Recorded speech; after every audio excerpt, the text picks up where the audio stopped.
Bete banget ya, gagal mulu. Tapi kan kita Royal Bestie. Gue yakin kita bakal comeback sih.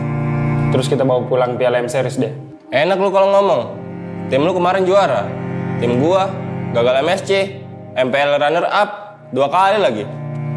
Udah, jangan dipikirin lagi. Kita tuh jago kok. Kalau kata pepatah, kita tuh perintis, bukan pewaris. Gak nyambung sih. Tapi gua akui ya, generasi baru sekarang garis ganas. Respect sama veteran dong. Indonesia bakal comeback dan kita kasih paham sih.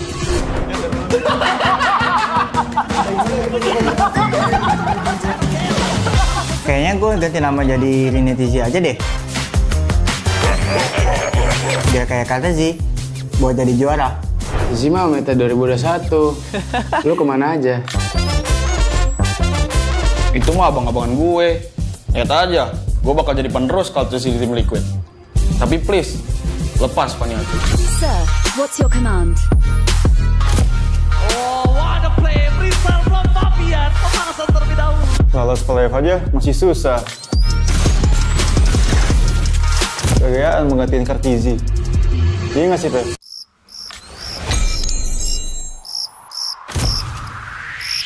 Meskipun gue gak pernah lolos ke playoff, setidaknya gue pernah dipuji viral. Berhasil mendorong Vitorino yang menjadi korban hasil kali ini untuk mendapatkan dan juga berhasil di atas satu sama sekali dan Pedian. Udah jangan pada ribut-ribut, udah pada pernah punya cincin ini belum?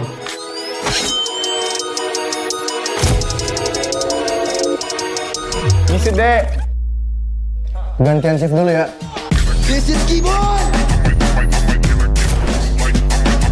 Kalau bukan karena gue, Monster kill! monster kecil kayak kalian masih main ranked.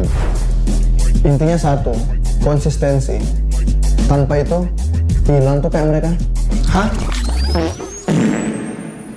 Kok kita sih jadi contoh jeleknya? Sorry guys, udah improve, cuma telat.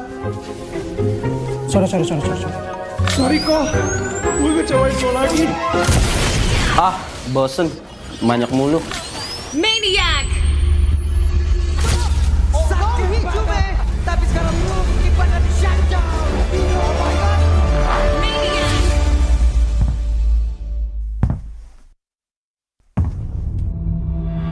Mau adu maniak season ini?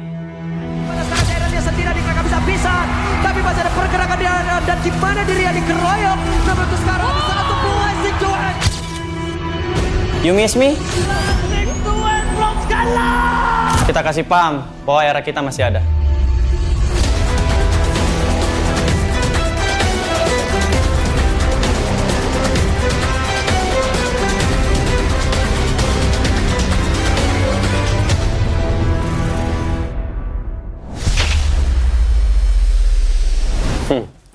Lu masih ingat nggak ini siapa?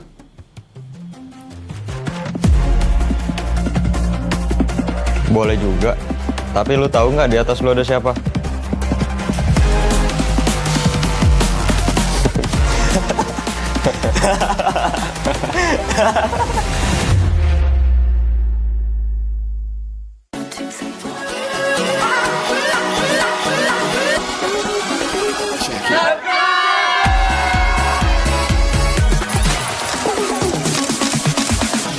Ya, aku merem. Ulang dong. Gak perlu.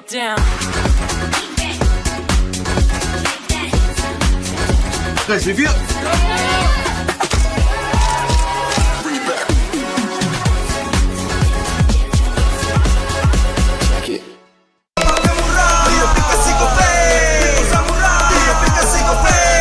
Walau yang lain terus berubah, Gope konsisten, kasihnya pasti murah. Tagihan murah, di aplikasi Gope.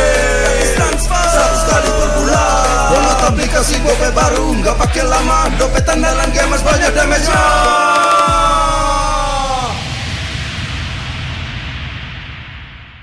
Level up bareng Special Edition Good Day dan MPL. Temukan kode unik, lalu scan QR-nya. Buat kumpulin Diamond Mobile Legends yang banyak dan menangin juga skin kerennya. Cobain semua variannya sekarang. Sebotol Good Day bikin GG Good Day. Yo, good day MPL. Woo, good day MPL. Woo, good day MPL. Yes, good day MPL. Woo, good day MPL. Yes, good day MPL. Yo, good day MPL.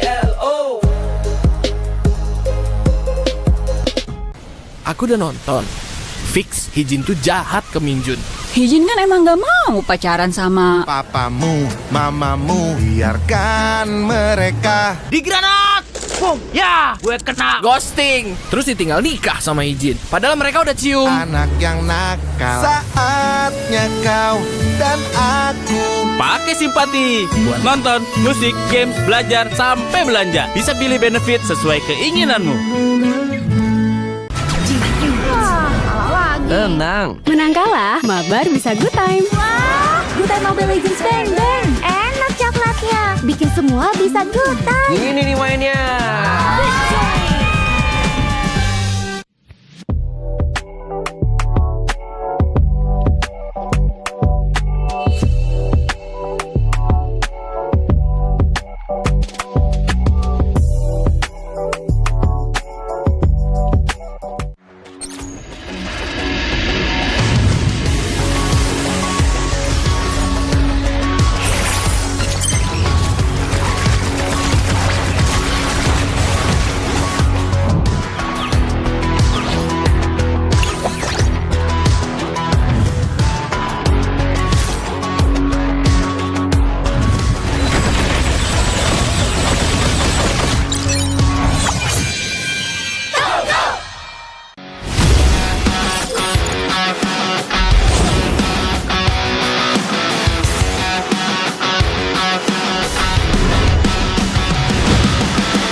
Bete banget ya, gagal mulu.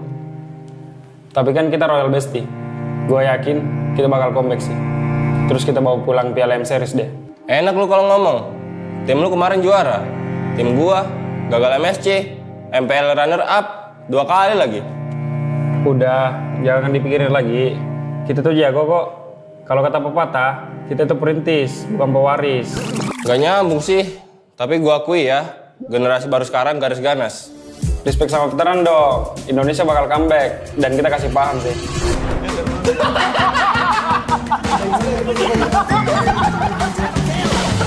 Kayaknya gue ganti nama jadi Rinetizi aja deh. Biar kayak kata sih, buat jadi juara. Zizi mah meta 2021. Lu kemana aja? Itu mah abang-abangan gue. Lihat aja, gue bakal jadi penerus kalau terus di tim Liquid. Tapi please, lepas paniati. Sir, what's your command? Oh, what a play. Rizal from Fabian. Pemanasan terlebih dahulu. Lolos ke live aja masih susah. Gayaan menggantiin Kartizi. Iya nggak sih, Pep?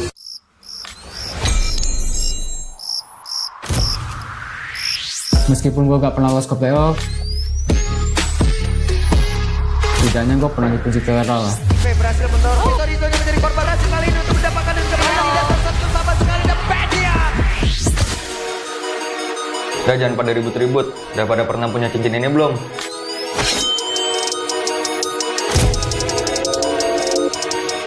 Misi dek. Gantian shift dulu ya. This is Keyboy. Alam bukan karena gue, Monster kill. monster kecil kayak kalian masih main ranked.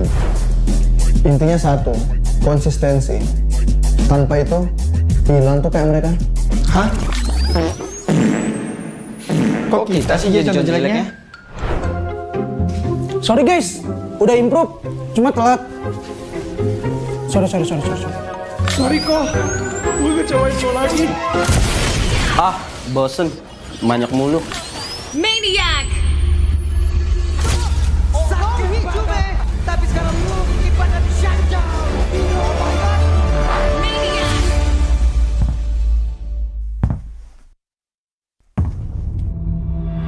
Mau adu maniak season ini? Sekarang daerah dia sendiri nggak bisa pisan, tapi masih ada pergerakan dia dan di mana diri yang dikeroyok. Namun untuk sekarang satu buah Johan. You miss me? Kita kasih paham bahwa era kita masih ada.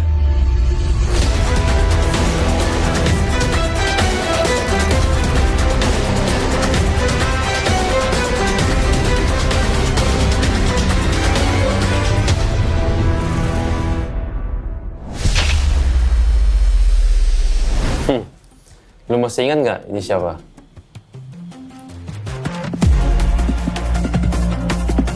Boleh juga. Tapi lu tahu nggak di atas lu ada siapa?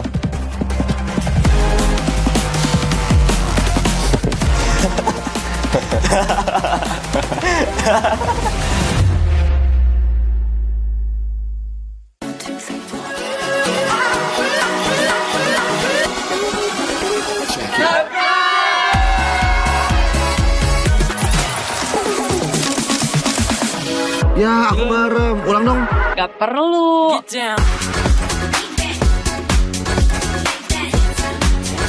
Guys, review.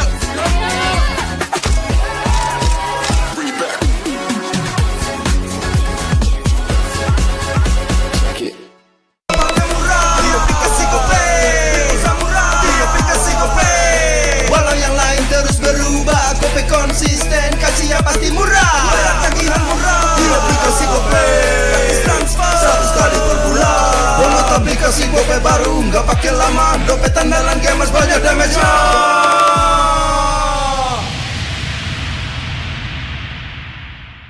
Level up bareng Special Edition Good Day dan MPL. Temukan kode unik lalu scan QR-nya. Buat tumpulin Diamond Mobile Legends yang banyak dan menangin juga skin kerennya. Cobain semua variannya sekarang. Sebotol Good Day bikin GG Good Day. Yo, good day MPL, woo, good day MPL, woo, good day MPL, yes, good day MPL, woo, good day MPL, yes, good day MPL, yo, good day MPL, oh. Aku udah nonton. Fix, Hijin tuh jahat ke Minjun. Hijin kan emang gak mau pacaran sama Papamu, mamamu, biarkan mereka. Di granat! Boom! Ya, gue kena ghosting. Terus ditinggal nikah sama Hijin. Padahal mereka udah cium. Anak yang nakal. Saatnya kau dan aku. Pakai simpati buat nonton, musik, games, belajar, sampai belanja. Bisa pilih benefit sesuai keinginanmu. Tenang. Menang kalah, mabar bisa good time. Wah, good time Mobile Legends bang bang. Enak coklatnya, bikin semua bisa good time. Ini nih mainnya.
Bete banget ya, gagal mulu. Tapi kan kita royal bestie. Gue yakin kita bakal comeback sih. Terus kita bawa pulang Piala M Series deh. Enak lu kalau ngomong. Tim lu kemarin juara. Tim gua gagal MSC, MPL runner up 2 kali lagi. Udah, jangan dipikirin lagi. Kita tuh jago kok. Kalau kata pepatah, kita tuh perintis, bukan pewaris. Gak nyambung sih. Tapi gua akui ya, generasi baru sekarang garis ganas. Respect sama veteran dong. Indonesia bakal comeback dan kita kasih paham sih.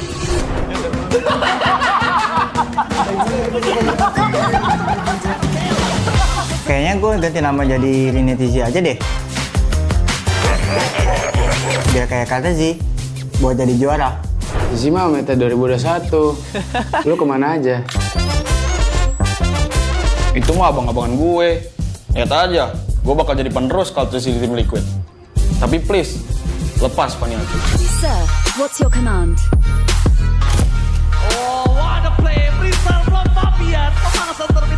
Lolos ke live aja masih susah. Kegayaan menggantiin Kartizi. Iya nggak sih, Pe?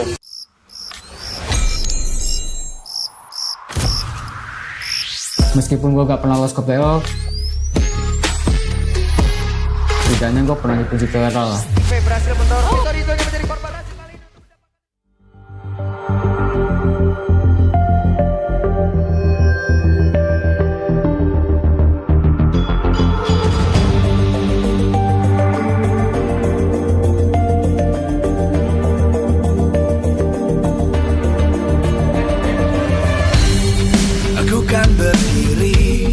Dan terus berlari, terus ke arah puncak tertinggi. Ku takkan berhenti, hanya sampai di sini. Kemenangan abadi menanti. You know we won't miss if we unite our focus. And if you haven't noticed, we all live. Nyalakan apimu, hadapi semua tantangan. Hadap semua serangan, jatuh bukan halangan. Bakar semangatmu, janganlah engkau menyerah. Kita akan buat sejarah.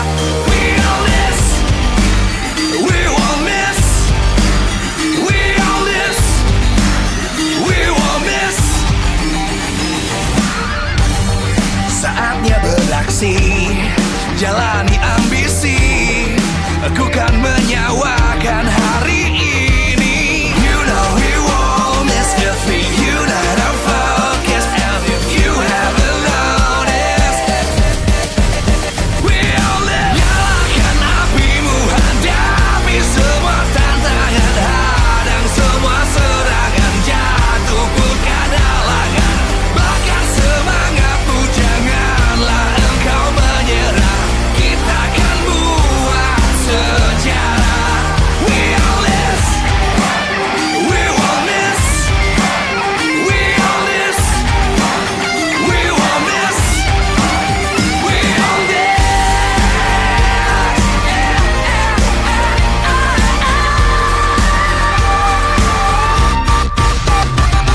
Nyalakan apimu, hadapi semua tantangan. Hadang semua serangan, jatuh bukan halangan. Bakar semangatmu, janganlah engkau menyerah. Kita akan buat sejarah. We all this.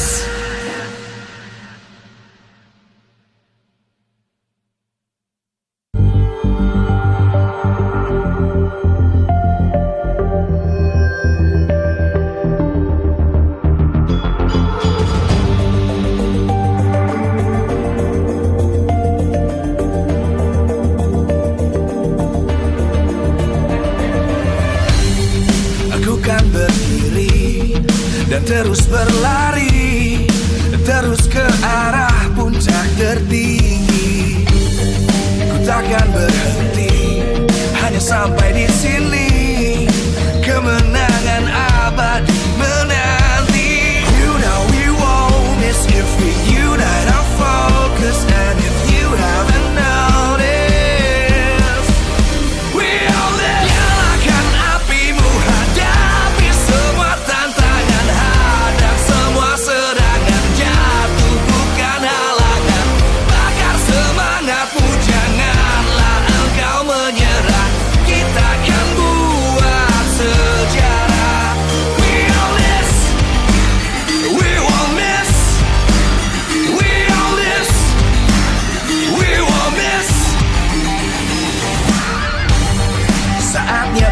gengsi, jalani ambisi. Aku kan menyawakan hari ini. You know we won't miss if we unite our focus. And if you haven't noticed, we'll live. Nyalakan apimu, hadapi semua tantangan, hadang semua serangan, jatuh bukan halangan. Bakar semangatmu, janganlah engkau menyerah. Kita akan buat sejarah. We all this, we won't miss. We all this, we won't miss. We all this.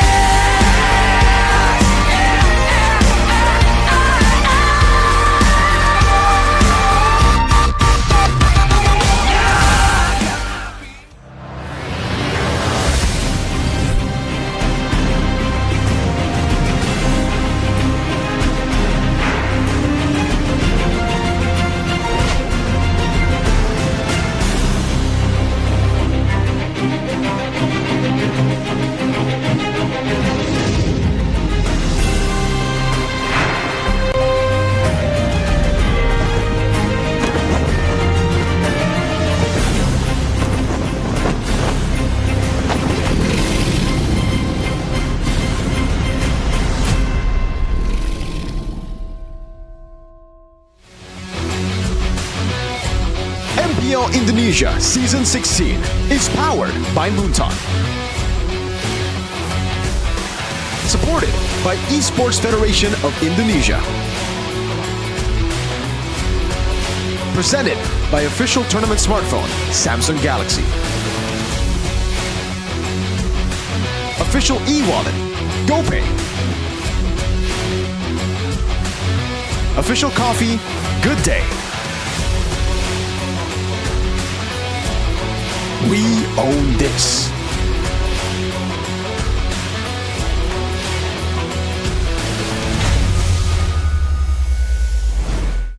What is up, ladies and gentlemen? Welcome back to MPL Indonesia Season 16 here in week number 3 and day number 3 with me, Shefin, Mirko, and Agani. How are you doing, boys? I'm gonna ask you first, Mirko.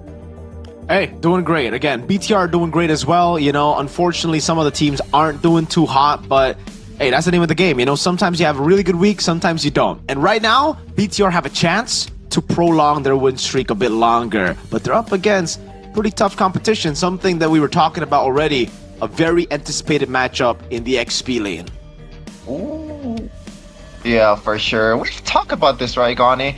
Yeah, it's Pikachu versus Vitality versus Dewa United. But first of all, I wanna, maybe talk about the rookies that's coming in from BTR. That is Ron, making its debut in Season 16. One of the few junglers that debuted in MPL Indonesia Season 16, like Yazuke, Zunesh, and Joe. Now, I wanna ask you, Gani, like, what do you think about Ron's debut yesterday against Alter Ego? Hey, I think it's been crazy that this season in general, the EXP laners has been popping off, and it seems like Ron continuing that trend in week 2. It was Shogun last week, but hey, Ron stepped in and showed splendid performances, rather. But yeah, I think a lot of EXP laners here this season showing up. As we talked about also, I think it was us, right? The EXP gap between Indo and PH specifically, and it seems like they are stepping up. Yeah, for sure.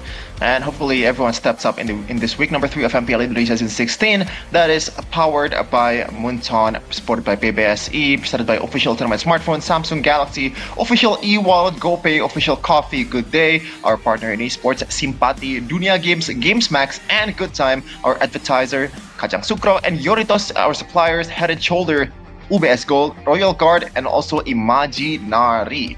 Now, Mirko, of course, there's going to be a lot of talk about this matchup between Shogun and also Kin. There's been a lot of debates on who should actually have the Rookie of the Week or the Player of the Week. But we're going to see here, this is the prime entertainment in MPL Indonesia Season 16.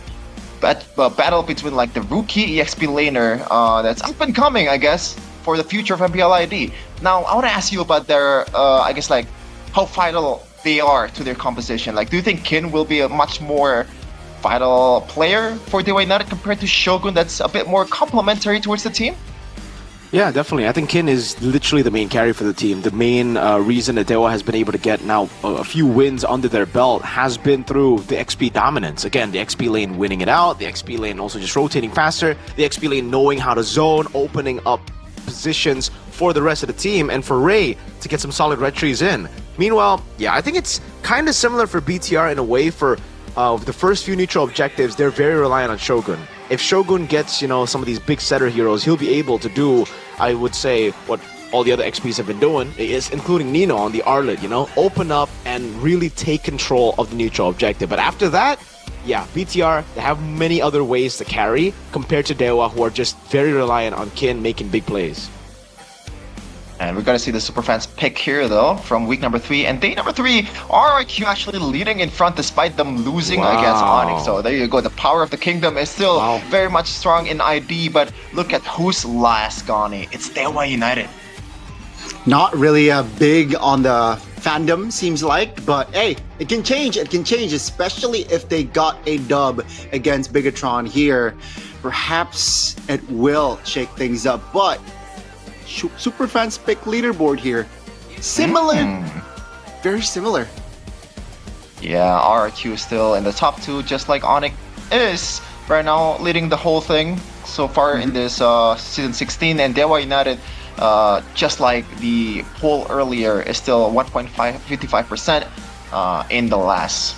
Man, this is going to be a very interesting day, man. This matchup, Kin versus Shogun, I've been looking forward to it for a while. You know how much I'm looking forward to it? I stopped playing Silk Song for this. Like, I should be playing it more and more right now, but this is MPL Indonesia Season 16, and we urge you guys to give as many comments as possible for your chosen team heading to M7. Shout it out in the comment section if you want to see GigFam in M7. Say GigFam, even though they're not playing today. Man, say I'm not BTR having if you a want good day right now. BTR. Just say Onyx if you want the guaranteed. That seems like what's going to happen here. But hey, Gani, what about you, right? Because we actually had this discussion as well on Kin versus Shogun. Do you think Kin or Shogun, who's going to have the better performance today? Just a quick little prediction. Okay, individually, I think Kin will have an edge head-to-head. But team-wise, I gotta side with Bigatron by Vitality. So I think that's gonna be the case here. But yeah, these are your matches for the last week of week 3. Yeah, Dewa versus BTR to open up day number 3 of week 3. Then Alter Ego versus Onyx. Then to close it off, we gotta have a TLID versus Na'Vi. TLID still looking for the first win ever this season. Not really looking good for the Cavalry despite them winning MPL Indonesia in season 14 1 year ago. They're looking to get back on track. Same with Na'Vi, I gotta say. You know, they've been pretty terrible the last few seasons, but right now this is the resurgence with Antonio and Ukir as one of the main addition of the team. We're gonna see also the standings in the regular season. Onyx is still very much perfect 4-0. This is just insanity, Miracle. Yeah, dude, 4-0, 8-0 game win-lose. Doesn't seem like Onyx can even lose a game, dude. They've just been so clean. Even when they don't get the best picks, when their opponents have the better draft, they know how to execute every composition so much better than their opponents. Evos, Bigatron, and the rest of them, except for Team Liquid, seem to be in a good spot because everybody can really just shift down and up. If Na'Vi end up winning today and BTR end up losing, both of them can swap in position. So that just goes to show you how close it is between number 2 and number 8, and then we have the 2 lone wolves, one up top, one below in the depths of hell. So TL really need to try to turn this franchise around, man. I don't know what's going on, but 0-4 is looking a bit too aura fire for my taste. I don't want to go back to the Aura Fire days, man. Even though there's a lot of nostalgia there. Players like Gorifa, like Clover, they were on Aura, but we're gonna see the new guys that is coming in season 16. BTR's new reinforcement. Swift getting Orb-Peter and run one match so far and resulted in 1 win. Compared to the other rookie jungler that we have in Season 16, he's been leading in terms of like the percentage, but granted, it's only 1 match against Alter Ego. Yazuke, 2 matches, 0 wins. Zunich, despite him winning 3 matches out of 5, it's still kind of iffy, wouldn't you say, Gon? It's kind of like Joe too. It's still too early to tell, right? I think it's still too early to tell if you're talking about Ron. But yeah, I think Joe has a lot of potential here. So, and again, on paper, it's against Na'Vi. They gotta dig deep here later on if we want to talk about that. But I think, again, Bigatron should have an edge mechanically in this matchup, and Ron showed us in yesterday's performance. Yeah, and I think mechanically we also have a pretty interesting matchup in the gold lane as well, Mirko. Like you are the gold laner, so I want to ask you something. Like, how close maybe is to the top gold laner tier in Indonesia compared to the guys like Eman and Skylar? Oh man, mechanically I think he's up there, man. I think mechanically he's already within like the top 4 currently. But the thing is, it's not really just about mechanics. It's also about how your team enables you. And right now, Dewa are kind of still struggling to find the team's identity.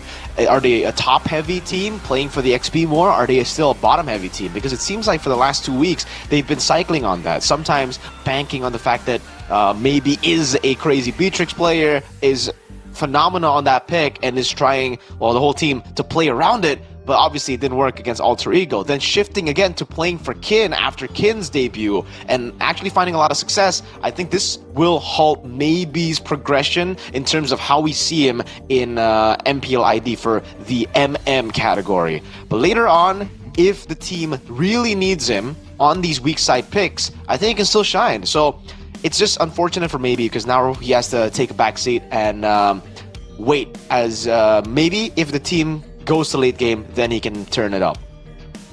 Yeah. Keyword is maybe. So they're gonna try to make it happen for Dewa United, but we're gonna shift towards the maybe we'll talk about the mid laner right now because Moreno has been playing quite amazing, probably second to Sun so far this season as a mid laner.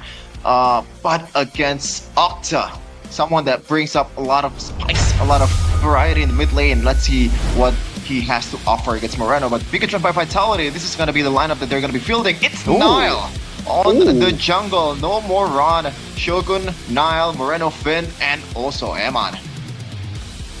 Seems like this is their main roster for this season, but let's see, with Nile, will they be able to get the dub? This is the Red Terminators programmed to win. Will they be able to do so today? Ladies and gentlemen, this is Bigatron by Vitality. Clean back to their strongest lineup with Nile in the mix. Let's see if they can actually, turn things around here again with a shaky performance yesterday against all odds, still getting a win in the STM Derby, in the Chaos Derby. Today, I still think Nile is the better choice compared to Ron. Yeah, but for United, this is their choice. Kin or Ray, Octa, Mueza, and maybe you could say this is their strongest 5 as well, Connie. Dewa United will deploy their best 5 this season, but will it be enough to grab that win to propel themselves in the standings? Will they be able to do so? Ladies and gentlemen, please welcome, this is Dewa United Esports. A team notoriously who've always had to shuffle the roster, even towards the mid-late parts of the regular season, finally finds their strongest 5 early on in the regular season for Season 16.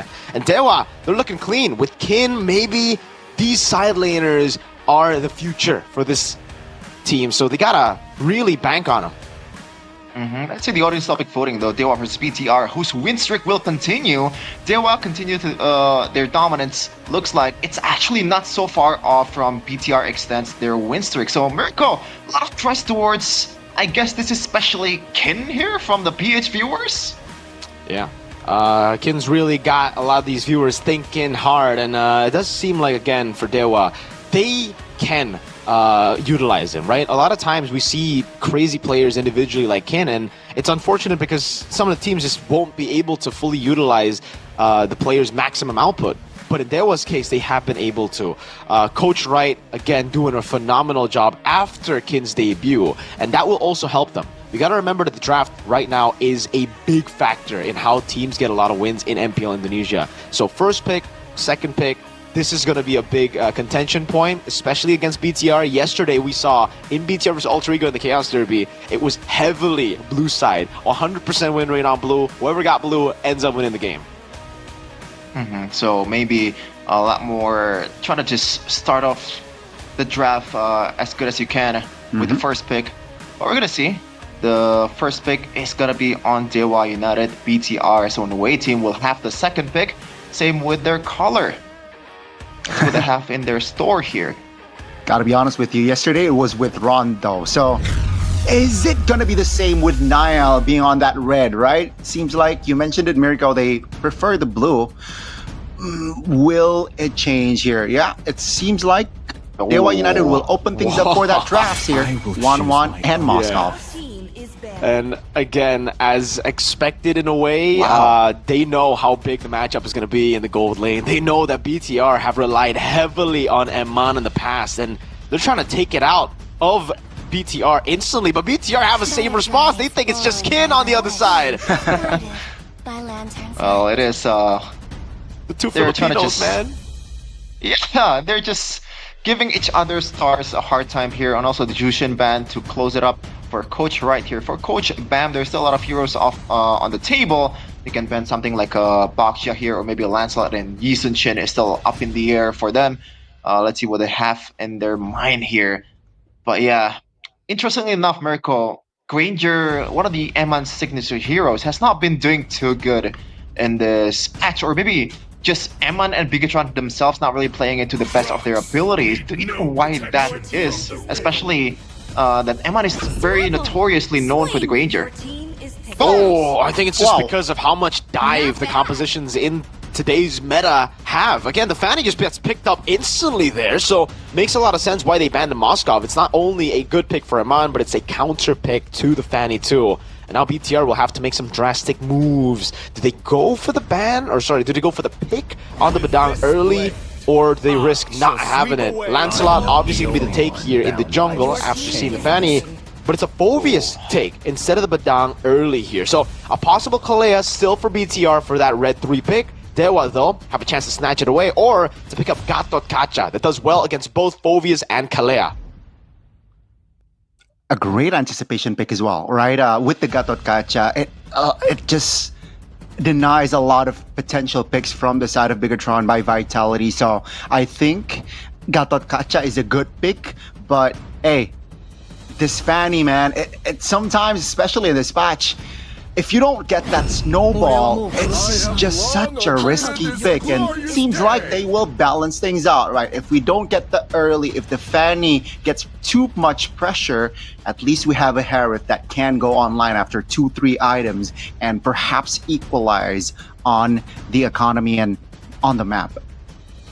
Yeah, and also the Lapu Lapu to kind of like maybe I don't know if it's realistic for them to be able to contest the first the first 2 objectives, but it feels like with Kin on Lapu Lapu, they want to make sure that they have some kind of fighting prowess in that department, and maybe Ray can just swoop in and snatch the Lord with a retry. Obviously, it's easier to say than to do it in an actual situation. Let's see though, for BTR right now, there's still a lot of heroes on the table. The mid lane or the roam here is going to be a Grok, so a lot of CCs, a lot of stunts that's coming towards Ray, and that wall is going to be very massive for this Fanny. Yeah, it's a very different approach to trying to counter the Fanny. We usually see lockdown heroes, but for BTR, it does seem like they're just going to try to get winning lanes across the board. Try to utilize those winning lanes to then invade and to take the purple buff away. So we'll see how that take continues here, because there's no flex potential on any of these picks. We know where the Phoveus, Grok, and Lancelot are going. Same goes for Dewa. It's an honest draft for game number 1 here in match number 1 today. It's the high-lows takeaway there. BTR know that Dewa need a tanky boy still up in front to kind of enable the Harith and the Lapu Lapu. So I think the Gatot Kacha should be what's banned next by BTR. Dewa, though, are just going to lean onto what they've already built in the first phase, which is taking out Eman's prio picks. No Bruno now. I wonder if the Claude's going to be taken out too, because usually, if you're up against Lapu and Harith, what you want is mobility. Claude definitely grants you that. Fight. Definitely grants you that, and it seems like they will neglect the Gatot Kacha here, Mirko Chef, and instead they will try to eliminate also a hero that has mobility, right? Hilda, and also just so much pressure on the map, especially when you have Lancelot. The Hilda can be a nuisance, and Dewa United, will they commit to another goat lane ban, or perhaps they might give that last slot and limit the mid laner instead? You know, we talked about Moreno and how effective he is on that mid lane, and perhaps the Valentina could come through. You know, it's such a great pick, especially with the bravest fighter available. Yeah, great call there, Chef, and Valentina will be banned out. I gotta say, I think I would prefer a ban on towards the Claude, man. I think it's too much to handle, especially when you have two frontliners in the front. There's Scrug and also the Phobius. You want to make sure that, you know, Eman will not get punished very early, but maybe BTR has something in mind in the gold lane that can fare better for the Fanny. Now, for BTR, what do they want to go for here? Mid laner that provides a bit of safety and also some kind of damage too, because Phobius and also Grok obviously not enough damage yet, although Nile is going to be on the Lancelot, so it's going to be Farsa a bit risky, but I kind of get what they're trying to do, especially with the fact that the gold lane picks are not really looking too good. Wait, it's already Harith.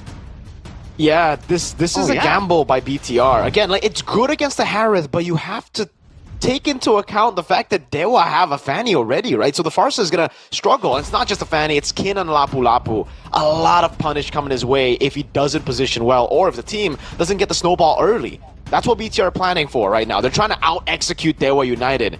Dewa, they just need a tanky boy in the roam position, which could be the Gatot Kacha, but if they want more sustain, the Kalea is still up for grabs. You can go in, dive on the Phobius, lock him down, in the mid lane too. Is this? There you go. Okay. Selena. I was actually gonna give a shout out to a pick that, you know, Octa has gone for before. It's the Kagura that I was like, okay, maybe they want to go for that. Just, you know, bank on the aggression they already have, but yeah, they go for the safer choice in this position, which is going to be the Selena, which means BTR now, I think it's kind of guaranteed Claude. If they don't go Claude, they have to go for something like a Lunox in the gold lane. Which I dislike Lunox gold lane. But yeah, I think the Claude is the sensible choice here. A lot of mobility, a lot of AoE as well, and can clear quite fast, especially combined with the Farsa. So, Bigatron by Vitality. What last pick are you going for? It will be the Granger instead. So, wow, they're taking two huge risks here with the Farsa pick and the Granger.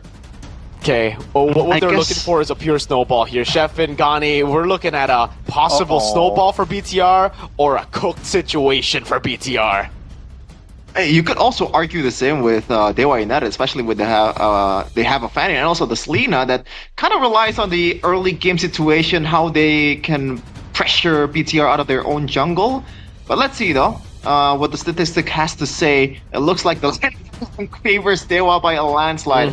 Looks like a hydrogen bomb versus a coughing baby situation, but of course, in the Land of Dawn, it's gonna be maybe a different story here. The first match to start day number 3 of week number 3 of MPL Indonesia Season 16 will be the Apostles of God in Dewa United versus Bigatron by Vitality. The Red Robots. Let's see in the Land of Dawn. On a Dawn, here we go. And as Grok will pop his second skill, the barrier, to delay the wave. So they have pressure already from minute 1. Can they capitalize more on that?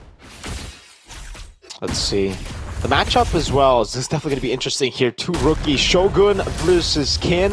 One from Kagendra, Shogun, and the other from the Philippines, Maru Gamer Pack. Shoutouts to them. Got to cast a few of their games as well in the amateur scene. And it does look like this is going to be the real matchup we're looking into, right? And Mon in the bottom lane. Already onto maybe. Whoa, I didn't expect that early on. Like, maybe took on a few too many shots. Well, if it's Eman on the Granger, we know that the win rate is not looking too good. It's still 0%, but this is Eman we're talking about. He's showing class towards maybe.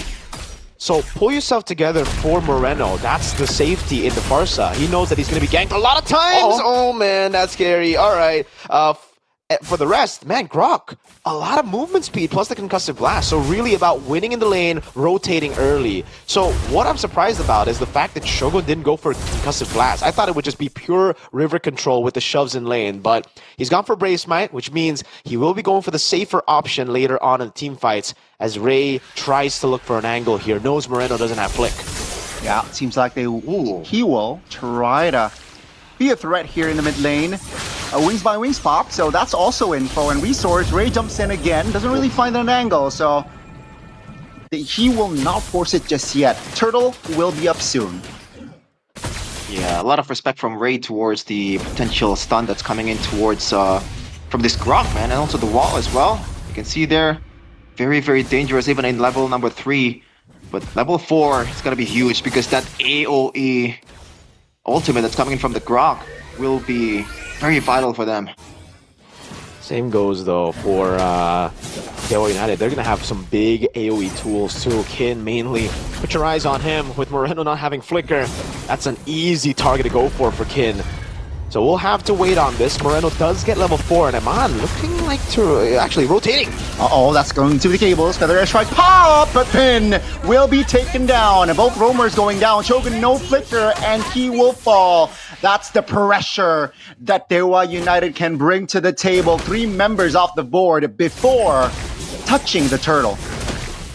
Well, that's just amazing coming from Dewa United, especially considering the fact that they have a Fanny and they have the turtle, the first objective game, Miracle. This is what we're talking about. The snowball is going to be very vital for both teams, and Dewa United is already up 1k courtesy of those that turtle, and also, gotta wait for a second, Moreno. Oof. That's a flicker burnt again. Where's that now? Caught though. That's going to be a quick punish. Great recovery there by Bigatron. Oh man, that from Weza, man. But Miracle, what happened in that first objective fight earlier?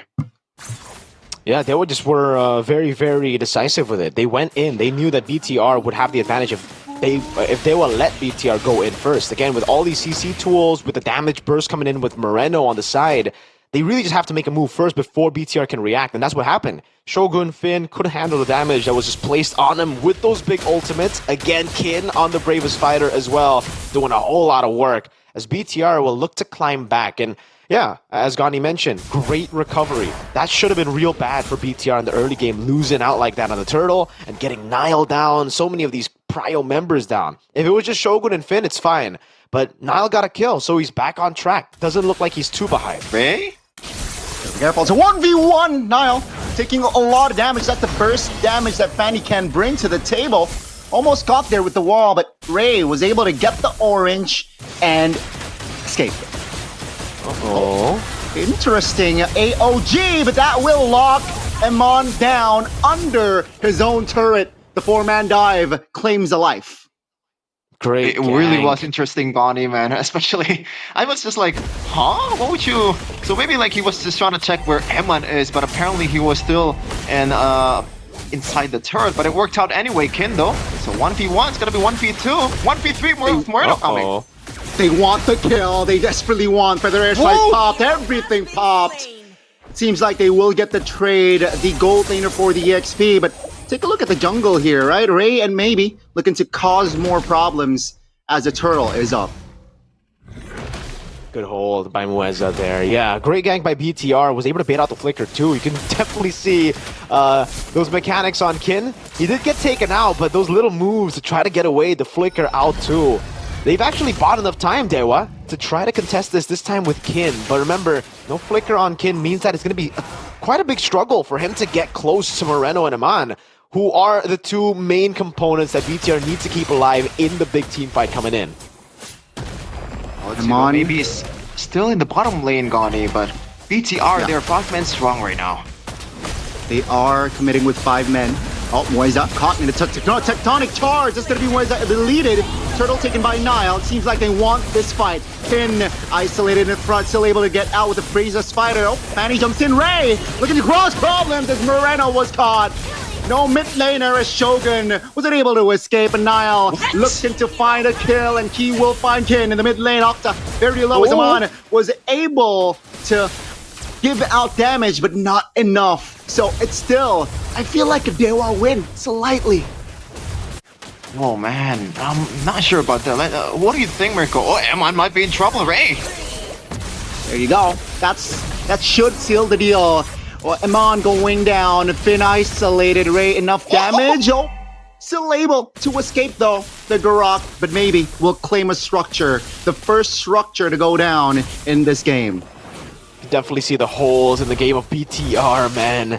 They didn't go for lockdown. They instead looked for snowball to shut down the Fanny, and it's giving the Fanny so much pressure around the map, so much free room to just go in with no risk of him getting locked down.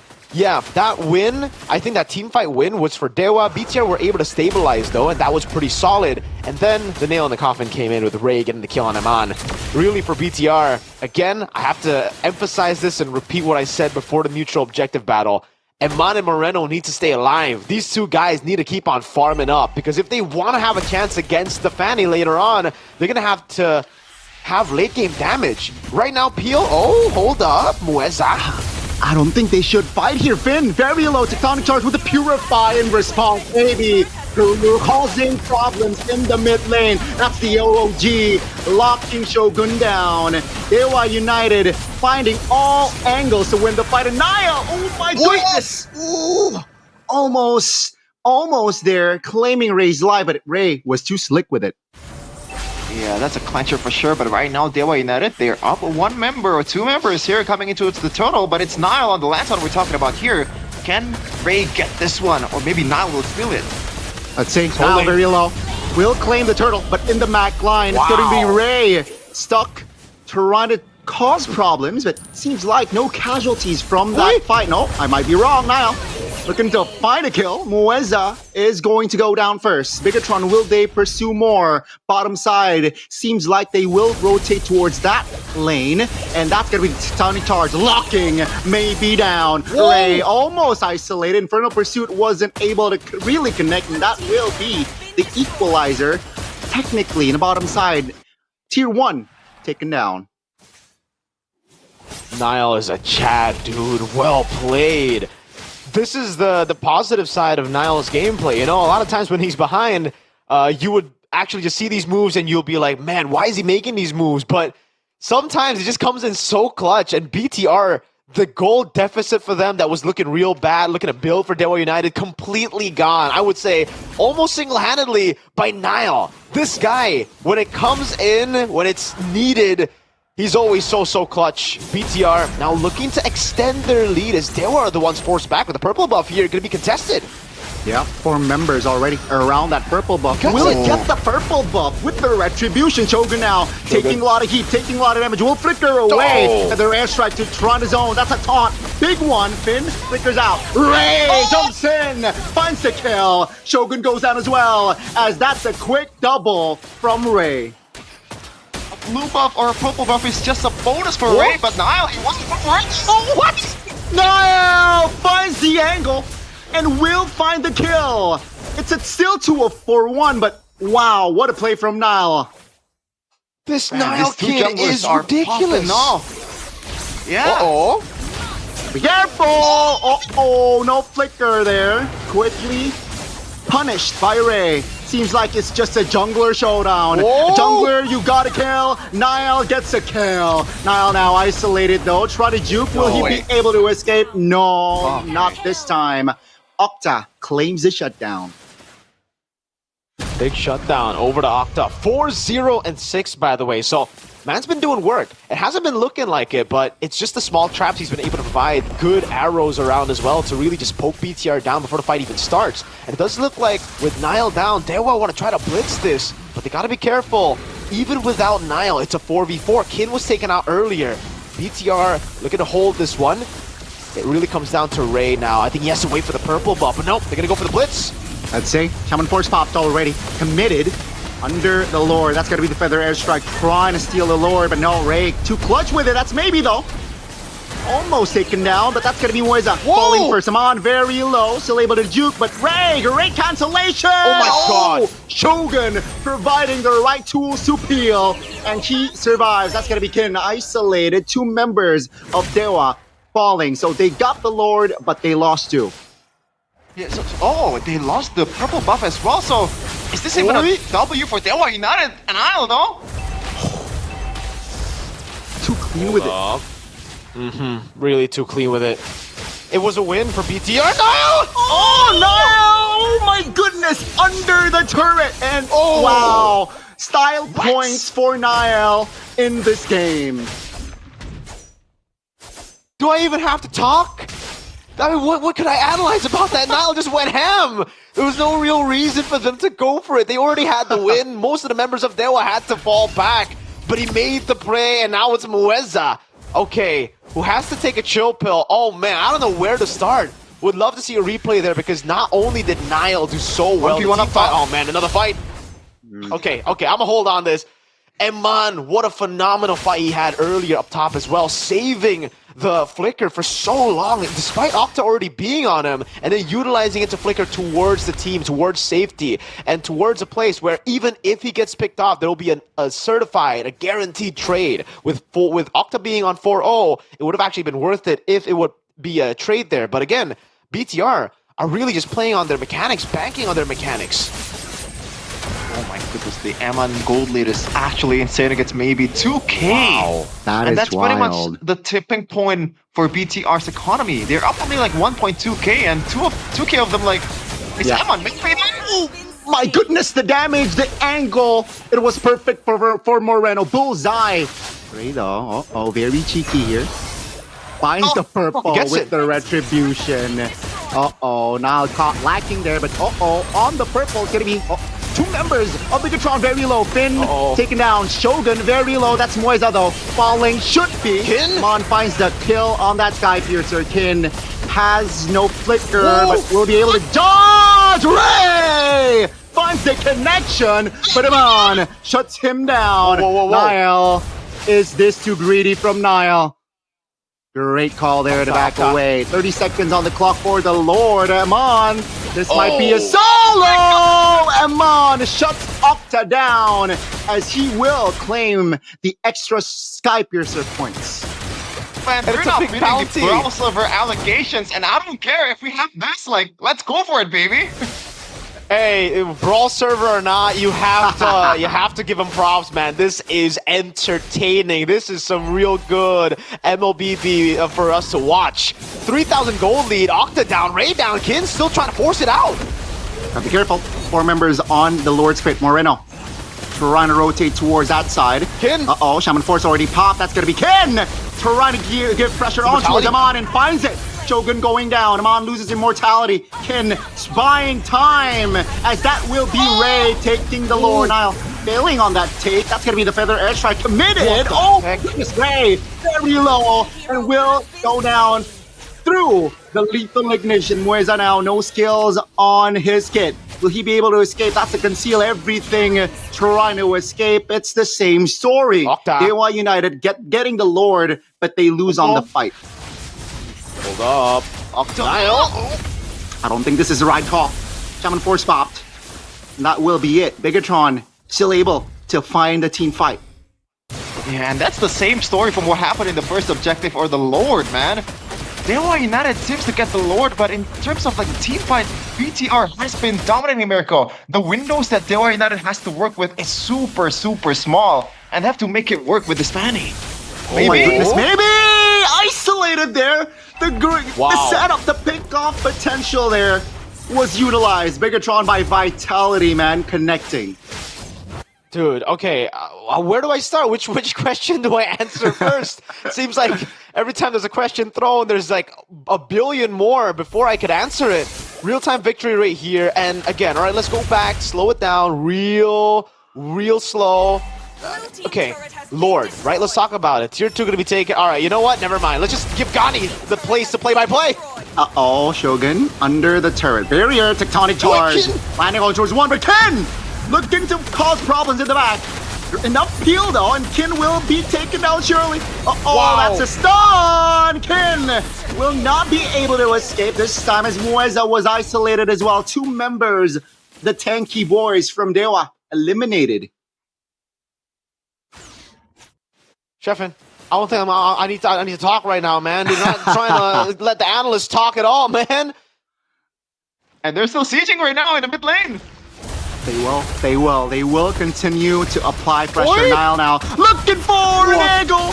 Nile finds maybe in the fountain right there, and that's not a good sign. 7K mid turret taken down. 45 seconds on the clock for the next Lord, and Bigatron Vitality, all they need to do is just stay disciplined, man. Man, this like dashing heroes from Dewa United is not having a good time. Ray has been amazing. There was a bit of mishaps there when he goes in against a Grok and a Phobius, and that's just recipe for disaster, but he got away somehow without, keeping away his life, but maybe it's not having a game right now, Miracle. It's a stark difference from Eman and Maybe's performance right now. You really can't have a good game when you're up against a Farsight and a Granger and you've let go of the snowball that ultimately was the winning condition. Again, for Dewa United, they want to play it fast up to a point where they have the lead. And then there, they want to stabilize. They want to slow it down real bad. But BTR, I don't know if it was BTR or if it was Dewa, they just couldn't stop the pace. Because, again, when it comes to these chaotic battles against a team that's behind you, and it's an equal trade, 2-1, 2-1, if it's never a really clean win, it's the losing team that gets more of an advantage, especially with Eman and the Granger.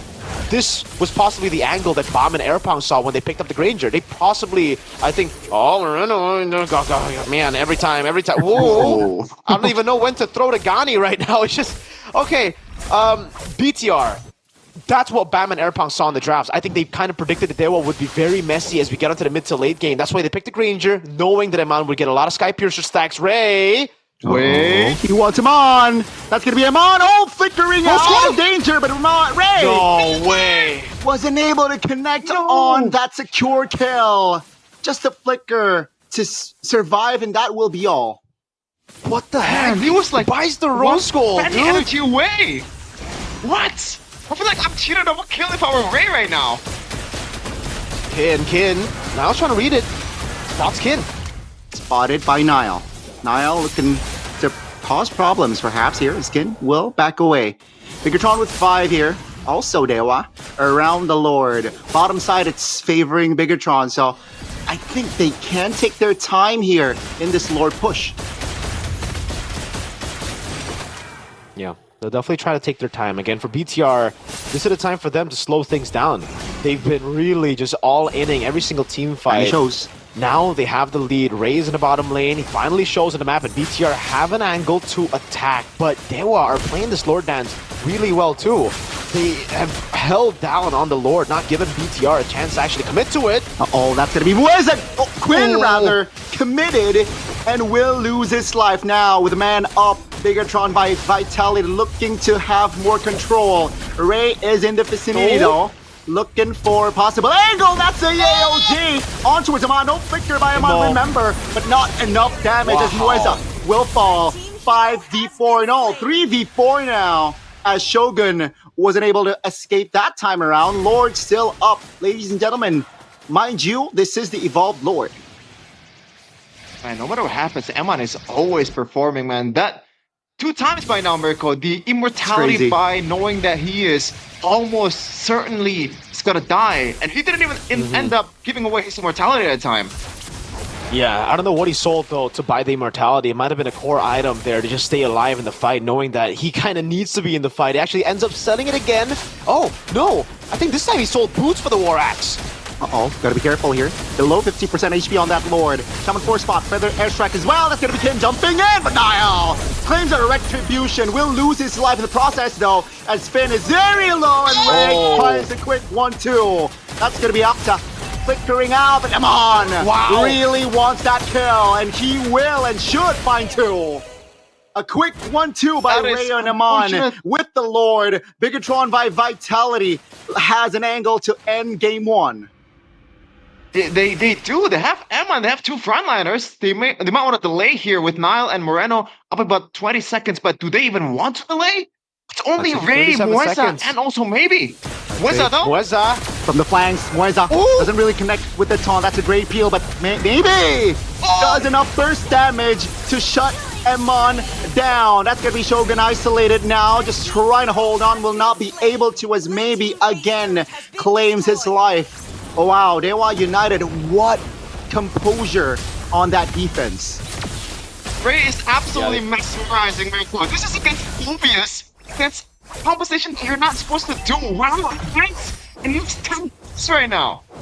Well, I heavily disagree. Wait, this is a composition that's really good for the Fanny. Remember, there's no lockdown. Yes, Shogun has peel, but in a lot of these team fights alone in the late game, it's not enough to really just hold the Fanny off, especially considering that was a 2v4. Now, I don't think this is a bad game for the Fanny, or if it's difficult for the Fanny. I think this is one of those games where Ray can really let loose, and that's why he's been able to get 10-2 on the board now. Without him on, it looks dicey, but BTR will still have him and Shogun back up. BTR made the... Oh, man, Niall. Oh, my goodness, maybe. Does enough burst damage. That's going to be the AOG locking Moreno down with the taunt. That's the burst damage Dewa United will and can bring to the table. Niall. Hail Mary. Contacting. That's going to be Niall and Moreno down for 40.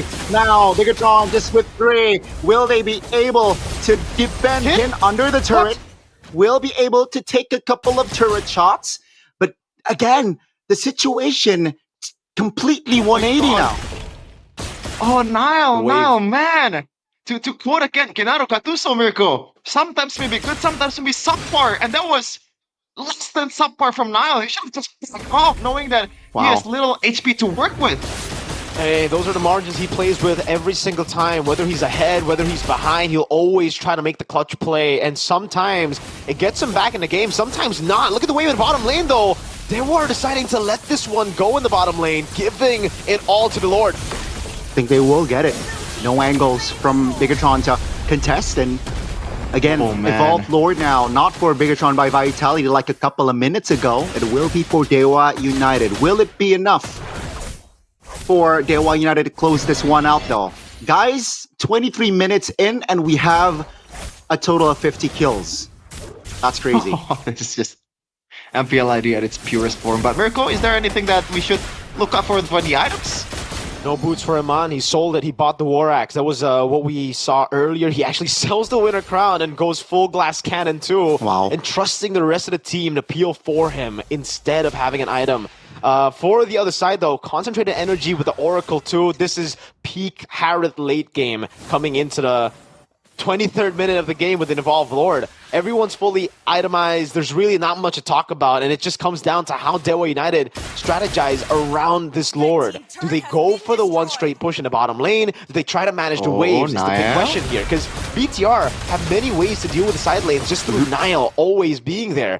On the other side though, Dewa kind of have to stick together with the Lapu Lapu and the Harith, right? Like they can't really split, except for Ray maybe, but if you have Ray splitting up while you have an Evolved Lord, I think that's kind of lost in value. You want to try to utilize the damage reduction as much as possible together as a team. Seems like top lane, 2 waves already cleared.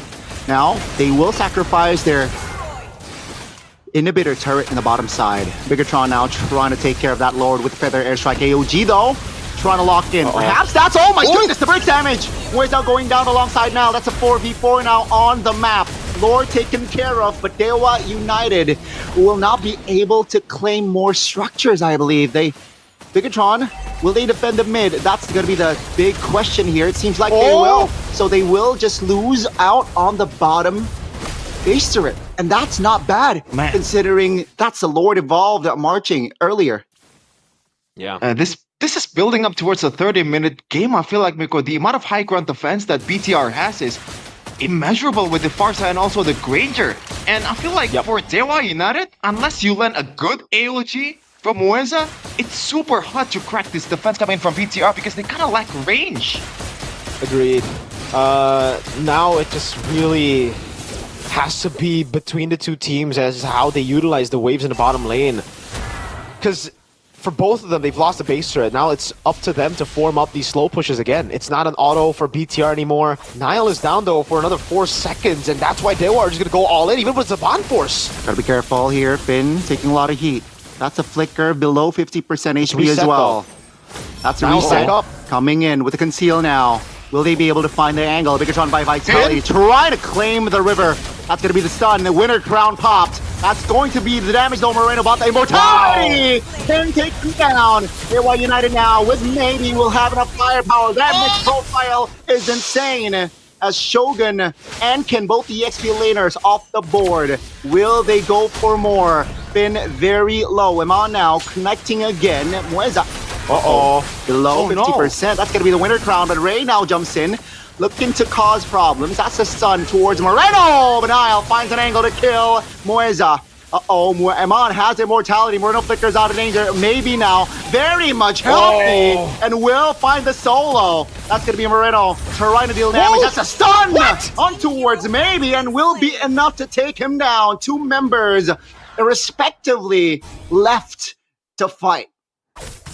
Man, they're just not stopping at all, man. Just high octane MLBB right now. Oh no. And the top lane turret. Oh, will it be able to crack it in the minions? It's costly. It's costly. No, it seems like. Okay. He defends it. He defends it well. Ray though. Oh, gotta be careful. That's a stun. Feather airstrike, not in range. Ray. That was a very, very close one. Oh my lord, maybe. We were talking about him in before the drafts, Chef, and you were asking, when can we see maybe shine? Well, there you go. Once we get to a late stage game or late game stage, you can see him shine again. He has full items. He can actually go all in. A lot of this time, he's been playing weak side up against a Farsa and a Granger, but still, once we get into the late game, it's tough even for the Farsa and Granger to keep that range, to stop the Harrod from gap closing, especially considering Dewa have everyone else who's already super tanky now. Kin with a Twilight armor buy, I think that's a solid buy. It grants him a solid, I think, second in the team fight to stay alive for just a bit longer, for the Octa arrows to come through, for maybe Synchro Fissions and a Zaman Force to come through. And even for BTR now, the angle for them was to stop the Zaman Force, or to try to bait out Zaman Force and then play around it, right? Now you can't even do that. The Zaman Force is up every, 15, 12 seconds? So it's very difficult to try to bait it out. Even if you do bait it out, it's very easy for Dewa United to just stay back, hold on the Lord again, and then get the Zaman Force back up. Shogun flickers out. That's the Feather Airstrike invested up to very low. That's gonna be Kin though, jumping in. Shogun and Kin face to face. Finn looks for an angle. Ray! Moreno very low, but still survives, but the Lapu will not. That's gonna be Mueza isolated. Moreno bought the the winner crown rather. That's Mueza off the board. 3 members up only, but maybe definitely can find the outplay here with the damage profile that inherits Skit. Bottom side will be pushed, will be pressured. Moreno will be sent down. Bottom. Is that wise though? Airstrike though. Just to clear. Will this be Dewa United just conceding the Lord? 4 members on that Lord. Looks like they have to, right? Any options? Yeah. Man. They get the Evolve Lord now. Moreno versus Ray. Excuse me? He actually is buying a lot of time here. Ray will have to go all the way or dash all the way to the cables, and he's actually going to try to look for a slow push. That's a Purify popped. Maybe very low. Amon finds the flicker, and that's Amon solo killing practically. Maybe. Now Octa loses mortality, bought the winner crown, but will not be able to survive. Ladies and gentlemen, after almost half an hour of game time, Bigatron by Vitality close this one out. That's a tough pill to swallow. You were this close to winning it out, and I feel like there's a bit of hesitation in that last Lord fight. Ray goes in, but maybe just stays in the Lord. Maybe he's just trying to just hold the Lord after they win the team fight. They go back to do the Lord, but it doesn't work out that well for them. A total of 63 kills, I believe, in a span of 30 minutes, Mirko. Welcome to the Brawl server, man. If that doesn't explain what we have in MPL ID, I don't know what will explain it. At least it's entertaining, though. You can definitely see the display of mechanics throughout the game. Moreno constantly swapping items. Emma, Niall coming in with the clutch moments as well. Flickering in the end to get the kill on Maybe was the nail in the coffin. And hey, you can't really even blame Dewa United for trying their best here to try to get something back, because it's difficult, man. There was an Evolved Lord coming in the mid lane. Ray was trying to spend lane too. They had to do something about it, and in the end, they tried something. They couldn't get it. They couldn't get anything on the board.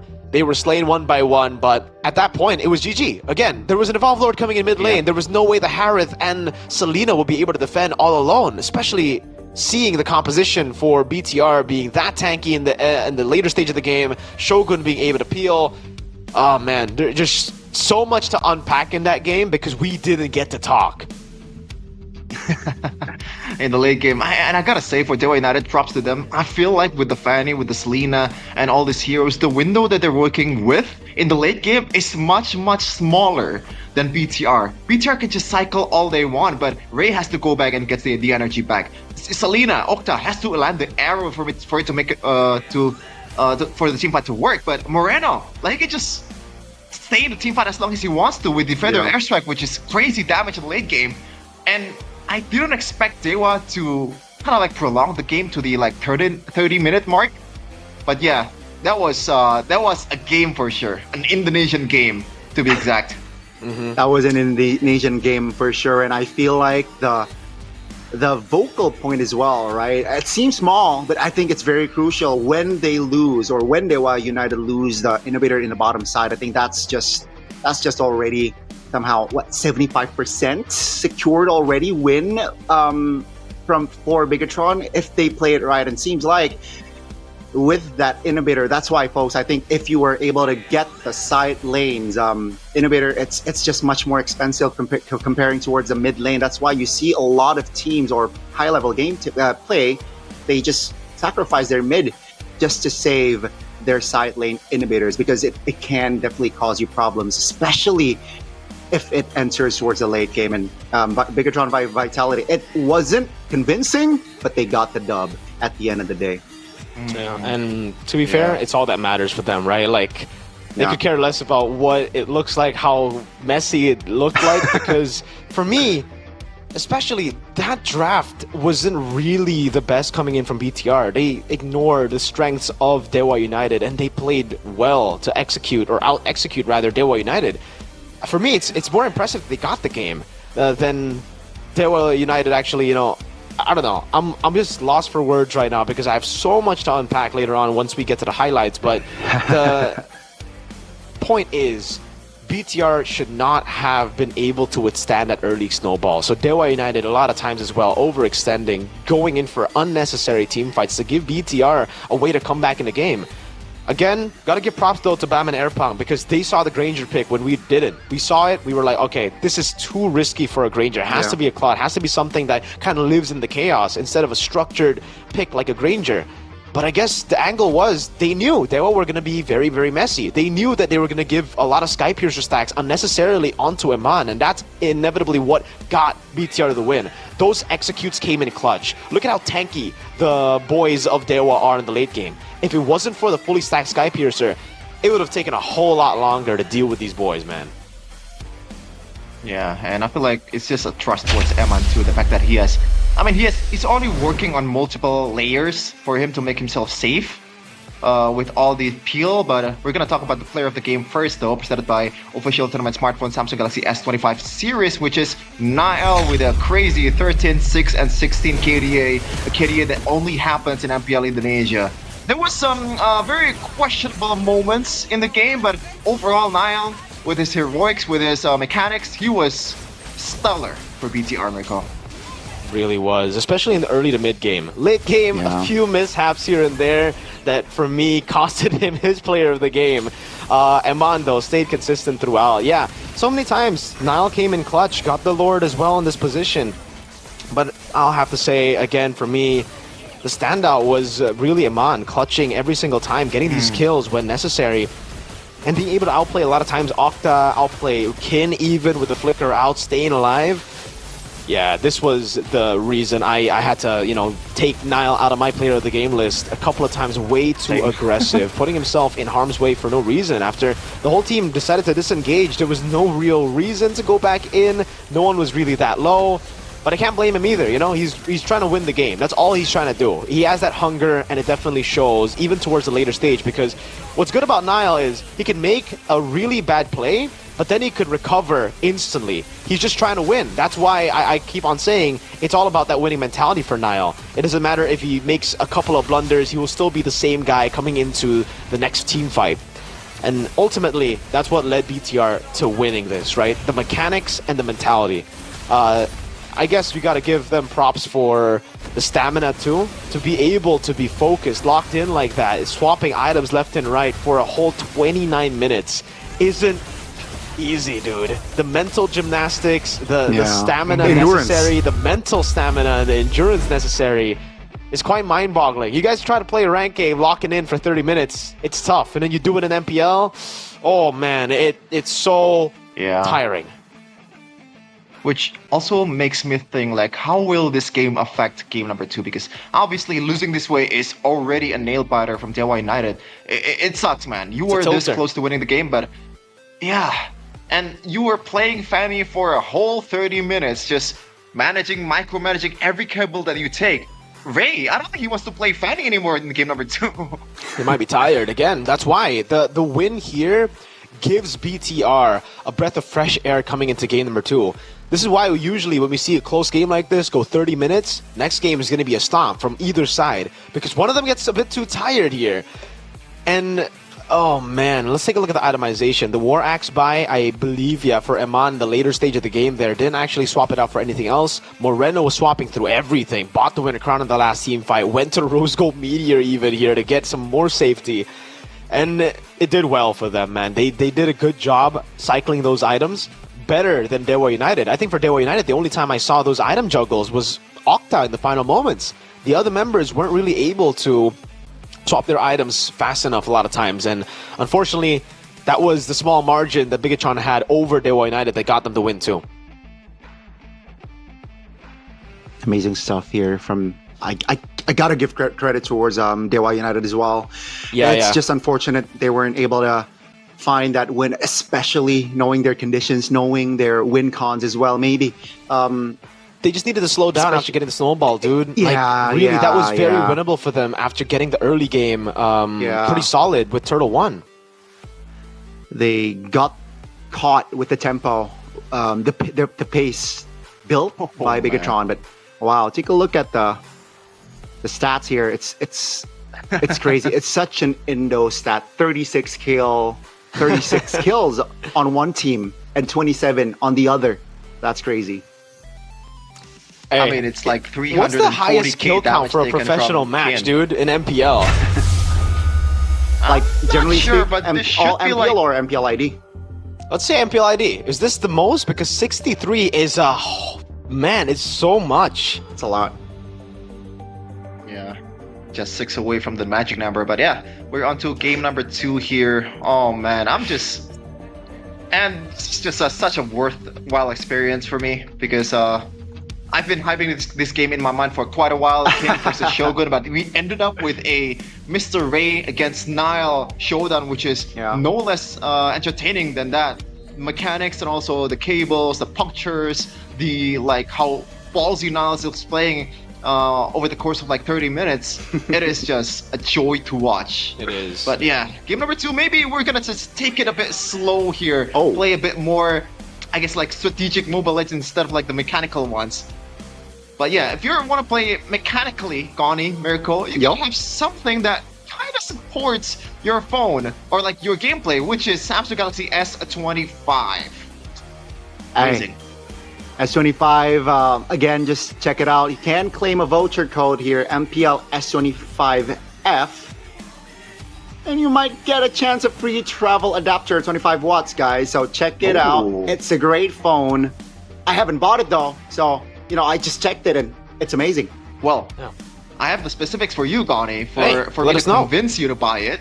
It is equipped with Snapdragon 8 Elite for Galaxy processor, and it's already built on a 3nm architecture, making it the fastest processor in the current Samsung Galaxy lineup.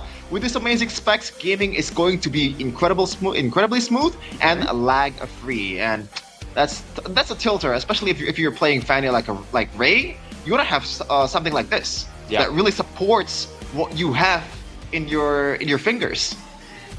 I think after that, I'm gonna buy it soon, Chef. And so thank you for the notes earlier. S25, folks. Yeah. Get on board. Check it out. And you guys can go. And not only that, get Gemini Live, the feature, which lets you chat about anything gaming included, by the way. So go ahead, try it out. It's super easy. Just press and hold the power button and voila. Gemini Live pops up. Hello, Gemini. I'm playing Mobile Legends right now, and I'm going up against a crazy Granger, crazy Farsa, crazy Nile. How do I win? You get your answer. Will you really get your answer though? Yes. Against It'll be like, yo, Granger, against a Nile, Granger, Lancelot? this is what you need. It's Nile, Gemini, brother. just surrender. That guy's a bit too good at video games. Nah. They'll plan a proposal for you to Exonic, buy by the way. Kyrie on your team and Onyx, the whole team of Onyx. That guarantees you a win, right, Gani? Yeah. Would you say You so? know, just for the record, Nile, Exonic. Yeah, that's all. Is he? It's, Is he Exonic? So would it be, Gani, would it be good or bad if the Exonic beats Onic later? Oh my God, this guy. Hey. Oh my God. The Sheffin. cope is back, bro. After losing 0-2, I lost the cope, but after going 3-0, back is the cope, and it's as strong as ever. Yeah. You can also cope while also being stylish in the game with the diamonds. If you buy GoPay WDP freely, grab the special promo for superfans exclusively on GoPay games. Every Check it out. WDP purchase gets you 100% cash back, meaning your balance will be fully refunded. Yeah, that's not even a lie. The most honest and affordable top-up prices. This is the most important thing, guys. The honest ones. Because if you get diamonds from a shady place, it's not gonna do you any good. You'll get banned. Ew. You'll get. Yeah. Who wants to get banned, dude? What an L, man. Come on, guys. Come on. Hey, you don't want your account hacked. You don't want to get, like, unsafe, unofficial diamonds because that is whack. Especially when you get more value from the WDP that says right there is gratis. What is gratis, Gani? It's free. It's gratis. It's FREE. Essential ammo for you guys, gamers, to keep playing smoothly, of course. Buy phone credit with the new GoPay app as well. It's always cheap. Essential. Thank you. You're welcome. We all are essential. Hey, especially now. We are the best trio in terms of MLBB skill in the English desk. We gotta remind everybody that every time we play, this is the trio that is good at video games. True though. And they're good at video games too. Coach Airpang, shout out to him. Ex-Geek fan, by the way. Nile, ex-Geek fan, by the way. Man, Luke, ex-Geek fan, by the way. Can you guys stop stealing Geek fan players? Like, is that something that yeah, don't worry, I'll can stop. do? You're not doing too hot, so I don't think I'm gonna take anyone. Would you take Voloisky though? Oh, I would take Voloisky. Yeah, it doesn't matter how bad Geek fam are. Voloisky is the only one that I'll be like, you know what? Anytime I will take that man. The switch up, Gani. The switch up. Would you take Voloisky, Gani? Oh, would I take Voloisky? That's a tough one. Hey. You know what? For the laws, I would. For the laws? What do you mean for the laws? Hey, he's still a great addition. What do you mean? Yeah. I think you could just slot him as an analyst with CW. I think that could work, but we're on as a head coach, phase. he's literally mini Eb. Might be. Oh yeah, you're right.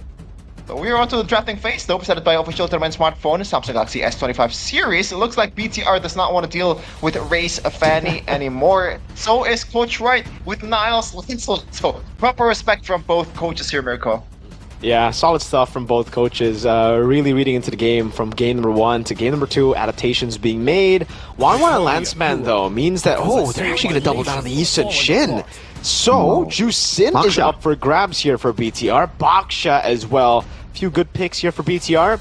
Now do they decide to go for the Baksha to flex later, or do they just pick up the Juice Sin, giving Dewa United a chance to play utility? Which means, by the way, if Dewa get utility, they can go for a strange pick on Octa. A possible Kimmy, Lunox for them opens up a lot of avenues with the Baksha. So BTR, is it the flex or is it the prio? Which one do you go for? Flex is Baksha, prio is Juice Sin, or do you want to just go for pickoffs, which is Kalea? I don't think so. With the Gatot still being up for grabs for Dewa, doesn't look like the Kalea is first pick prio. So, yeah, just those two. My only issue with the Baksha pick, right? Especially if it goes to the hands of Niall, man. I just don't like this guy with a utility kind of hero. So And for that reason, Donnie? I think 70% will not go to Nile, right? Oh, yeah, exactly. For that reason, that's why I think it's not going to go to Nile. But right as I say that, Kalea gets picked up, which means this could be a Gata Kacha angle for BTR. And that will mean the flex will have to happen for the Baxia unless you put Gata on XP, which is also not really the best pick for Shogun. Yeah, not only it's not the best pick for Shogun, I just don't like Gatakacha EXP overall. Maybe Agreed. just a bit lackluster in terms of like the fighting He's just power in there, the lane, man. and also, yeah, he's just man. Like CC can just bully you out of the lane. Fovio is amazing in the team fight, but Gatot is just like one and done AOG, and you're out of there. And most of the time, you're not even out of there. You get punished. Let's see though, BTR. Do they want to flex here? I would think not. The Gatot would be a given towards the Roam, but what is the other pick here? It's gonna be a Moskov and also Selena from Moreno. So, man. Okay, these two are, I would say, signature feeling picks from both the carry of VTR. Okay, there's the Beatrix though. That's the combo there what United wanted to go for. Now both junglers are going to have their heroes limited down, and I think Dewa will get more of the value there as we get into Red 4. They're probably going to ban out 2 more junglers, pick up the last one that's available. Dewa banning on Gata Kacha. It really depends because right now, if you go Gata Kacha, that means Nile will have to go on the Baxia, and I think up against Beatrix Farsa, you want to have an assassin. True. Yeah. I think they're gonna have to go for like Haya, Joy, these 2 picks that can really like dismantle the backline, especially considering they already have a Selena and Moskov, so they already have a layer of dive to help the Joy or the Hayabusa, whatever they decide to go for, to deal with the Kalea. It really looks like a Baxia Roam so far with the Selena pick, right? The popular combo Shield Unity on towards the arrow, the stun is quite long if you combine it. So yeah, Bigatron, they will limit the EXP this time round. But the Uranus banned out. They know, they have identified that, hey, Dewa United, they have strong bush control, but not a lot of hero or Kalea cannot really peel in the front, right? So Dewa United seems like they will still ban the Gatot Kacha out. I'm wondering what's going to be the option here for Shogun. I would expect something that's a bit more utility. He had played the Cho, he had played the Hilda, but they're banning Uranus for themselves, knowing that even if they pick Uranus, it's not going to be any good against a Beatrix and also Kalea. That's just a body bag for you to play. So now, is it going to be something that's... man, what is my mind going towards the Yuzhong? I don't like it against a Kalea, but I think the against easy a Beatrix answer and also Farsa. Yeah, it's actually really good against Beatrix and Farsa, but I think the easy answer would just be Lapu Lapu, no? Like, you still have a lot of damage. This is 2 immobile picks on the side of Dewa, and you actually also have anti-CC against the Kalea. Yes, it's a bit more difficult because you have to pop Bravest Fighter and then the second part of it for you to get the anti-CC, but at least it's an answer, right? There's no other real answer. Oh! Unless they want to go Glue, but I think Dewa might snatch it away from them. Oh! They go Terizla here. Nah, It's I don't good like that. to deal with the Baxia, but that's about it. Now BTR, again, Lapu Lapu is up for grabs. They could also just go for, oh man, I think we got it. Benedetta XP, Baxia in jungle, and then you go for... What roam do you go for though, Lee? I personally... Yeah, I gotta think about it. Maybe just the Hylos. Hylos is also pretty solid here, no? Oh, you're right. You're right. So a lot more bodies on the front, and also a way to punish this composition coming in from Dewa United. But is it gonna be true here? Coach Bam is taking a while here. He knows that this is gonna be a big decision. It's gonna be a Joy and also Lapu Lapu, as you mentioned, Miracle. It's the initial choice for us, right? Baxia roam into the Joy Lapu Lapu, but that would have been cool too. I think they've learned from week 1 to never give Nile a Baxia though, so hey, credits to them.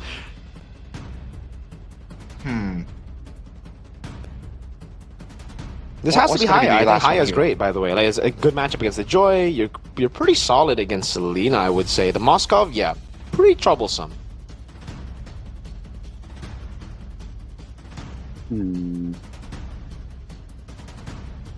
They're slinging a bit too crazy here. I think Haya would be Oh wait, the why not default choice Frederick, for right? Ray. A counter to Joy. Yeah, it's gonna be Haya. I don't like the Fredrin because of the fact that it's Baksha at the front, so it's gonna be a bit hard for you to heal up and also play the kiting game. But it's gonna be the Hayabusa, as Mirko predicted. Let's see though. Initial thoughts, Mirko. Like, which draft would you go for? I would assume that the Haya really changed a lot here for Dewa. Yeah, I think it's a skill matchup, but right now it does favor Dewa United a bit more. They have proper control over the neutral objective too with the Terizla. It's really a skill matchup here, so I think it comes down to how both these teams execute. It's comfort pick for BTR, not too comfort for Dewa actually, aside from maybe on a Beatrix, but a whole lot of prio for them. Seems like the statistics also actually favors BTR by double. The lineup rating is 6.7 to 3.1. Can Dewa United flip the script and say, no, that's wrong to the statistics? Will Dewa prolong it to game number 3, or BTR close this one with a 2-0? Let's see in the Land of Dawn. Hey, we're back in the Land of Dawn Indy. Like you mentioned, Sheffin, will the series go to a game 3? Let's find out and watch together. Early peel. Does Moreno have Season Hunter? Big question there. Shogun up top, I believe, went for the Brave Smite. Maybe. Everybody has, the normal emblems. Nothing too crazy here at the start of the game. For both teams, it's just a classic start into the purple buff. They're trying to give Letho away with a possible take on the purple. If they get this, oh man, what a win it would be. But Ray doesn't have Red Tree. Oh no! The 5-head gets it! from Bigatron. Wow, that's crazy already. The Grand Theft Purple goes early this time. And he didn't even get Letho, dude. Oh man, that's a tough pill to swallow. Yeah, it really is tough. And that's why, that's why Moreno went for the leash, dude. And he's already counter-jungling. Look at that, Season Hunter. I was already kind of questioning it, because if you don't have Season Hunter, why would you go for the leash? Turns out it's to just really enhance the Joy's early game. Something that you would expect Joy to be weak at now, it becomes really, really strong because of what we see on the map here. The way that BTR have been able to play it. Tenacity, respect from the Baksha and Moskov even. And it's Festival of Blood and Rupture. So Shogun is really going to try to also dish out damage to the front line later on, as opposed to just being focused on maybe an Octa. There should be a free turtle coming in from BTR, right? Ray is not level 4 just yet, unless he wants to go for the red first, and Dewa can delay it as much as they want before Nile gets the Reggie, but Nile wants to be aggressive apparently. No, he just backs up and did the turtle. Ray's level 3, dude. He's not even going to go for the orange buff. They have 4 members already. What? What the heck? What the heck? The possibility was very slow, and that will be Ray taking the turtle with a level down as Sodi doesn't land. But that will be the momentum for Dewa. That's a robbery in daylight. Oh my goodness. And all the early game pressure that they did is thrown out of the window. Moreno, gets away. That's a shadow though. Still on Moreno. First blood goes to Hayabusa. We mentioned that, hey, Grand Theft Purple. What about Grand Theft Turtle? It's great for Dewa, man. What a move by Ray. The confidence he had to not even go for orange buff. Remember, if he didn't go off in, he's still going to survive. Oh, the shadow kill. Revitalize will not save Moreno. And that will be another kill on the board. 2 times already, Moreno. Oh, man. Talk about damage control, Miracle. Like, after the Grand Theft Purple, they just take everything that they can. And this is a Kalea. We're talking about the snowball is going to work to their favor very highly. They're rotating towards for the down shot. bottom. Emon might be in trouble here. No, the rest of us are here, though. Unity. For the airstrike invested early. Finn will be bursted down. Mueza though, very low, and now wants the kill. Both roamers eliminated there. That's the only trade. Okay, we do have a pause here, so we get some time to actually dissect what's been going on. Yeah. Hey, if Dewa didn't actually get that turtle, it would have been really, really bad. So the fact that they took that gamble, I think, really messed with BTR's expectations. It really subverted what BTR had for themselves. BTR kind of thought it was free, probably, right? That's why they went for it, and that's why they actually didn't utilize a lot of their resources to zone, instead just going on the turtle for free. Very naive, but I would do the same thing. Dewa, on the other hand, were prepared. On a Hayabusa, when you're level 3 like that, you would usually just expect to farm, to look for a trade on the other side, but he knew that it was just over if he didn't try to turn things around, or it didn't try to go in. So he made the gamble, actually made it work with the gamble on the re-strategize, part of his name, and got it down. Again, the capitalization instantly though, and Mueza hitting 4 was massive, because the conversion off of that turtle became massive after getting Moreno picked off twice. Yeah. This Selena though, it's not gonna be I mean, Moreno on a Selena is already dangerous, but with this 2 kills already, he's gonna be a bit more careful towards the Kalea, especially because one moment that you give Mueza, that's pretty much bye-bye with a combo of the feathered airstrike. So let's see what's gonna happen in the mid game here. How will BTR take back control, because that was what happened in game number 1 too. They were kind of losing with the Ray's Fanny going crazy, but they were able to take control in the late game courtesy of the mechanics from Eman and how they were able to play kiting a bit more cleanly. But we're going to be back into the game here after the pause from Bigatron. Hopefully all the problems is already been fixed. Hopefully so. Well, let's see it here. A horrible start to BTR despite them getting a great level 1 play with, again, the Season Hunter. That cheese strat, though, might actually come back to bite them, because Finn is 1 death already. He's sitting at 1 death, 0, 1, and 0. He's behind compared to Dewa United. Is the Poison's going to be enough to hold him healthy, to get him healthy, compared to Dewa when, you know, again, they can just go for the burst with the Feather Airstrike and the Bennett's Rage? Let's see. Dewa United will occupy the turtle pit with 5! Uh-oh, that's the Ray again coming with the Retribution. The second neutral objective on the board for Dewa. No casualties except Nile, so again, Bigatron suffering another team fight loss. What? I don't get that play or like that attempt from Nile. Mueza was very clearly there. So what even was the point? Still wanted to force it. Oh. Chilled Unity. What? Next on towards Mueza. That's just the roamer though, but a great trade at least. That's compensation. That's a stun. On towards the Hayabusa. Ray! No. Caught lacking there, and that will be Ray taken down. This might be what Bigatron needs. Great arrow. Great capitalization. Yeah, we're going to be asking a lot of questions, man. We already did in game number 1. Now, again, outplays you can call them, but also just no respect from Dewa. It's almost like they didn't play game number 1, dude. I don't even think it's tilt. They're just overconfident a lot of times walking into the enemy jungle. Yes, you have a lead. Yes, you just got a free turtle after Nile went in, overextending himself. But then you play it slow. This is what happened in game 1, right? You got the lead early, and then you just try to play it as fast as you can, and you lost control. You spun out. Now they're doing the same thing again.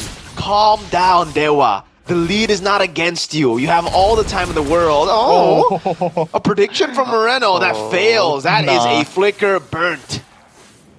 I don't know about that prediction though, because Mueza, the chances of him spending the flicker towards a blind bush is very, very low. But I guess you could also say that Moreno just doesn't want to deal with the worst case scenario with the with this Nami Slam. But back to the game here.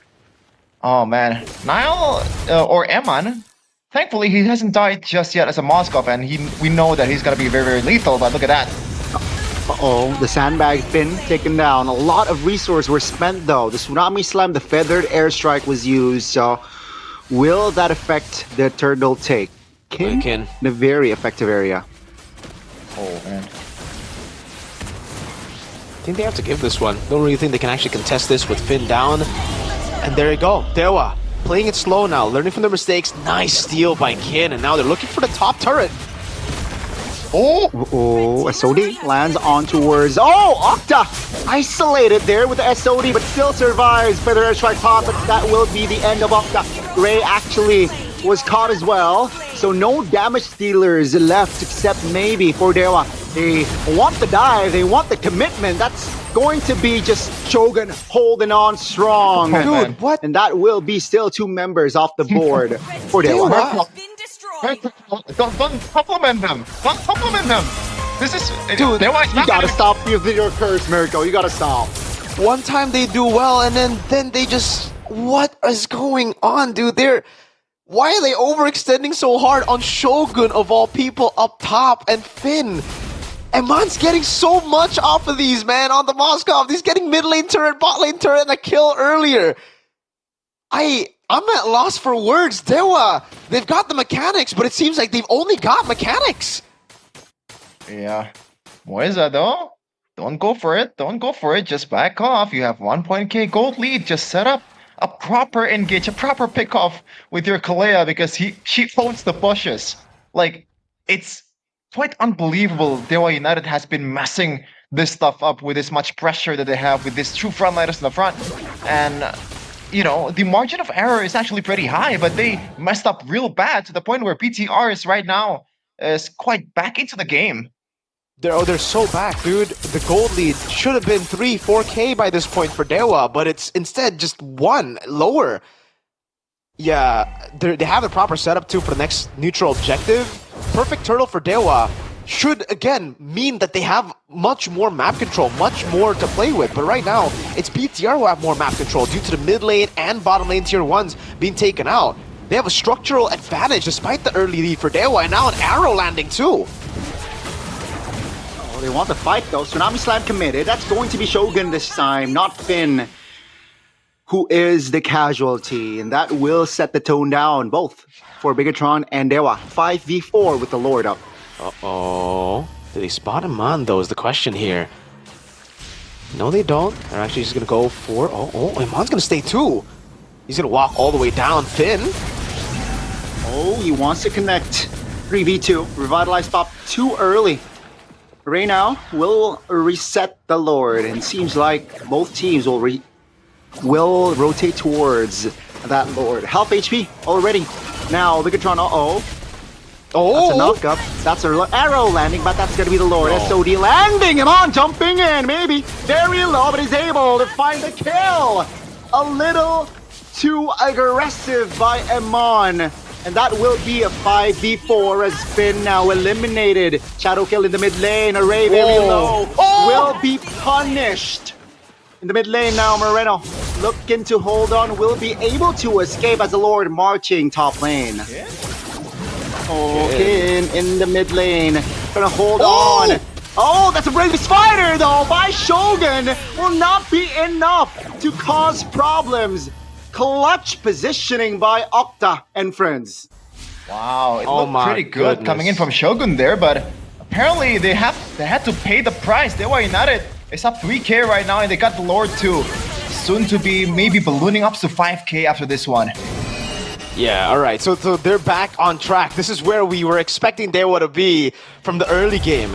And again, it was through BTR making some very crucial plays to try to turn things around that unfortunately just didn't go their way. Great moves across the board, but this just goes to show how prio the Kalea is, right? Like, we've been seeing Kalea ignored so much in MPL ID, but then you see the sustain coming in this game that has really messed with the calculations of BTR. Great bravest fighter, great stun coming down as well.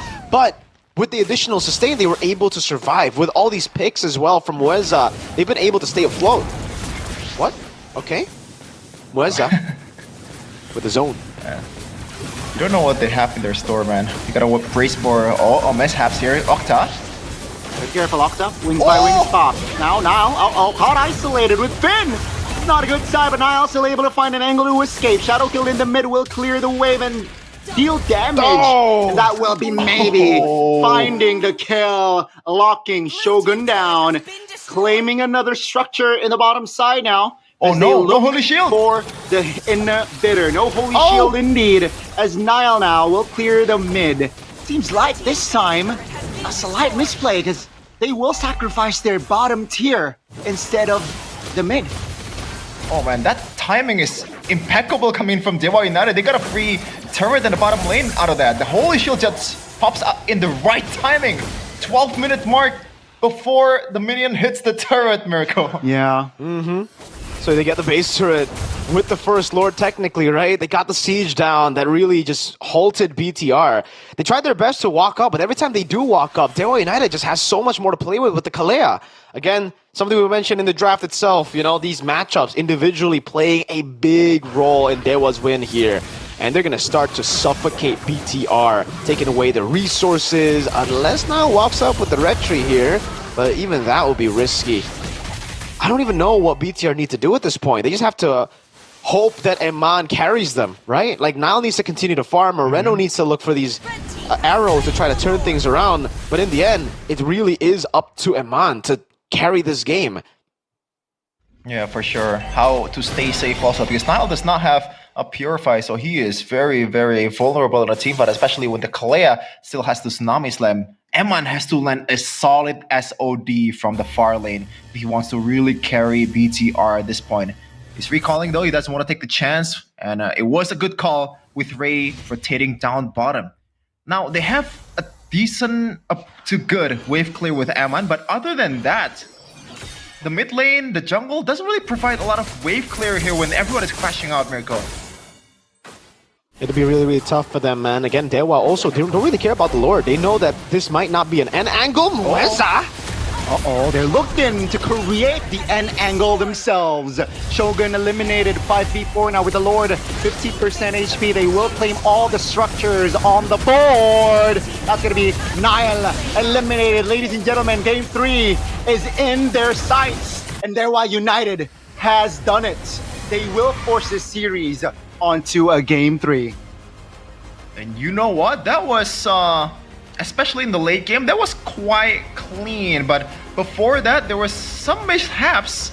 But I wonder, like, would you agree, Mirko, that so far out of these 2 games, Dewa United has been the better team overall? Over the 2 games, I don't think so. Over this game, for sure. They were the better team. They understood the assignment after making those crucial big mistakes that almost led to a Bigatron comeback. Yeah, they just took a step back. They noticed, you know, oh, guys, why are we playing it so fast? Why are we constantly looking for 5v5 fights when we have a Kalea, Beatrix, Farsa? We can just go for slow pickoffs, play with our pace, and we have a Terizla. Even if BTR decide to go in on us, we have good re-engage later on, right? That was really what built the lead back to them, what really got them the Lord. And again, for BTR, the big question mark was, for me, I don't know, like, after getting that initial comeback maneuver, making those big plays instead of playing it slow again. Like the Joy and the Moskov, this is mid to late game power spikes that they're playing with, but they instead just look for the all-in constantly, trying to gamble their way back. And the early game was so solid for BTR. By early game, I really just mean the first minute of the game, stealing away the purple buff that didn't really add up to anything. Because again, they got overconfident after getting that early lead. They started the turtle, no setup, well, no pure setup with the zone. Instead, they thought it was free. They thought they could do whatever they want. Ray came in clutch with the Retribution and got Dewa back to safety. Yeah, amazing stuff coming in from Dewa United, especially with that steal, man. I still can't believe, because in a world where that still did not happen, we could see a sweep coming in from BTR. That's how important that was for Dewa United. We're gonna see the replays though, and some of the stuff from Wiz that we see is decent. You know what?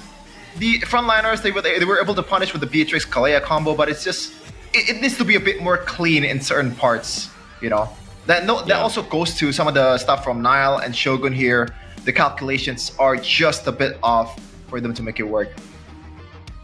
That's why for me, I think the better option for them would be the Shogun Benedetta. And player of the game here, started by official tournament smartphone, Samsung Galaxy S25 series, goes to Kin with a Terizla that I kind of doubted in the first, in the first time that he picked it, but he made it work. You know, not really the loudest MVP game out there, but he was kind of clean too. I think overall, out of all the members that's playing for Dewa United, Kin made the least mistakes. Great targeting too every single time. A lot of sets were opened by Ken as well. This rookie, man, so much potential. For real. For me though, I think, Kin just did a solid job early game, really not participating in much, not being able to get on the scoreboard, but then the re-engages happened so many times here. This was still within the mistakes of Dewa United, by the way, like overextending a whole lot. And then after this, it was just a pure prio for the whole team going in together. Mueza finding these picks constantly. And then towards the end here, Eman trying to make that hero play. They went for the chase on Ray, but they weren't able to get much. And then the outplay in the mid lane through the heels of Kalea. Mueza did a good job here in this game. Aside from one mishap early, that's it. He played a phenomenal game, baited out flickers. I think actually for me, the MVP choice would have probably been Mueza if I didn't forget to vote. It's outstanding, man. I honestly I somehow expected a 3-game series or 3-game series. Yeah, 3-game here in this series, and you will get to see it. Yeah, 16-6 on the kill count. 14-minute game, half of what we have in game number 1. So take a look at the items here. Mr. Maybe didn't even bother to build a Husk Claws because he knows he has enough damage and enough firepower to burst down every frontliner that BTR has practically. Even going against the Blade Armor and the Dreadnought Armor coming from Shogun, it really doesn't matter when you have this much gold in the late game. He hasn't died at all in this game too. Yeah, I actually said Glass Cannon. I got to take that back. It's actually not. It's actually so safe considering Dewa had such a big lead. 6-0-6 here. The Beatrix was very, very free. No one was actually able to, get to him in the later stage of the game. But hey, safety is his number one priority, and he did a good job itemizing for safety against a possible Lapu dive and a Joy dive that possibly could have turned things around. Good Rose Gold, good Win of Nature, the Weapon Mastery choice as well, and the Season Hunter for Moreno, unfortunately not paying off the way that they would expect. It actually did pay off, they just didn't know how to capitalize on it, and they got too overconfident in the Turtle 1 setup. So now we have to talk about game number 3. What are the heroes that they are supposed to prio now, right? Because the Bakcha pick now has led to BTR to go for some weird strategies. I think they got to stick to what really, makes them click here, which is the juice in first pick. Moreno is so solid when he's on an aggressive pick like that. The Selena is still pretty good. It actually could just be an execution issue as well, right? From game number 1, we saw that Bigatron were just able to execute. Game number 2, it was the opposite. They weren't able to execute after getting the lead. Just seems like whoever has the lead early ends up throwing the game, man. Yeah, that's been probably the story for BTR, or maybe in this season, a lot of teams are doing that also as well. But in game number 3, I gotta say, for me, personally, the Kalea pick is huge, especially when you're trying to put a Joy on Nile. It really limits Nile's potential. Even with the Lancelot, you could argue that Nile would have a better time, but not as good of a time if the Kalea is gone. So maybe Finn and also BTR wants to prioritize that Kalea and also provides a better mid-prio and mid-control with Moreno, with a Farsa, or with a Zushin that you mentioned earlier, Mirko, and also it's a way for Eman to snowball if he's given the right hero. This is why, Chef, and I'm confused as to why Kalea doesn't show up more often. Like yesterday, the last 2 days, Kalea has just been ignored constantly. Yeah, I'm not sure what happened, but I'm going to take a look at some of the win rates that Kalea has on some of this player. Finn actually played 2 games with the Kalea this season and 0% win rate, so maybe they're not really confident enough to play the Kalea? I'm not sure. For Mueza, before this game, he's still 0% too, so I don't know what's happening in MPL ID overall with Kalea. It seems like a really simple hero to actually could execute. Wouldn't you agree with Connie? Because you're the Rome player here. I think it has some setbacks, right? Sure, if you have that early lead, if you have a K or 2K in the first 4 minutes, the Kalea is just such a powerful threat. But imagine if your team is the one losing 2K first 4 minutes, the Kalea, it's going to struggle. So it's technically high risk, right? Unless you have compensations, but that's why you see a lot of negative win rates on the board for that Kalea. If you don't have that early lead, it will be hard to have a proper or efficient Kalea pick. What do you think, Mirko? I don't know. For me, I think it's really, really safe. For me, I think like it's just a really good pick.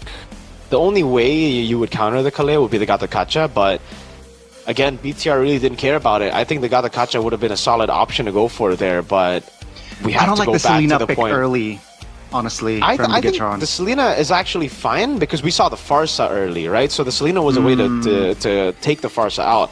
What I don't like is the Baksha first pick again for BTR. Because with the Baksha picked up like that, they couldn't go for the Gatakacha. It would have been an easy Gatakacha for Finn had they actually gone for a different pick. Like say Jusin instead, right?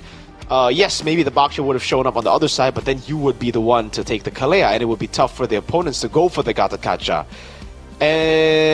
I think for me as well, something that needs to be improved by BTR would be Nylon Utility Jungle. If you are that confident in first picking Baksha, you better have a way to flex it. Right now, even we called it, there's no way that the Baksha was going to the hands of Nile. He needs to try to prove to MPL teams that he can play the Baksha, because if not, it's a big hole in their game. Yeah, especially it's gonna pay off later in the playoffs. You could play those utility heroes. Exactly. Now the other teams are more they're playing the guessing game against you pretty much. Yeah, we're gonna see some highlights though from what happened in game number 1 and game number 2. Pretty fun game overall, especially game number 1. It was high octane. As we're gonna take a look at it right now. Just a lot of team fights, and I believe it was 60. Or was it 73 kills? 63 kills overall. Yeah. Insane game.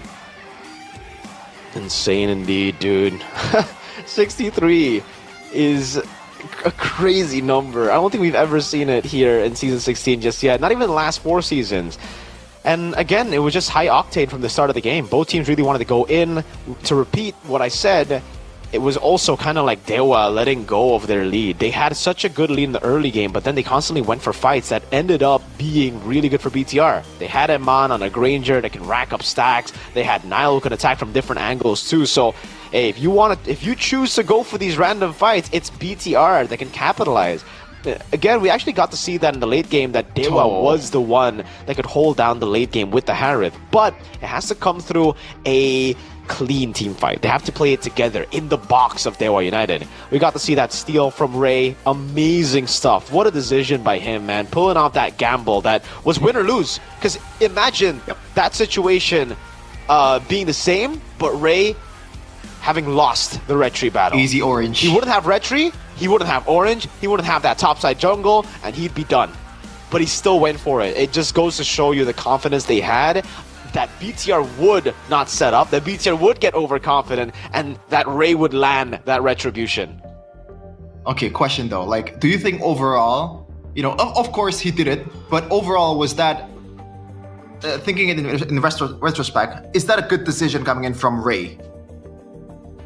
It's a high risk, high reward kind of play, I think. I mean, at that point, it's good if they pulled it off. It's bad if they don't. Yeah. Oh yeah, again, amazing stuff coming in from Ray. Taking risks. He's been popping off with the assassins, but let's see though if he wants to play the utility more, because that's been also a problem with both of these junglers actually, Mirko. You've criticized this guy for the longest time for being the worst jungler in ID at that point of time, at that patch season when assassins was not relevant at all. But right now you have to play 14 games. was it? So, 13. yeah. 13. Yeah. Seems like I think he's grown a lot. Geek fan jungler. You said like they're the best, the worst jungler. I don't know what you have against Geek fan, man. Is this a personal agenda? I don't know. I don't really have an agenda because I love Beloy. It's because I want Geek Fam to succeed that I am just super disappointed because they get the junglers at the wrong time every time, man. Except for Makekids. I actually said Makekids is really, really good. Best jungler last season for me. But yeah, with Ray, with Vincent, it was always like bad timing. They got Vincent in the assassin meta, they got Ray in the utility meta, ended up being the worst for both of them. And hey, luckily, they kept on using GoPay, though, throughout those years that they were kind of bad on utility and assassins, because with GoPay, they've been able to level up their game, brother, man. Look at the way they play now. Well, Ray on assassins, again, he's always really good on assassins. It's just utility. Yeah, and there's gonna be a lot of utility that's coming too from GoPay. Vote your champion. Unfortunately, I've been voting Geek Fan for the longest time, and they're not champion just yet. maybe Gani can speak about this a lot better, man. Just like Have you previous gone on a seasons. motorcycle, Onyx- Donnie? Hey, that's the thing. Maybe. That's the thing. This is the thing, guys. All right. In case you guys didn't know, out there, viewers, there's a chance if you just vote your champion through GoPay, you can win prizes as well. 16 electric motorbikes, 16 gaming phones up for grabs, and of course, there are other rewards like MLBB skins, GoPay coins, headphones, and also power banks, just to keep playing MLBB. So yeah, check it out. Sounds like a good time, Gani, or maybe a good day. Hey, you know so what? what is it, Chefin? Good time or good day? Good day. Speaking of, going off cam a bit. Oh no, I don't have a good day here. Can you throw it to I can me? just give it to I you. don't think Yeah, here. Here, take it, take it. No, there's not any. Okay.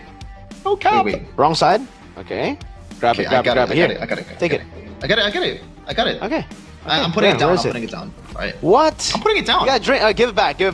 Give it back. No, I want to drink You it. want to see a dude. magic Really? trick? You want to see Bro, a Give magic it back. I trick? want to drink. No. Here you go. Alright. Stefan, Yeah. you want to see a magic trick? Go on. You see the cap here? Yeah.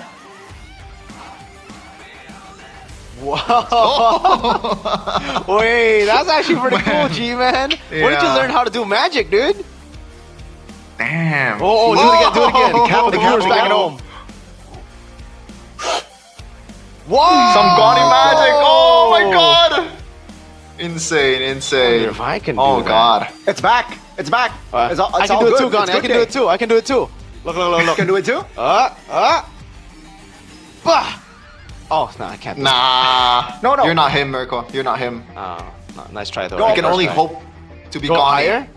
Oh, Yeah, go well, that's just higher. out of There you frame. go. Oh, Okay. oh, nice magic Man. trick with the You know the boys. trick. All right. Seems You know pretty the fun. trick, I wish I man. could join, man. I wish I could join. Where's your good day, dude? I haven't bought it, man. I plan to buy it after You get- all of these games. Bro, to, you can get to free get me through diamonds the and night. skins. What are you doing? Like, you can get value out of it, dude, with a unique code in the back of the bottle. Why are you not getting the value? Okay. Get the value, Chefin. Again, I'll get it after the cast. All right. Yeah, I'm you better. stuck here. Unless you want me to just get away from here and buy Good Day right now, I can do that. If you guys want to do. Okay. Hey, you can do it in the break, man. We're gonna have a long break. Actually, pretty short break because the first game was 30 minutes, and we're gonna see a 3-game series here. You're right. Yeah, hopefully both teams can reset and also think of like a good way to maybe just abuse the other team's lack of utility jungle. Well, it applies to both teams, so I'm just yapping here. Anyone knows what topic we want to talk about here? Because I'm running out of topics. Hey, maybe you know we can what? talk about Kin and Shogun. I don't think we've talked about them at all. Oh yeah, you're right. You're right. So, you asked me earlier, Mirko, before, Kin and Shogun, what do you think? Yep. What do you think, Gon? No, what do you think? Kin or Oh. Shogun? I think, individually Kin. I agree. Shogun's Yeah. more of a team player, and so far we have been seeing that. So, let's see. First, home team is going to go for first pick selection. Dewa going to the blue side that, by the way, for some reason is sitting at 0%. For some reason, it's always like this at MPL ID, dude. It's never constant. It's never like, okay, blue side always gets it, red side always gets it.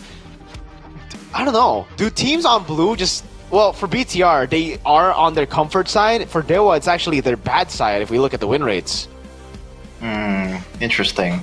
And I don't know if this is a hot take. I'm a firm believer that blue side or red side, it really doesn't matter. It really just boils down to how you execute it more, which is pretty obvious. But for some reason, there's some reason where there's some seasons where red side is just dominating a lot. Yeah. But yeah, and we're blue on side towards sometimes the on towards the drafting phase for game number 3, final game for BTR versus Dewa United. Is that a Grok ban coming in from Coach Wright? Yeah, a lot of respect to the things up. Grok. Was one of the big picks that got them to win in game 1, to be fair, so I can't really blame them for going for that, for respecting that right now. What's your command? The Lancelot, though, also with the Wanwan, it seems like they're going to be sticking to the same things. Now, Will Dewa go for the Baxia? That has been, well, at least for BTR, not too good. For them, pretty solid. Let's see it. What's it gonna be? Jusin, Baxia, or something entirely different? Kalea, first pick. This means Gatot can come through for BTR together with a Farsa. Yeah, I'm telling you, man. I called it, right? The Kalea has to be contested, and now Moisa got it. Okay, we have to understand that like it was good because of okay, they go Yisun Shin and Jusin first because they can Gatot Red 3, right? Dewa, unless they pick it up themselves right now, I don't think they're gonna go for the Gatot Gacha here. I think they're gonna go and stick with the same, right? The Farsa is pretty good against Jusin and Yisun Shin, and then what? What do they go for after? I think securing a gold laner here, just straight up Beatrix though. I think the trade-off is worth it against a Gatot Gacha. Even though you're gonna get punished with the AOG, it's still worth it for the fact that you can combo with Moisa. And if you can get a early snowball, that would be good. Now, the problem would be how you secure the mid-trio because it's up against a Jushin. Ooh. They go for the Farsa and Beatrix, so I would say a bit too greedy, knowing that BTR kind of... For me, it's readable. For me, it's them going for Gatot Kacha, but maybe there's something different in mind for BTR here that would lead Dewa to believe that they would just go for, again, the same composition. keep in mind, Baxia is completely ignored here because I don't think the situation is good, especially for Bigatron after that second game. And Dewa seems like they have their own plans. So yeah, after banned out, first game, second game picked up, third game neglected.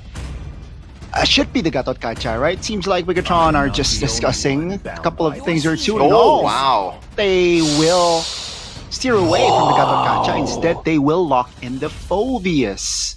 What do they have in mind? Yeah, the Phoveus gets hard countered by the Kalea. I think they gotta ban glue at least, because this could be an easy glue plus glue plus Kalea combo. Yeah.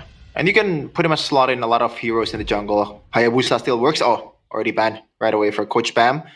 Now, what else is a good dive against a Yisun Shin, also a Jushin? Or do they want to just go pure front to back and complement maybe's potential? Like picking another front line? High loss against is a Jushin.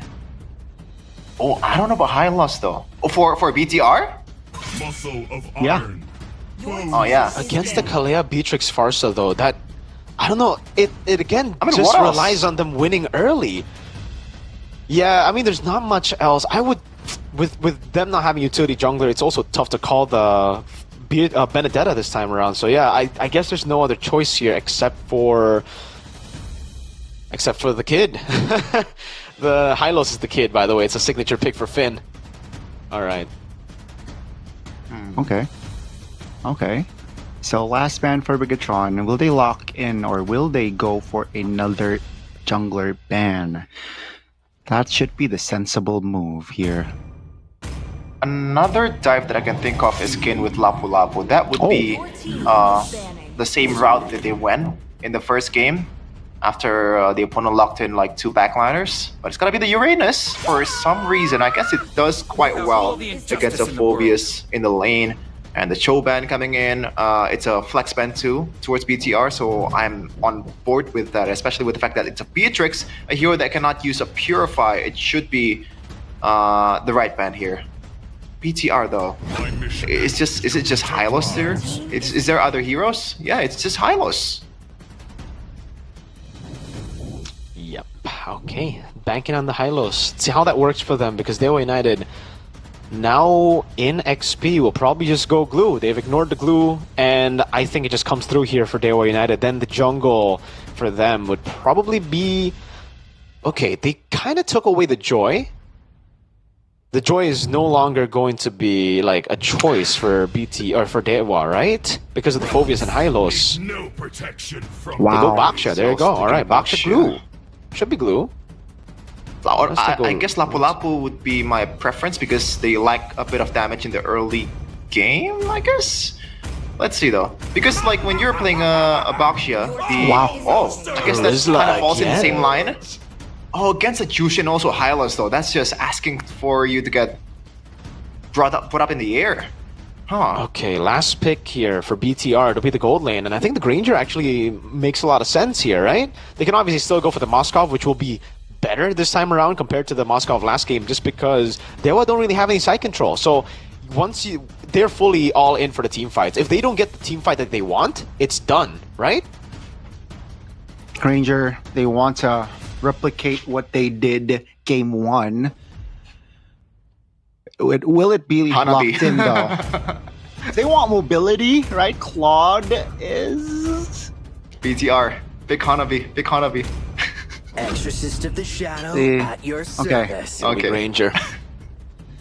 Hanabi is a pretty funny shout. I mean, like, RP did it against a Lancelot and also a Farsa for some reason. Can't really comprehend what they're thinking, but it's gonna be Granger. Eman still sticking to his guns that worked in the first game. Let's see though, this is gonna be the final game of the series of BTR versus Dewa United. We're gonna see the stats in a second, which team does the stat favors too. But Mirko, initial reaction about the draft? I think I got to give it over to BTR this time around for their control overall and them having more ways to actually win out the game. But for Dewa, it's very straightforward. They want to go for neutral objective 1, snowball, and then win the game. So it really comes down to Turtle 1 for Dewa. If BTR decide to contest Turtle 1, then it's the same for them. They're going to have to battle it out. Yeah, it's a W or an L for both of these teams. Go big or go home. Game number 3, the last game of BTR versus Dewa United is live here in the Land of Dawn. It's live, and it's go time for both of the teams. Which team will find the dub to at least secure a safe current positioning in their own standings? Let's see, ladies and gentlemen, week 3, day 1 action. Let's take a look at it here. Eman in the lane against Maybe in the mid lane prio here will actually still be for Dewa just because of the Kalea, and that's why again for me Kalea is so good. Ray with the box share should be able to control the lethal Wanderer, and a BTR shouldn't really contest for this. They know that they'll lose out in the battle, especially with the Kalea and Farsa in the mid lane. They're just gonna have to go onto their own jungle. Finn revitalize early. Wait, Mueza. That's going to be the knockup. That's going to be Nile in the mix, finding first blood. An important one, ladies and gentlemen. That might be enough to get the momentum of Yi Sun Shin rolling. Okay, so what happened there, Rico? You see that? I mean, I would agree with you. The mid control would be the Kaleas, but I guess Mueza just slightly overextending, despite them kind of winning the initial trade in the HP battle. I think it was because of a 3v1, right? BTR had the man advantage. Manile was there, and Ray just wanted to go into his own jungle. Emblems by GamesMax to pull yourself together for Mueza again, really pushing into what we already expect. Moreno!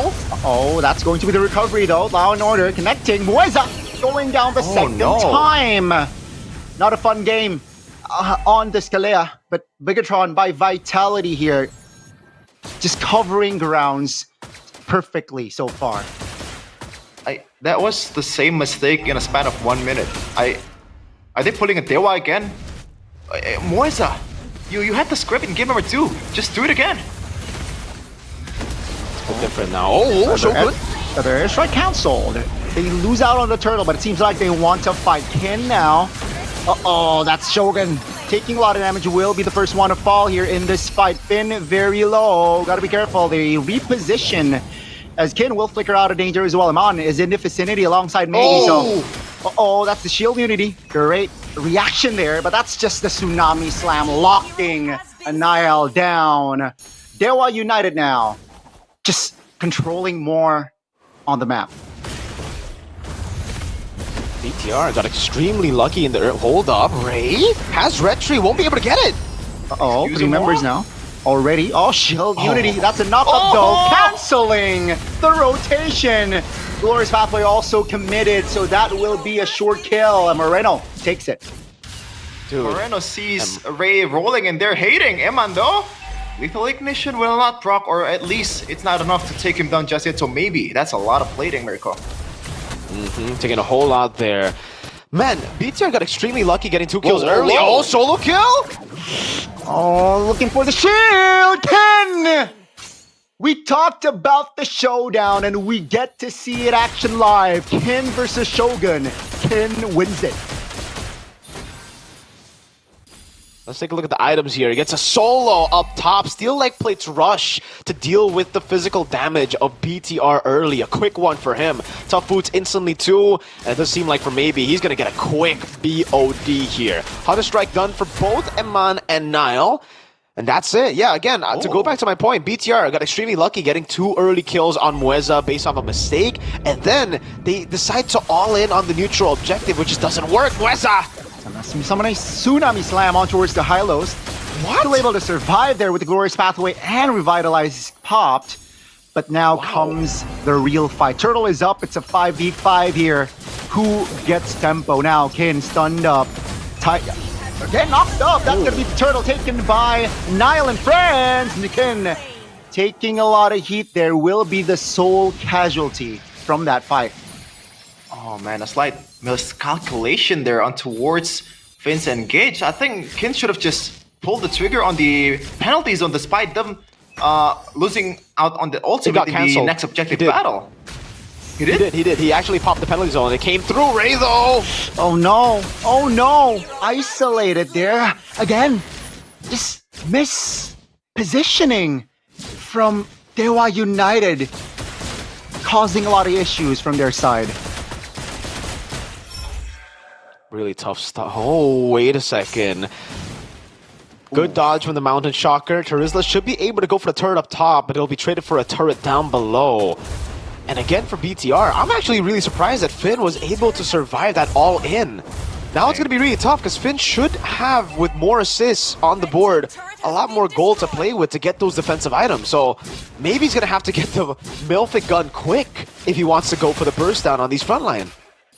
Yeah, that's the idea. Even Octai actually opted to go for the magical penetration boots, despite usually Farsa opting for other boots here. But looking at the jungle difference here in the level department, Ray is already 2 levels down against Nile. Things are not looking good, especially in the next objective, in the next total. If they want to battle out the Retribution, even though Ray is a utility jungler, I feel like so far BTR should have the advantage, especially with Shogun also fit in the front. Oh, rapid boots for Eman. Oh, yeah. He wants to go for the fast moves around the map here. And again, it really comes down to also Dewa United playing the way that we expected in the drafts. Playing purely, a pullback on Ray, some shots on Octa. Playing purely for the group up. They're grouping up constantly looking for picks, and that has enabled Eman to look for the wave push in the bottom lane, getting the wave all the way to tier 2. Weza! Tsunami Slam, Feather Airstrike combo. Nile claiming the turtle. That's Shogun very low, but that's going to be Kin jumping. Nile with a reaction. Shogun though, first one to fall. That's going to be Finn! And next on the board, Dewa United, they lose out on the turtle, but they win the fight so far. That's going to be Moiza eliminated again. A slight misposition maybe. 1 HP practically. Wasn't able to find a kill there from the side of Bigatron. Luckily, Dewa United recollected. Yeah, both teams are playing with the margins here. They're just very aggressive, especially Nile. Let's see if they can defend this one. Yes, they can. So far, only 1k gold lead for BTR. Not the end of the world for Dewa United, especially when they have a Kalea. But those purifies on Moreno and Eman will do them a lot in the late game. Now the only real target available is Shogun and also Finn, or maybe Nile if his tendency to overextend will come through. Mueza though, oh, this is bad. Tsunami Slam on towards Hylos. Glorious Pathway will not save him this time around. The burst damage is already more than enough to take the horse down. Bigatron now, just trying to, I guess, find their own tempo. Sure, they've been getting the economy, they've been getting the kills, but seems like Dewa United has answers. Yeah, he got away, Finn. I don't know why he walked up again to give Mueza a free Tsunami Slam and Dewa a free kill. Luckily for BTR, I guess, Dewa don't have Sky Piercer, so they'll get some value from these kills on Finn, but they won't get like super crazy value. That's the value at least that we're talking about, right? The Milfic gun early picked up, and that will enable Dewa to go for a lot more picks against the frontliners of BTR. Shogun and Finn will kind of have to engage before Mueza can look for a pickup, because if Mueza is the one to start a team fight against BTR, it's basically one member out. Confirmed. I think that was the initial plan coming from Vin, just baiting out all the resources, and maybe BTR can retaliate, but he was not strong enough at least so far, especially after the Malefic gun. Also, the BOD secured by maybe concealed play. Who did they want to go for? Ray still rolling. Still rolling. No conversion. Just to cover more ground, I guess. Now, Amon is still top. Dewa, 5 members already around the Lord. Gotta be careful here. Lures pathway towards the back. Nile finds an angle to steal the Lord. Nile, though, will lose his life in the process. Mueza will be the trade, but Amon jumps in, trying to cause problems. But that will be the end of Shogun surely. Oh my goodness, still has an angle to escape, but maybe now in trouble. But that will be the Lord for 2 members of Bigatron.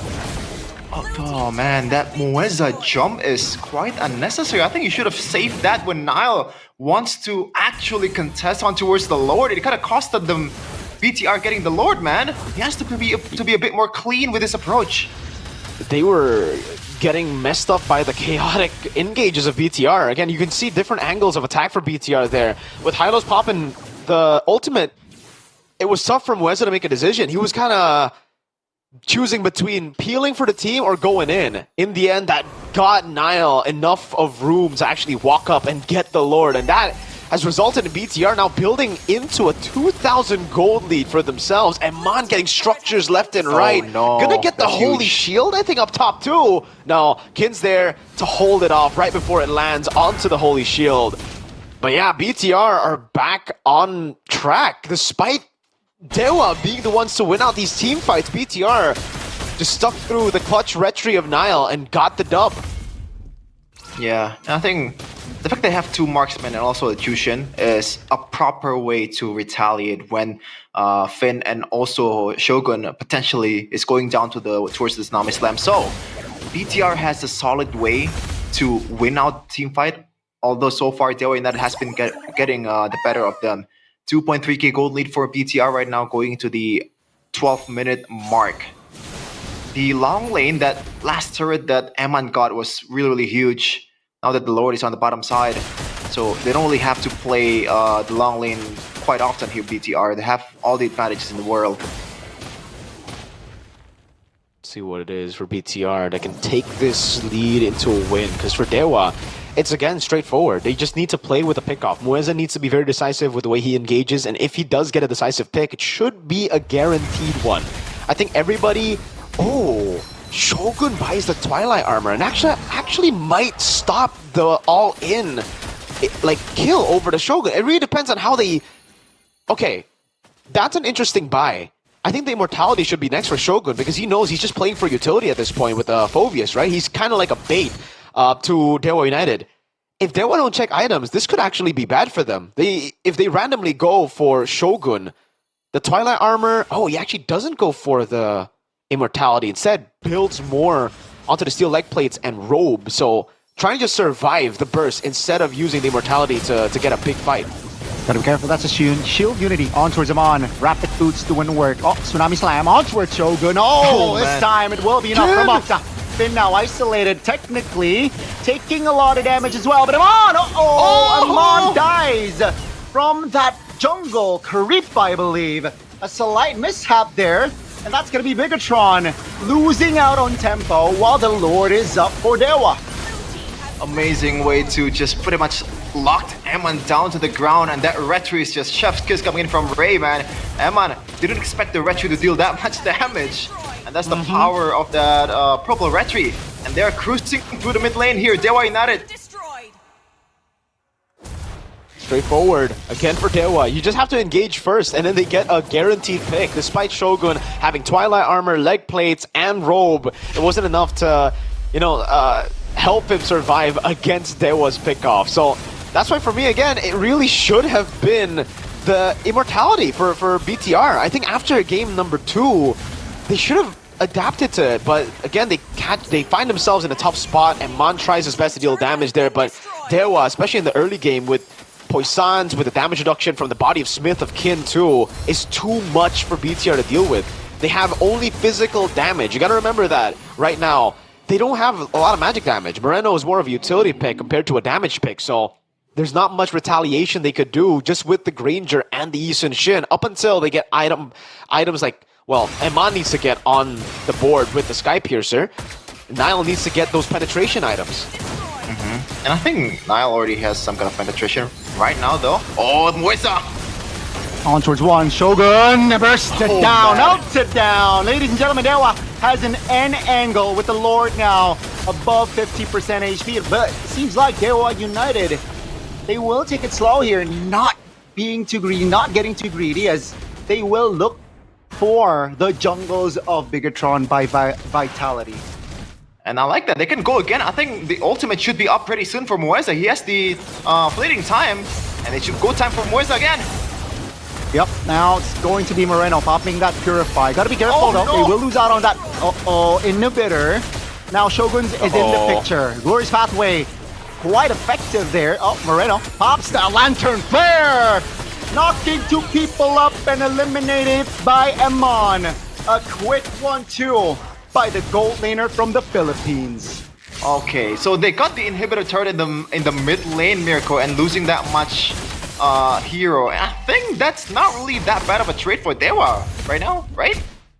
Yeah, not bad at all. I think it's actually still very, very good. It could have been better, again, for them to just back away instantly after getting those base turrets, but it's still good. They got proper structures that will never respawn, only for the price of those tanks, and there was no bounty given at all. Most of the bounties, or all of the bounties actually, are on the hands of Octa and Maybe. So right now, it's still very, very good. It'll still be BTR having to clear the side wave, having to set up perfectly before having to fight against Dewa, who again can just make the decisive move to go in on Shogun and to win out a 4v5. BTR, they had an angle to play with the side waves earlier. Dewa, very straightforward from the start of the game, from the start of the drafts. You knew exactly what they were going to go for, which was, again, just go for the pure team fight. BTR haven't been able to utilize that macro at all, and that's why they find themselves in a sticky situation. And now even, they're just going to go for the normal setup again. Muesa can go in. Gotta be careful, that's going to be a lot of bursts coming. Glorious Pathway though, hindering a lot of movements, but Shogun go falling first. That's gonna be the trade, and Niall comes clutch again and again. Maybe though will punish multiple members. That's going to be Amon isolated there with the Poissons and Octa just stunning him. Amon nowhere to go. 3-4-2. But Bigatron, they got the Lord. They got the Lord. The Lord's coming down to the bottom or the top. Can they make something out of this one? Dewa, they have the tools. Let's say okay. Lord is up. Seems like they will neglect it. They will neglect it here. Shogun up in 5. Minions should be their main priority. Let's see, they have the clear. Another Shogun's wave is up. coming in the mid though. What will Bigatron do? Lord now will be the focus of Dewa United. And yeah, Dewa United will back off. I don't know. For me, it's just like Muesa is overcomplicating things by going for Eman. I think even he should know that Eman has Purify in that fight. It was a free kill on Shogun. It's always a free kill on Shogun. He got Shogun knocked up. I guess the targeting, either he tapped his skill or he actually did want to go for Eman. I don't know which one was worse.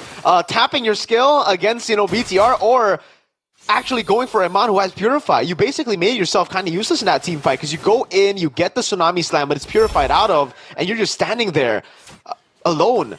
BTR now have an angle to attack because of it. That's a big stun, but no damage follow-up. Under the turret, Shogun taking a lot of turret damage, and that's gonna be Finn and Shogun off the board. Even with the Lord now, Bigatron will fight with just 3. Can they claim the inhibitor top? Lord charging. It seems like Amon will secure it with the minion. The bottom side here, Niall just wants to take it. No angle to take the structure down, so they will have to be satisfied with taking 1 inhibitor. I don't know if my eyes deceives me, Mirko. Maybe I'm seeing it wrong, but did he just ult it again on towards... This time it's Shogun. It was the right target. He got on Shogun. Usually, but Shogun was like 0 HP at a time. I don't think it's super unnecessary to use that. At that point, he just panicked, right? He tried to tap, and they got it. They got whoever they wanted, whoever was up front. For me, it's just so surprising for both these teams to not adapt to anything right now. It really, like for BTR diving in there, okay, they got a structure up top, so Eman was able to get some value back. But Shogun, not having immortality this late is a big question mark for me. The whole point of you being in these team fights isn't really to deal damage at this point on the Phobias. That window was kind of like stopped, right? That window was already closed very long ago. I think it was Turtle 3 that was like the point where you could have still done damage. You could have still taken the game into your own hands on the Phobias. But after that, it really should have been immortality already. He's a free kill to Dewa, and really now it's up to Dewa to make a mistake because they have everything on the board. Muenza actually loses out on skill 2. Moreno's walking up alone. Gotta be careful. And the wave in the bottom lane is slow. Bigatron trying to reclaim the control. You're right. Far lane is favoring Bigatron, so they can take it slow. They can play the slow dance. Very slow. Kin forced to engage there. Flickers out. That's gonna be the feather airstrike with the flicker. Oh my god! Come on, quick immortality bot there to stay alive. That's going to be up to go. Taken down by Moreno. Knocked up Finn. Niall. Gotta be careful now with the re-engage. Finn trying to hold on as well. That's going to be Ray. Loses immortality. Muenza dying in the process. Winners round fought maybe. Just trying to free hit, but that's the shutdown. Maybe finds an angle. Finds the horsey. That's a quick double win of nature. Immortality bot. But Bigatron has his eyesight target. That's going to be maybe taken down, and that will be an ultimate wipeout by the Red Terminators.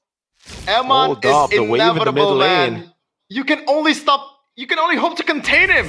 That immortality fight was so clutch, and Muenza once again, he made a mistake on that engage. And this is game with Niall and Eman putting the nail in the coffin towards the Apostles of Gods. GG WP, especially in that last team fight. Eman, what a beast. What a beast, man. What a beast. I have no words, really. Crazy. Again, it's just... I don't know what to say. I do know what to say, by the way. I'm just saying that because I don't know what words are appropriate to use to describe what just happened.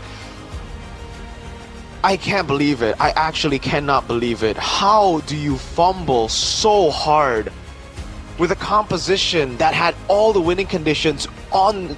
Oh, I am facepalming so hard. I don't know how to analyze this, man. It's... Oh, man. Why are Dewa overcomplicating their composition so much? They have a proper front to back with no real need to dive into the back line, alright? They can just play proper front to back. They have a composition that deals with the front of BTR 100% better than what BTR can do to their own front line with Kin and Kalea. And even the Baksha. What was the point of going Baksha if this was the playstyle? Why not just go for the Hayabusa? What? I have never seen... I don't know. I can't say. You know what, Sheffin? For MPL's sake, take over, man. Hey, brother, you're a BTR fan. Just take the W. And this is my team, and I'm voting for Dewa. Oh my. I was about to say, Miracle right now, what he is doing is acting 101, ladies and gentlemen. He acts frustrated. I wish I could act, dude. I wish I could act like this because holy, that was. I think it's genuine. I think, if I could act this well, I would get an Oscar already because, man, that was genuinely one of the worst mid to late game executions I have seen for MPL level. That looked straight out of MCL, brother. I won't even disrespect MDL I can't disrespect MDL like that, bro. Oh my lord. I'm just happy that we're in the English broadcast, so no one really cares about what we say in the Indonesian media, and we don't get clipped by a lot of media out there, for being real. This is what English Stream brought to you, man. We are being real. We know when our players are playing underwhelming, and it was a very even underwhelming is an underwhelming statement in itself. Like that was pretty bad. Granted, I gotta say that Octa flicker towards Eman is almost good, except Eman with the item swap is just way too clutch. Like that could have changed the game. Just the instinct and maniac. You know what? At this point, the only thing that can bring my mood back to okay is if I get free GoPay coins. Oh, how do you do that? GoPay coins for free? BBJ! Hey, in this economy? Ladies and gentlemen, alright? Hey, you want GoPay coins?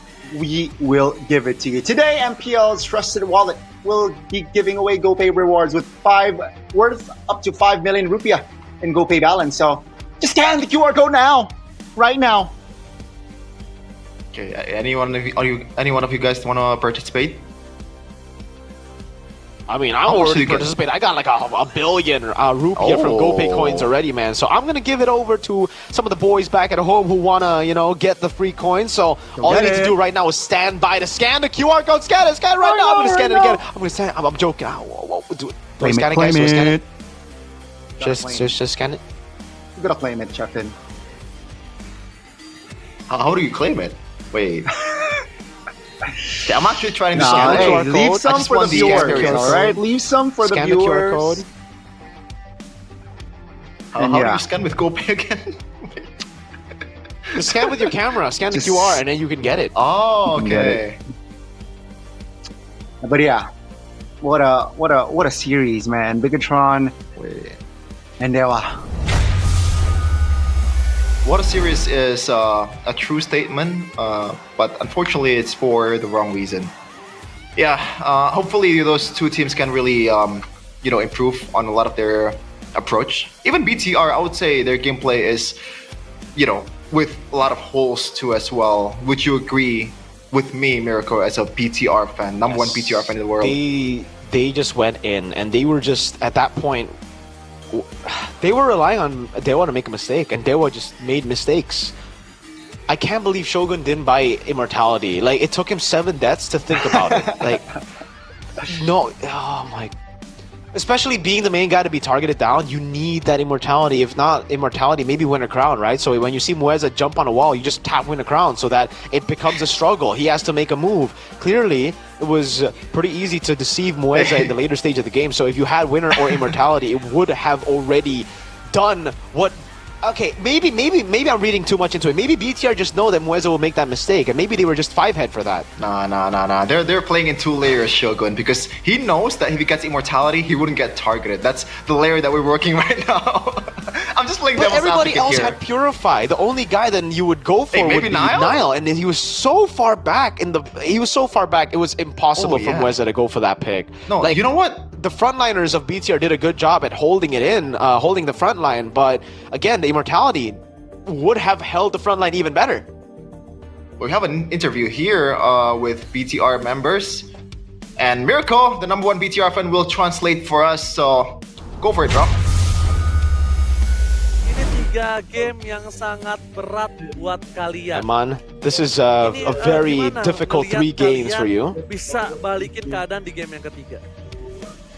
What happened? How did you guys turn things around in game number 3? Kayaknya kita harus benerin targeting kita dari game 1 sampai. We have to fix our targeting from the previous games. And we did it in game 3. We fixed our targeting. Bawah nih ya. Kalian adalah tim dengan 4 match selalu 2-1.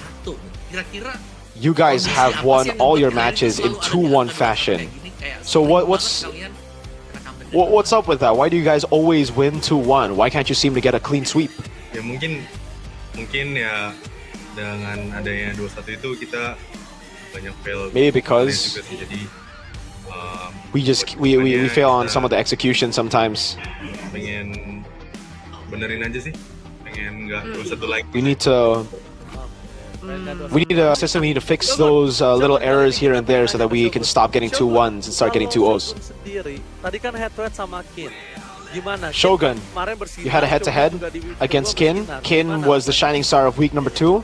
How do you feel going up against him? Aku nggak nganggep gini sih, kayak nganggep semuanya sama aja sih. I don't really see any XP laners differently. I see everybody as kind of like the same guy. So every XP laner is the same in my eyes. So I don't play with pressure. Keras gak tapi Was Kin? it difficult Menurut to go Shogun up against keras Kin? gak? Susah gak lawan? Was it difficult earlier to go up against Kin? I think it's the same. It's pretty normal. It's like the same that he has experienced in Sekarang MPL. kan banyak EXP yang baru dan juga kayak Now there are a lot of hebat-hebat. new XP laners. Tapi kalau misalkan Shogun nih sebagai EXP laner, siapa yang For you, Shogun, as an XP laner, nomor 1 di MPL Indonesia saat ini? who's the best XP laner in MPL Indonesia right now? Sama aja. Sama aja. It's the same. It's everyone's the same for me. Sama semua XP laner, They're all the same in my eyes. Cara main timnya aja. It really depends on the team at this point. Like all XP laners are pretty similar. Perbedaan antara Ron dan juga Nile, gimana nih? Kalian dua-dua What's the difference between Ron and Nile for you, Shogun? Apa perbedaan bermain dengan Ron dan juga Nile? Perbedaannya Difference is kalau dari Naila kan karena banyak pengalaman jadi lebih Nile has a lot more experience, so Ron he's able to have less mistakes and he's a bit more clutch. Ron, his mic cut out. Disadap ya, seperti tiba-tiba suaranya hilang ya. Oke ya, suaranya tiba-tiba hilang. Halo? Suaranya tiba-tiba hilang. Ada. Kalau Ron? Jadi perbedaannya kalau Nail mungkin banyak bagus soalnya banyak pengalaman. Nile's good because of the experience. Again, the mic kind of turned off earlier. Ron needs to improvise a bit more, but he's already good. He's already good. Both of them are Tapi good. kalau Eman, gimana Eman untuk dari sosok god laner? Lebih enak jungler antara Ron Eman, what about you? Who's better, Nile or Ron? Dua-duanya jago. Ya, bisa They're both the same. Both of them are really, really good. So it's the same for me. Berarti Eman udah agak sedikit lepas gak bebannya nih? Karena So, jungler Eman, kan sekarang kayak assassin banget juga. Is the pressure relieved off of you now because you used to be the main carry? Now you have good junglers. Mungkin dia kayaknya. Yeah. The Eman lebih suka heavy lifting is no longer just on me. main dengan jungler yang bermain tank atau jungler yang bermain assassin? Do you like utility junglers or assassin junglers more? Soalnya kalau Nail dia suka main assassin. It depends on who plays, because if it's Nile, I want him to play assassins. Bikin apa dia mainin.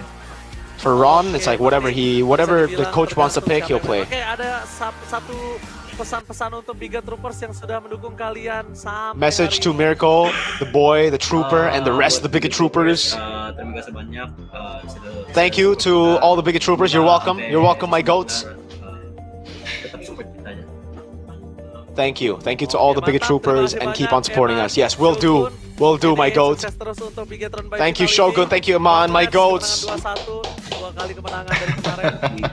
GG, my goats. Oh man. Personal message towards Mirko. That's a privilege, man. And I wanna shed some light to what Eman said too. The fact that the question was, now that you have a good jungler, that's kind of a shade towards the past junglers, right? Who asked that, by the way? In a way, it is. Annabelle definitely got, hit with some shade there, but I mean, it was true. Back in last season, it was Eman Esports, right? Like, even here, we get to see a bit of Eman Esports, but Nile is definitely doing some heavy lifting too on, the Eastern Shin, constantly winning red trees, constantly getting kills to stabilize BTR. And those Especially in like still Retribution, yeah. I was about to say. It was huge, man. For the most part, the turtles, even the lords, and some of these retries are not 50-50 at all. It's like 70-30 towards Ray's favor because he has the position already. Mueza was kind of like zoning out Mr. Nile, but obviously MVP. Who else is there except this guy, Maniac? Presented by Official Tournament Smartphone Samsung Galaxy S25 series with not really that crazy of a KDA, but when you look at the game, when you look at what he's done mechanically, it is just obvious, plain obvious that he is the #1, probably gold later in ID. Definitely. I think we can confirm that here. All the way from the last season, all the way from 2 seasons ago as well, he was always kind of up there when it comes to just individual skill. And here we get to see again how I will mauled in live time and also in the VOD while watching the replay, because yeah, it was very well. Okay, there Ray actually got knocked out by the Lord, so Lord is a paid actor for BTR. But other times here, it's just so clear for Dewa United that they have the better front to back composition. They really just never needed to make any crazy moves in the team fights. Nothing special. They didn't need to do anything crazy. Just play for the front, play for maybe to get some good hits, play for Octa to get some good hits, and that's it. Even here in this moment, when BTR got a few kills back, it was A-okay. But I think this caused everyone on Dewa to panic. They were like, okay, now we have to make some crazy moves. Mueza, again, you can see it, jumps onto Eman, and that's what led BTR to win this Lord battle. If it wasn't for that, if it was, say, Shogun, he would have died so early in the fight that it would have been a straight-up win, and BTR would have just had to back away and defend a Lord. Here, again, you get to see it. Man. And Man's immortality gets popped, it's already a win. What does Mueza have to do? go on the front, play for the back, but he actually tries his best to jump onto Eman, isolates himself, gets himself killed, and then the rest of the team follows because the front just doesn't work like that, right? The way you're able to beat BTR in the front to back is with very specific conditions. And that, one of the conditions, one of the biggest ones, or if not the condition, is to get a Tsunami Slam, combo it together with a Feather Airstrike and a Bennett's Rage. If you don't get that, you don't kill Shogun instantly. And if you don't kill Shogun instantly, he will be able to disrupt a lot of what Dewa United want to do with this composition. So it's crazy to think that Dewa kept on making the same mistakes after already finding so many wins early with the exact same route. Dewa beat themselves with their own strat. It really is baffling. The fact that Moisa got better in the second game using the Kalea towards the late game. And you said it and earlier, how did he do that? was Just by doing the same thing. Amazing. Oh, man. Maybe like, just like you said earlier, it's just they overthought the approach. Like they're so scared about the BTR's retaliation with all those glorious pathways, with how slick Yisun Shin also Granger is, and the punish from Moreno, so they are very much hesitant to go for it. But at the end of the day, it's 5v4 after you get the front line. It is a winning matchup in you know, at the end of the day, I don't know. Exactly. And it's, I don't know why they were so scared, because Kin actually already got out. Yes, he had to flicker. Early on, the fight started when Kin got picked off alone, right? Yes, he got very low, but they could have easily reset again. They have a lane advantage for themselves to play with. Kin could have just backed away a bit, then they could have looked to restructure and to go for what we've been talking about, Mueza jumping in on Shogun again, who's always going to be in the front. There's no way Shogun actually hides in the back. Definitely it was a very tough loss for Dewa United. After making an equalizer on the second game, it seems like they weren't able to adjust properly, right? Even though it's somehow a similar giraffes, even technically similar approach, even I think deadlier with the Farsa now in the hands of Opta, but they weren't able to pull through. And you're right, I think it's more of an internal issue, a lot of hesitations and a lot of, I guess, yeah, you mentioned overthinking as well, and it's apparent in that game where Bigatron, they were the more decisive team. Oh, I wouldn't. I guess they are the more decisive team. But would you agree that they are decisive in that matchup, Erko? Yeah. I think Dewa were the ones decisive, but sometimes the decisive move led to their demise. Because, oh no, just stick to the wins, guys. Don't try to overcomplicate things. It's not. This ain't. You know, I don't know what to compare it to, but yeah, just stick to the game plan. Stick to what has already worked at the start of the game all the way to the end. There's no real reason for you to try to make different win conditions happen. Oh man, yeah, Coach Wright is definitely going to be as mad as me, maybe even more so, because dude, that was not a bad draft at all. Yes, it was very one-dimensional in a way where they just wanted to go for one thing, but they got that one thing constantly.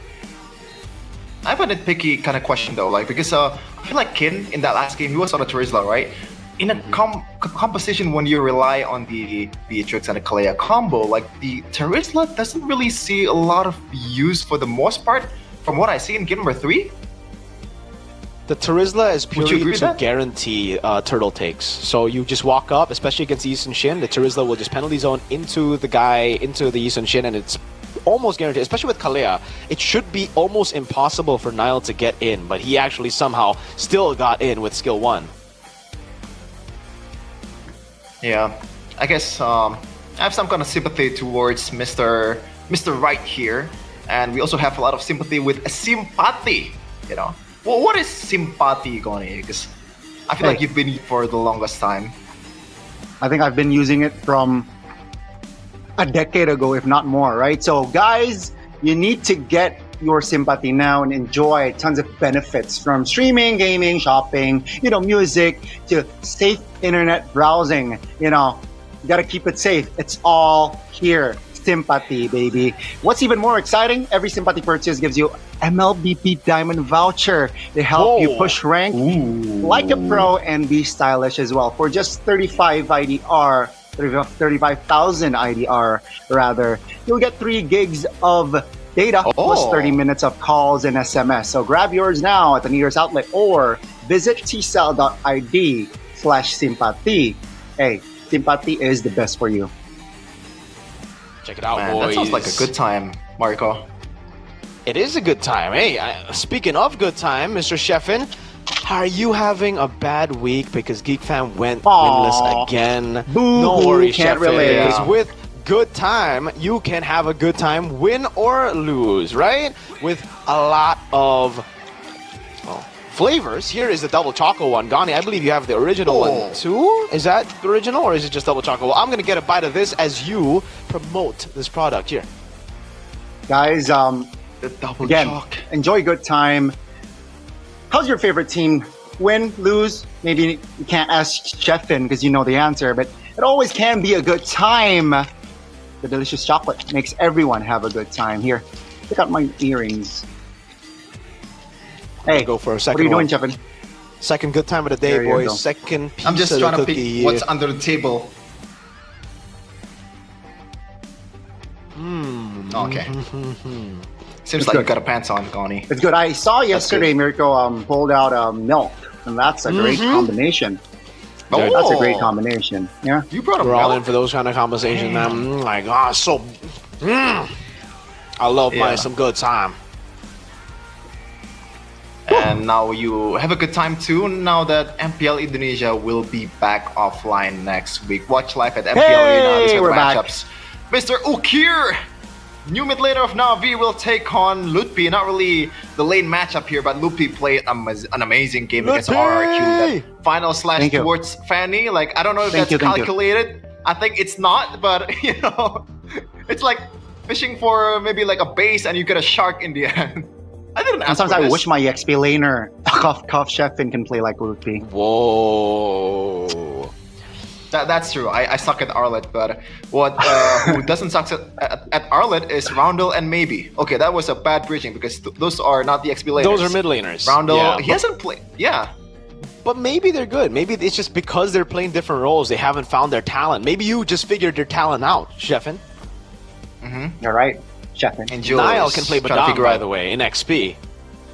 Yeah, you're right. Last season. Gobs can too. Gobs has been kind of weird, you know, recently. I don't know what's going on with him. Shogun, by immortality, brother. How about Zunash, Gani? Oh, What about Mueza. Zunash? What about Mueza? He will Rashi's take on favorite Malloy. Rashi's favorite player. Yes, sir. Why is that? I don't thought know. it was Rashi's Dixon. really. Thought it You was saw- Dixon. Who? Oh, you're right. I think it might be Dixon. Yeah. Shout out to Dixon, dude. Part of Day One United too. So, shout out. So Gani's goat is Mr. Highs. Rashi's goat is Mueza and Dixon. Who's your goat, Mirko? The whole lineup of Bigatron. Okay. Well, we'll take a break though. After this, we have a lot more amazing matches coming in our way. So don't go anywhere. Still, tune in for MPL Indonesia Season 16.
Bete banget ya, gagal mulu.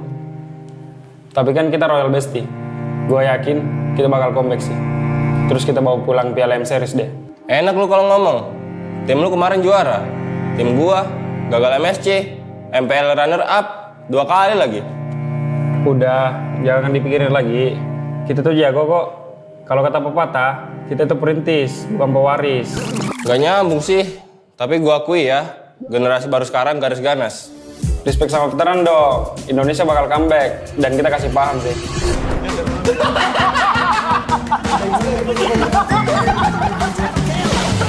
Kayaknya gue ganti nama jadi Rinetizi aja deh. Biar kayak kata sih, buat jadi juara. Zizi mah meta 2021. Lu kemana aja? Itu mah abang-abangan gue. Lihat aja, gue bakal jadi penerus kalau di tim Liquid. Tapi please, lepas Paniati. Sir, what's your command? Oh, what a play! Freestyle from Fabian. Pemanasan terlebih dahulu. Lolos playoff aja masih susah. Gayaan menggantiin Kartizi. Iya nggak sih, Pe?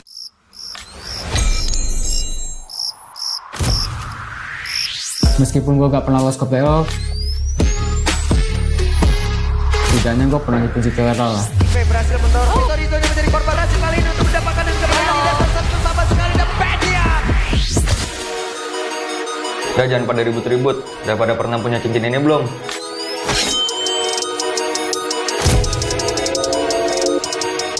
Ngisi dek. Gantian shift dulu ya. This is Keyboard. Kalau bukan karena gua, Monster kill. monster kecil kayak kalian masih main ranked. Intinya satu, konsistensi. Tanpa itu, hilang tuh kayak mereka. Hah? Kok kita sih jadi contoh jeleknya? Sorry guys, udah improve, cuma telat. Sorry. Sorry kok, gue ngecewain lo lagi. Ah, bosen. Banyak mulu. Maniac. Sakit hijau tapi sekarang lu kipan dan Shanja. Oh my god. Maniac.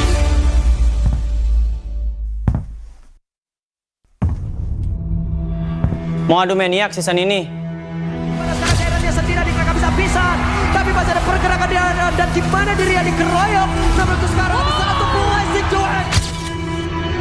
You miss me? Tuan Rock Skala.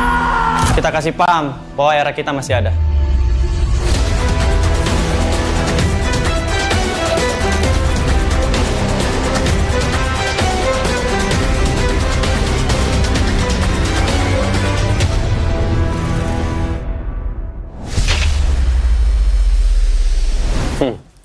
Lu masih ingat nggak ini siapa?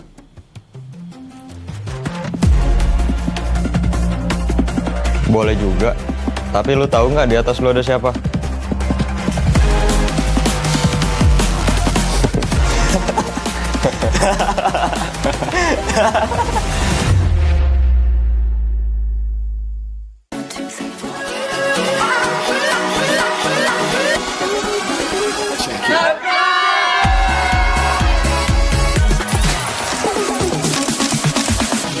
Ya, aku bareng. Ulang dong. Gak perlu.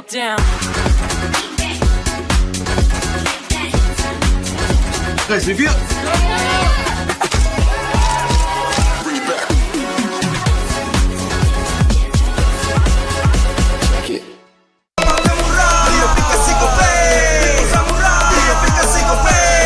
Walau yang lain terus berubah, Gope konsisten, kasih yang pasti murah. Tagihan murah, di aplikasi Gope. Transfer 100 kali per bulan.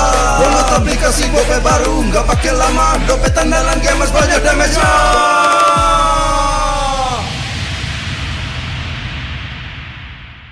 Level up bareng Special Edition Good Day dan MPL. Temukan kode unik lalu scan QR-nya. Buat tumpulin Diamond Mobile Legends yang banyak dan menangin juga skin kerennya. Cobain semua variannya sekarang. Sebotol Good Day bikin GG Good Day. Yo, good day MPL, woo, good day MPL, woo, good day MPL, yes, good day MPL, woo, good day MPL, yes, good day MPL, yo, good day MPL. Aku udah nonton. Fix, Hijin tuh jahat ke Minjun. Hijin kan emang gak mau pacaran sama Papamu, mamamu, biarkan mereka. Di granat! Boom! Ya, gue kena ghosting. Terus ditinggal nikah sama Hijin. Padahal mereka udah cium. Anak yang nakal. Saatnya kau dan aku Pakai simpati buat nonton, musik, games, belajar, sampai belanja. Bisa pilih benefit sesuai keinginanmu. Tenang. Menang kalah, mabar bisa good time. Wah, good time Mobile Legends Bang Bang. Enak coklatnya, bikin semua bisa good time. Ini nih mainnya.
Ya, aku bareng. Ulang dong. Gak perlu.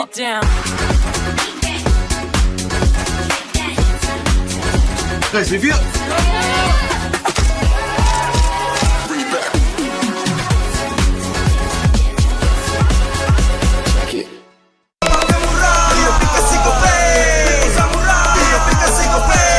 Walau yang lain terus berubah, Gope konsisten, kasihnya pasti murah. Bayar tagihan murah di aplikasi Gope, gratis transfer 100 kali per bulan.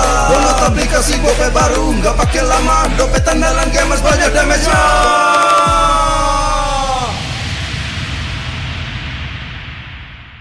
Level up bareng Special Edition Good Day dan MPL. Temukan kode unik, lalu scan QR-nya. Buat kumpulin Diamond Mobile Legends yang banyak dan menangin juga skin kerennya.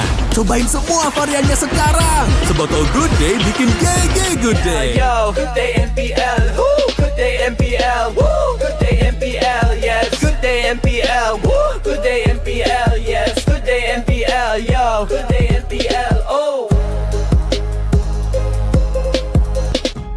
Aku udah nonton. Fix, Hijin tuh jahat ke Minjun. Hijin kan emang gak mau pacaran sama Papamu, mamamu, biarkan mereka. Di granat!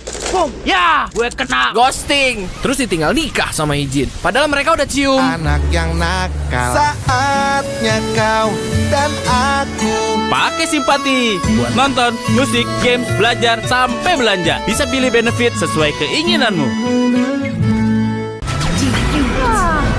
Tenang. Menang kalah, mabar bisa good time. Wah, good time Mobile Legends Bang Bang. Enak coklatnya, bikin semua bisa good time. Ini nih mainnya.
Ya, aku merem. Ulang dong.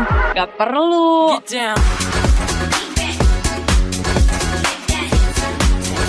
Guys, review.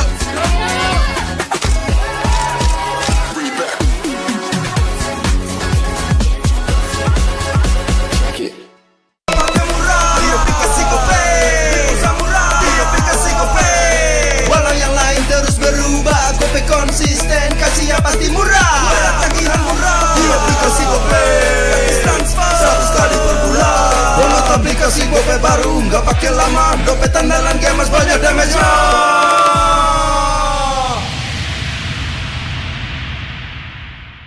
Level up bareng Special Edition Good Day dan MPL. Temukan kode unik, lalu scan QR-nya. Buat kumpulin Diamond Mobile Legends yang banyak dan menangin juga skin kerennya.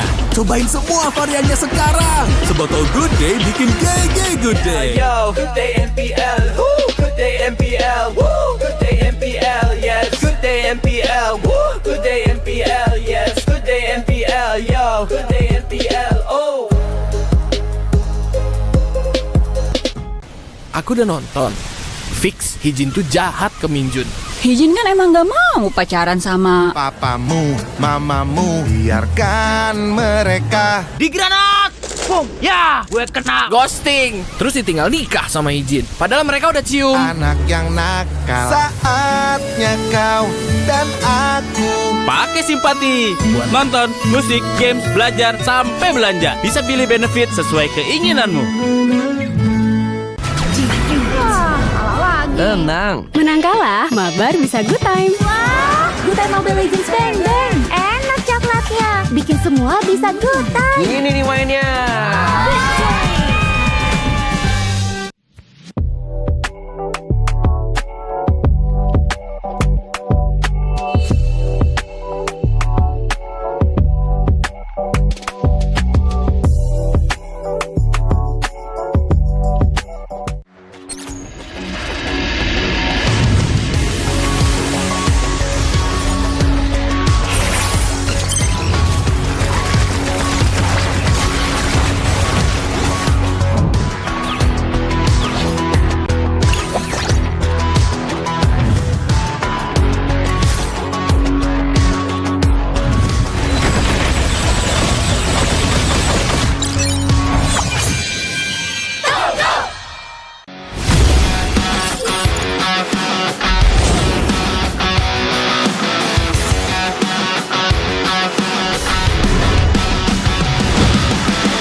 Ya, aku merem. Ulang dong.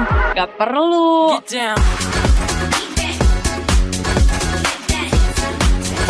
Guys, review.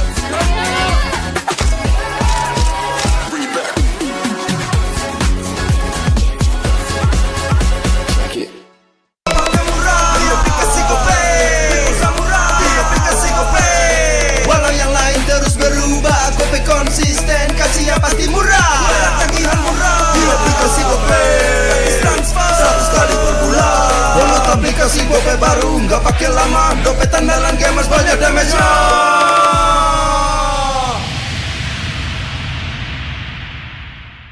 Level up bareng Special Edition Good Day dan MPL. Temukan kode unik, lalu scan QR-nya. Buat kumpulin Diamond Mobile Legends yang banyak dan menangin juga skin kerennya.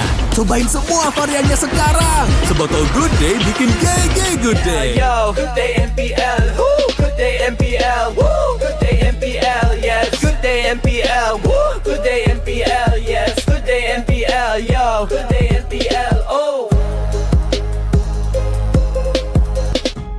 Aku udah nonton. Fix, Hijin tuh jahat ke Minjun. Hijin kan emang gak mau pacaran sama Papamu, mamamu, biarkan mereka. Di granat!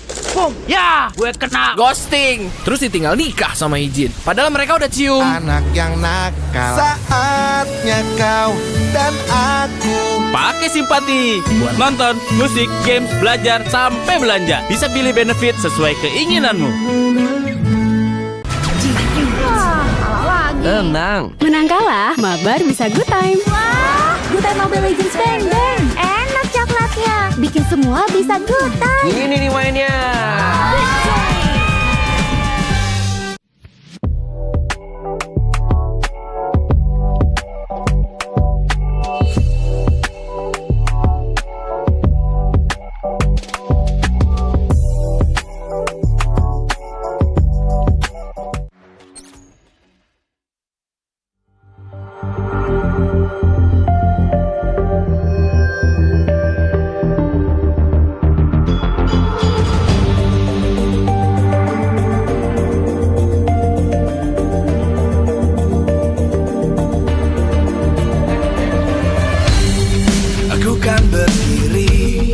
dan terus berlari, terus ke arah puncak tertinggi. Ku takkan berhenti, hanya sampai di sini. Kemenangan abadi menanti. You know we won't miss if we unite our focus. And if you haven't noticed, we'll nyalakan apimu, hadapi semua tantangan, hadang semua serangan, jatuh bukan halangan, bakar semangatmu, janganlah engkau menyerah, kita akan buat sejarah. We'll miss, we won't miss, we'll miss, we won't miss. Saatnya beraksi, jalani ambisi, aku kan menyawakan hari ini. You know we won't miss if we unite our focus. And if you haven't noticed, we'll nyalakan apimu, hadapi semua tantangan, hadang semua serangan, jatuh bukan halangan, bakar semangatmu, janganlah engkau menyerah, kita akan buat sejarah. We'll miss, we won't miss, we'll miss, we won't miss, we'll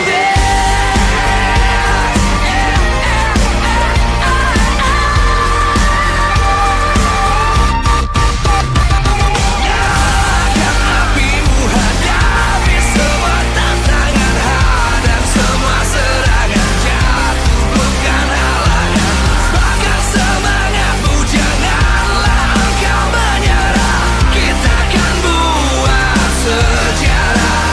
We'll miss.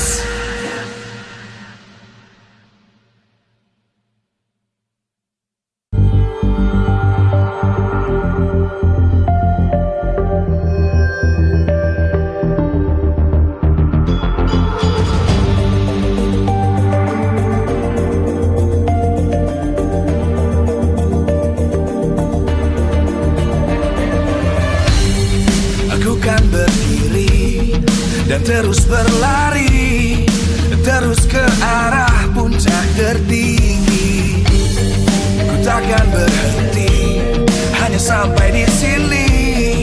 Kemenangan abadi menanti. You know we won't miss if we unite our focus. And if you haven't noticed, we'll nyalakan apimu, hadapi semua tantangan, hadang semua serangan, jatuh bukan halangan, bakar semangatmu, janganlah engkau menyerah, kita akan buat sejarah. We'll miss, we won't miss, we'll miss, we won't miss. Saatnya beraksi, jalani menyawakan hari ini. You know we won't miss if we unite our focus. And if you haven't noticed, we all live. Nyalakan apimu, hadapi semua tantangan, hadang semua serangan, jatuh bukan halangan. Bakar semangatmu, janganlah engkau menyerah. Kita akan buat sejarah. We all this, we won't miss.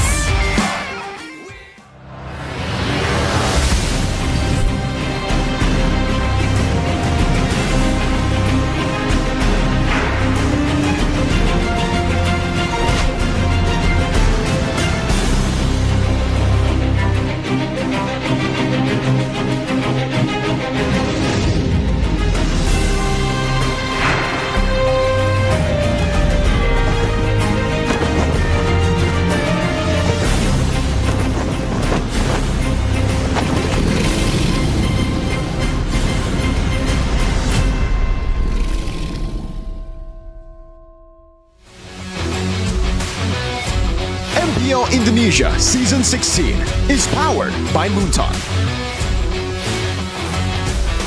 Supported by Esports Federation of Indonesia. Presented by official tournament smartphone, Samsung Galaxy. Official e-wallet, GoPay. Official coffee, Good Day. We own this.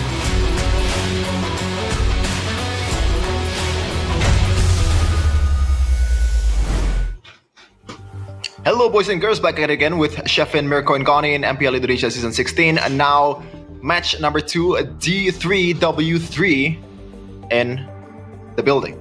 And this beautiful Sunday. Of course, Alter Ego versus Onyx will be the match. Now, let's just get down to the most important question, like, what does Alter Ego have to do to win this game? I'm gonna throw the question first to Gani.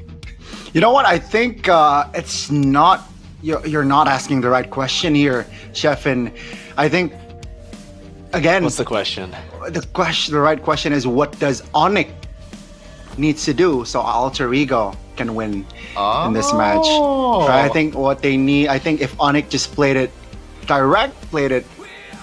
decisively, I think should be on paper. And also, like, this season they have yet to lose a game, so it's just Onyx should be.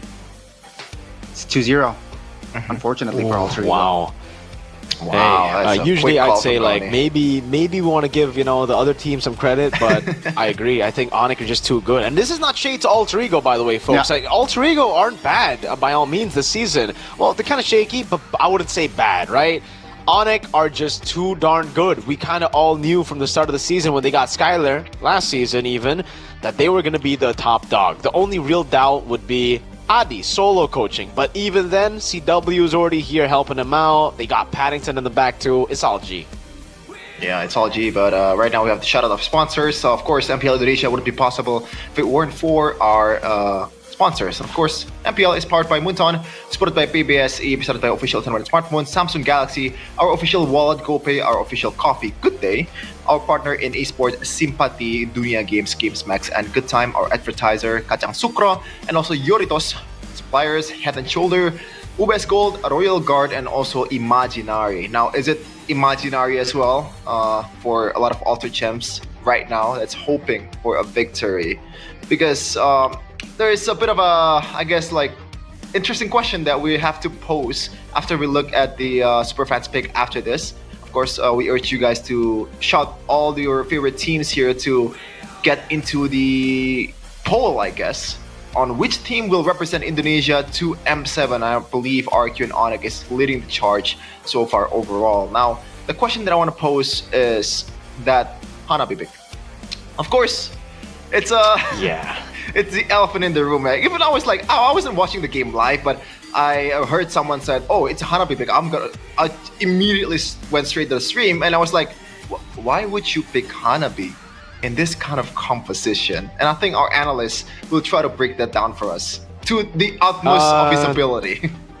No, I wasn't even an analyst yesterday, and I was straight up saying, okay, against a Farsa, Lancelot, and what was the other pick? Yeah, there was another pick that could dive in, and yeah, I just didn't like it, right? Like, Hanabi, in general, I think even if you have a composition that's alright against it, you still don't want to pick it up just because of how easily ganked she is, how vulnerable she is in the team fights, and how she just... Okay, she's just a bad pick overall, right? I think Layla has more of a place in MPL than that guy. Ooh. But what's wrong with Alter Ego? New roster, same inconsistency. I think it's because of the new roster that they have the same inconsistency. Instead of sticking to what already works, they are still trying to find what is... like, they're still trying to find their best mix. I think we already figured that out early, dude. Yeah. Cyrus had a pretty good week, Rookie of the Week. I think that was more so of the other rookies not really performing well than him actually having a standout week. Yazuke was good on Fanny, but that was it. Ivan came in late. I don't know why they even got Ivan, considering Alex seemed to be better than Dreams, and Dreams was already better than Ivan back in the day.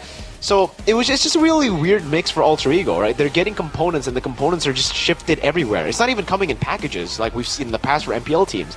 Usually in the past, teams would go for like a set package. Cyrus plays with Yazuke, Rin plays with Hijume. Here they tried every single combination, and that's what led to them actually having a pretty bad season so far standing-wise. They're sitting at number 5, which isn't the worst, but considering they're up against Onyx, they're going to be dropped down quite a bit now. Man, we're just like taking Alter Ego out of the equation in this matchup, man. It feels a bit disrespectful if it were other teams that they're going to play, but it's just Onyx, and somehow you're just trying to, you know, get away from the inevitable, but it just comes at you. Gani, of course, you are the Onyx fan here. Would you say who is the better pick right now? Is it Skylar or Savero? Tough question. But, you know, if deep down you gotta ask me, I got to side with Savero. The reason being is Savero is in that roster longer, and that really affects the chemistry, right? Skylar, again, I think can definitely replace permanently, but still needs time. But again, at this point, it's either or. I think now we should shift our focus towards the XP laners, though. Because Lutfi against Nino, that's a lane to watch. Yeah, total assist, Lino is leading, but average kill in MPL Indonesia is 2.9. Number 1 for Lutfi, which is pretty on brand with his nature of being aggressive, those damage EXPs. Even with this set heroes, he's getting a bit better. And against RRQ, he was the one that disabled Zunash for a lot of the time, man. Even that final slash, even though I'm gonna stand on my belief here that it was coincidental, but it's a good play nonetheless, Mirko. Yeah, I think it was coincidental too. He didn't really account for it, but if the Fanny actually comes in, it would be great. And again, even just looking at the side, looking at the vision of what he was trying to do, he was already going to get a guaranteed stun on the, I think it was Toy? Was it Toy or was it Rin? So Toy. Yeah, really good moves on Lutfi. Again, able to, I think, shut a lot of people down who really thought that he wasn't up there when it comes to like top MPL ID XP laners. He's back there. Nino really does well when he's on heroes like the Arlet. Really good on like the playmaking ones, but again for Alter Ego, not only have they been trying a lot of their different rosters, they've also been trying a different set of drafts every single time, right? Like the Uranus keeps on getting picked up, which just hasn't been too successful in MPL Indonesia. I think it's actually pretty bad right now in MPL Indonesia, only finding one win maybe. Only Kin? From my memory at least, it is only technically one win, and it wasn't Kin. No, Kin also just plays on the Lapu Lapu, Arlet most of the time. I don't think I've seen him play the Uranus. I think that was Mark. Oh yeah, Rez was the only one to win, but yeah, Mark did play the Uranus. Yeah, we're gonna see though the lineup for both of these teams. Who are they fielding in the lineup, Don, for this matchup? First of all, it's the Yellow Porcupines. It's gonna be Lutfi, Kairi, Sans, and looks like Savero will start the gold lane with Keyboy for the mighty Onyx. It seems like Skylar will sit this one out after taking the dub yesterday against his former team. Now with Savero, this lineup won MPL last season. This lineup takes Onyx 4th place in MSC. Will they be able to perform again today against the three-face mask? This is the Yellow Porcupines though. This is Team Onyx. Let's take a look at them, man. Looking confident as ever in that gaming facility. Is it even a gaming house at this point? Oh man, they look very chill there, but on the other side, Alter Ego has no right to be chill because they're up against Onyx. It's Nino, Ren, Hijume, Alec, and Arfi. So safe to say they are building their most experienced lineup, or at least best lineup. Seems like Hijume and Ren will be deployed again today under the banners of the three-faced mask. Will they be able to surprise us today? Will they be able to surprise the world? Grabbing a win is what they're looking for. This is Alter Ego Esports. Alter Ego looking confident as well, despite the last few matches not being too good for them. They're in good spirits. Zephyr will have definitely learned a whole lot from the past losses to bring into the draft up against Adi and Calvin Winata. Yeah, let's see the audience topic voting though. Can El Familia secure a victory against the Sky King? 88%. I feel like this is the most difference out of all the audience topic voting that I've ever seen. 88%. Holy! Like, it's not about not trusting Alter Ego. It's just the trust towards Onyx is just sky high. Just like their name, Sky Kings. It do be like that, dude. Like, when you have a team as good as this, it's kind of like a repeat of Season 11. Maybe even stronger than Season 11 is what a lot of people seem to believe right now. So, again, it really makes sense. Despite it looking harsh, it makes sense, especially considering they haven't dropped a single game on it. Alter Ego, let's take a look at them. Presented to you by Samsung Galaxy S25 series. Be patient, be patient, be patient. The 3-time be patient. Don't overcommit. It's true. Give Rin a comfort hero and good luck. Have fun. I gotta take credit for that one. The scriptwriter asked for a keys to victory from me. I said good luck, have fun. Yeah, again, it's disrespectful, but Onyx are just Onyx right now, especially after dominating RRQ, a much more consistent team. It's looking tough for Alter Ego. Onyx, though, anticipate a flex hero pick for Rin and limit Arfi's farming space. Those are the two conditions that I think Alter Ego could actually still utilize to get a game off of Onyx. So, if they do what the keys to victory say to do, I don't think Alter Ego will have an angle here. It really depends now on Onyx, if they want to experiment or if they want to keep the streak alive. Will they be able to keep that streak alive, Sheffin? Seems like good odds here for the side of Onyx being just being solid and being themselves. It's honestly unfair, you know, seeing Onyx and how... Yeah, you tell them, Gunny. You tell them. how they play MLBB, and it's still 100% what? First pick, second pick. The only team to have this sort of stat in Season 16. Okay, what are the chances that they go through the season without suffering a single, not match loss, but game loss? What are the chances, guys? I mean, it's there. It's there, but I want a number. For what? Sheffin? 100% They're game not win. dropping a game at all. Of Alter Ego getting a game? I think the chances are quite low, like throughout the whole season. For Onyx. Oh, I think the chances are quite low for not dropping a single game throughout the season, though. Like, Yeah, I know. They can go for the invincible season, but going 0 game losses? Oh, that's a bit too crazy even for me. Yeah. Arsenal done it. Arsenal are invincibles. But yeah, drafting phase, let's go. Yeah, presented by official tournament Smart 4 and Samsung Galaxy S25 series, but that's a very interesting ban coming in from Sever on that show, especially the fact that is Keyboy active on the show right now? I feel like I didn't remember Keyboy pulling a single show. I might want to look at the stats here after this. Huh. Yeah, I haven't really. And it's not really a flex pick for BTR either, right? Yeah, I don't think I've seen it yet here, but let's see. It's gonna be the pick on the box shelf for Alter Ego. Onyx probably gonna go for the Farsa here and the Kalea. Did they go for Farsa Kalea, or do they just go for Lancelot? Yeah, pick up the Lancelot first. Respect the Flex Prio. The Arlet is up for grabs too, and the focus is left open. I think the CC with the Lancelot should be the best choice right now for Onyx. Just a way to punish the Baksha and also be a bit more mobile and a bit more flexible in their approach in the team fight. And right on cue, Lancelot and CC. Now the question would be Alter Ego, how do they respond, especially with the CC pick?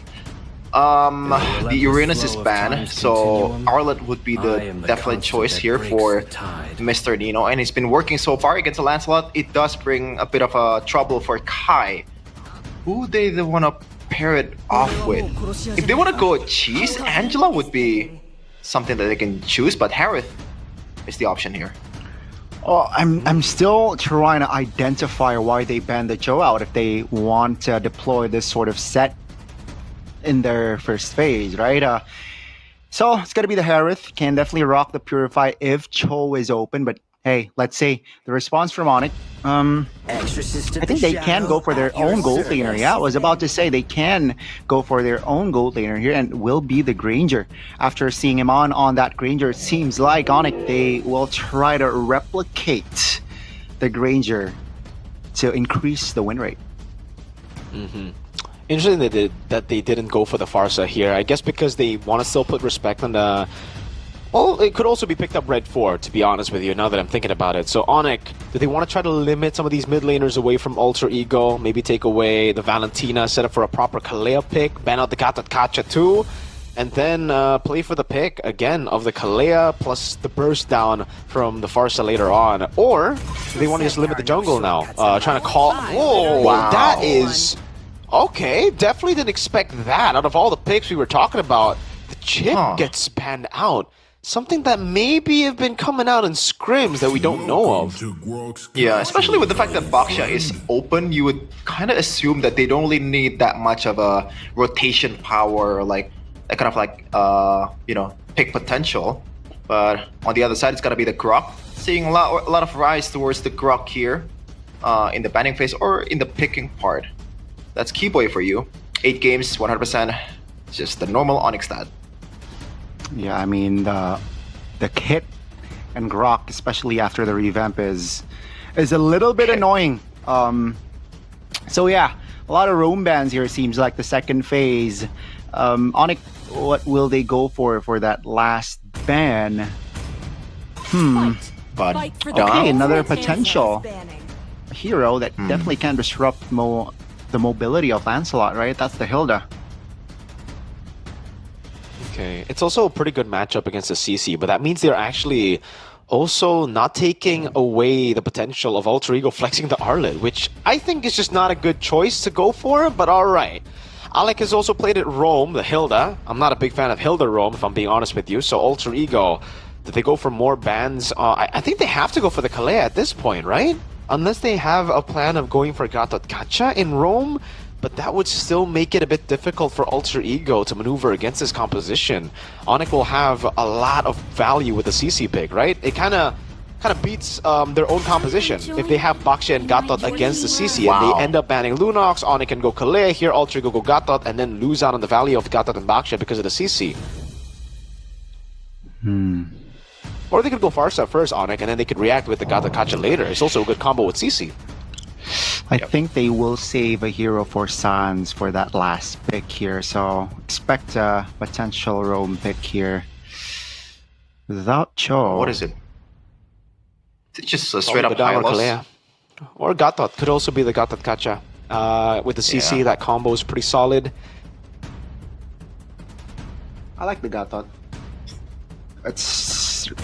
It's a good stabilizer for that composition, right? Crowd control is definitely there. It's gonna be the Hylos though, so not much AOE presence here from the they're just gonna go for composition. speed. Yeah. I don't know if I'm a fan of that though, because this for Alter Ego now, actually it's a tough spot for Alter Ego anyways, right? Hylos, Gatot, whatever they pick up, because now Alter Ego are confused. They wanted the Kalea to show up for Onyx because they wanted to go Gatot, in my opinion. Now that it's a Hylos, they don't know what to go for. I think there's a possibility... No, not even. I was going to say maybe a possibility of them picking up the glue and then flexing the Baksha into flexing Arlet to Rome, but I'm not even a big fan of that. I think the Riz could show up here for Nino. Oh, but the what? They already have Arlet. I don't like Arlet Rome. Oh, the Terizla. Okay, I was like, what's the risk? Are you talking about Selena and Gatot? Interesting. So this has been a very standard, I guess, like draft for this patch, right? There's not much big surprise, probably except for the Selena. That's probably the outlier out of all the picks here. For Suns, like I think he can pick whatever he wants, man. They're still gonna win, but what's the best option here?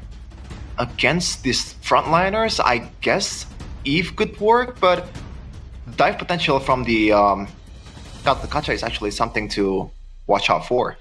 I think Lilia. Lilia is. I agree. know. I think if they want to punish the Gatot and Baksha, Lilia is pretty good, Gani. Yes, I like that. Okay. But they go for the Eve instead. The safer choice, it's also purple, so hey. Yeah, it was either Farsa or Yve, the safe choice. The crazy choice would be the Lilia to really punish down the Baksha and the Gatot. But again, Onyx have already dealt with the Baksha and Gatot through the CC pick very early, and Ultra Ego, it became very apparent that they wanted the Gatot Gacha, dude. That's why they didn't ban Kalea either. And that's why Onyx went for the Hylos instead of the Kalea. Either way, it was going to be tough for Ultra Ego, but now it's extra tough, because if Onyx win out Turtle 1, which is a pretty big possibility, they're going to snowball out of control with a lot of movement, a lot of that lockdown in the box as well. Yeah, at least from the stat though, it feels like, or it looks like, the difference in the lineup rating is not that high for Alter Ego, so maybe they still have a lot of chance here against Onyx. Don't count them out just yet. Onyx versus Alter Ego is here in the Land of Dawn. Can Alter Ego pull off the upset against the clear #1 contender of ID? Let's watch and see together as we enter the Land of Dawn. Spell's nothing too crazy, and yeah, it will be Alter Ego starting purple. Suns hovering around. Okay, the veteran versus the young blood here.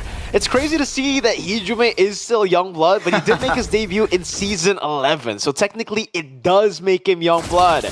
Everyone lower than Season 10 will be a veteran, but everyone after Season 10 is still a young blood. So Hijume also, in terms of MPL experience, hasn't really gotten full time in playing MPL. There were a couple of seasons where he was actually inactive, and then there was that time in Dewa where he was just there, out of the lineup, and then suddenly next season we see him in Alter Ego. Emblem by GamesMax, though, a whole lot of tankiness here. 2 firmness plus a tenacity for the Gatot Kacha. I don't know if that's going to help him. It will in a way, but Lutpi's still going to shred him down. Good tenacity and vitality for Hylos too. Keyboy really trying to find the value here against Alter Ego, who have a solid draft, but have no answer to the Hylos right now. No answer to the Hylos, and it seems like it's building up towards a good Lutpi and also a Sans game, but carry, they should be a kill. That's a revitalized pop though, and they will disengage Rin. Not level 4, no Poisson, so we'll just hover around to provide reinforcements, as that's going to be just Onyx controlling the top.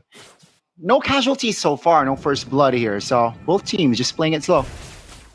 Yeah, but the value is still on Onyx with that revitalize, and presumably the next objective fight, there's no revitalize coming in from the Gatot Kacha from Alex, so it's gonna be bursted down quite easily. Rin might be a bit too first overextending here. They want to target Keyboy, they got it. That's gonna be the first blood here for Alter Ego. And Onyx will lose a man. That's going to be Kyrie though. Oh my god! Landing the arrow. Hijume there. But Kyrie, 1 HP, survive. That's going to be the green light for Alter Ego to take the first neutral objective in the Land of Dawn. Okay, there you go. A way to use the Baksha in the early game. A lot of teams are not doing that at all. They're just super aggressive and using that shield unity and also the arrow combo that Gani mentioned in the previous match, Mirko.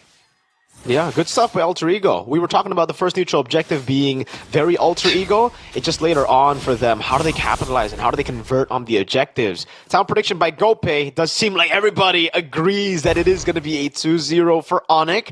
But you gotta hold your horses here. Usually when the predictions look like this, the game gets turned around upside down. So, again, Alter Ego could very easily still just build a lead off of these turtles. It's just Onyx can capitalize on any little mistake that Alter Ego make. Lutpi will get immense value as we get into it.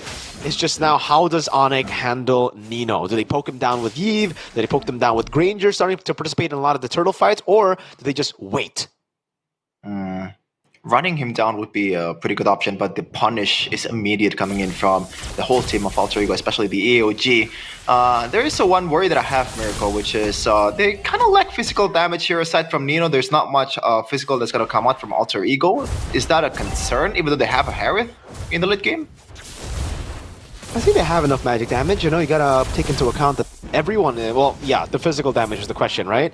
I don't know right now. Like the Arlet should be able, just through the base damage alone, to be a solo threat. But once we get to the late game, yeah, it'll be very easy for Onyx to itemize. They can just go one Dreadnought armor into straight up full magic defense to deal with the rest of the team. You can also expect Keyboy to go for maybe the triple down on magic defense, Radiant, Athena, and Oracle. Yeah, that's an option for sure. Savero 1v1 against RP, just chugging up all the HP away. Rin looking to get the second objective. Let's see. Seems like the retribution will be for Kyrie. Now, that's a good placement on the real world manipulation. Revitalize will not save Kyrie. Uzume jumps in. Severo, though, connecting as well. Keyboy will be taken down, but Alec will have no kit to escape alongside Rin. 2-4-2, both junglers and roamers off the board. The neutral objective for Onyx still 2v1. Lutfi pops the vengeance. Will he be able to escape with the final slash? It will seal the deal. But take a look at the mid, very vulnerable. Onyx should take the mid turret here. Wow, so it's value for Onyx right now. It's gonna go down for sure here. A lot of map control has already been secured here for Onyx. Even the Alter Ego did a really good job punishing some of the members from Onyx, but Onyx retaliated well, Mirko. Yeah, they get a kill back, they get a turret as well, structures on the board, but Alter Ego are doing a very good job again at controlling these neutral objectives to play out how they want it to play out. It didn't really play out as expected for them in terms of securing the neutral objective, but in the way they team fought, it was the best they could do. They just want to throw bodies as much as possible to Onyx and hopefully get the win. With Onyx rotating over Savero, Lutfi getting the value that we were talking about from the early game, this is where it becomes kind of dicey for Alter Ego as we get into the mid game. Lutfi, though, will have to hold out a bit for before he can go in aggressively again, because this is where the Arlet really starts to take control of the lane, and Rin is going to go in.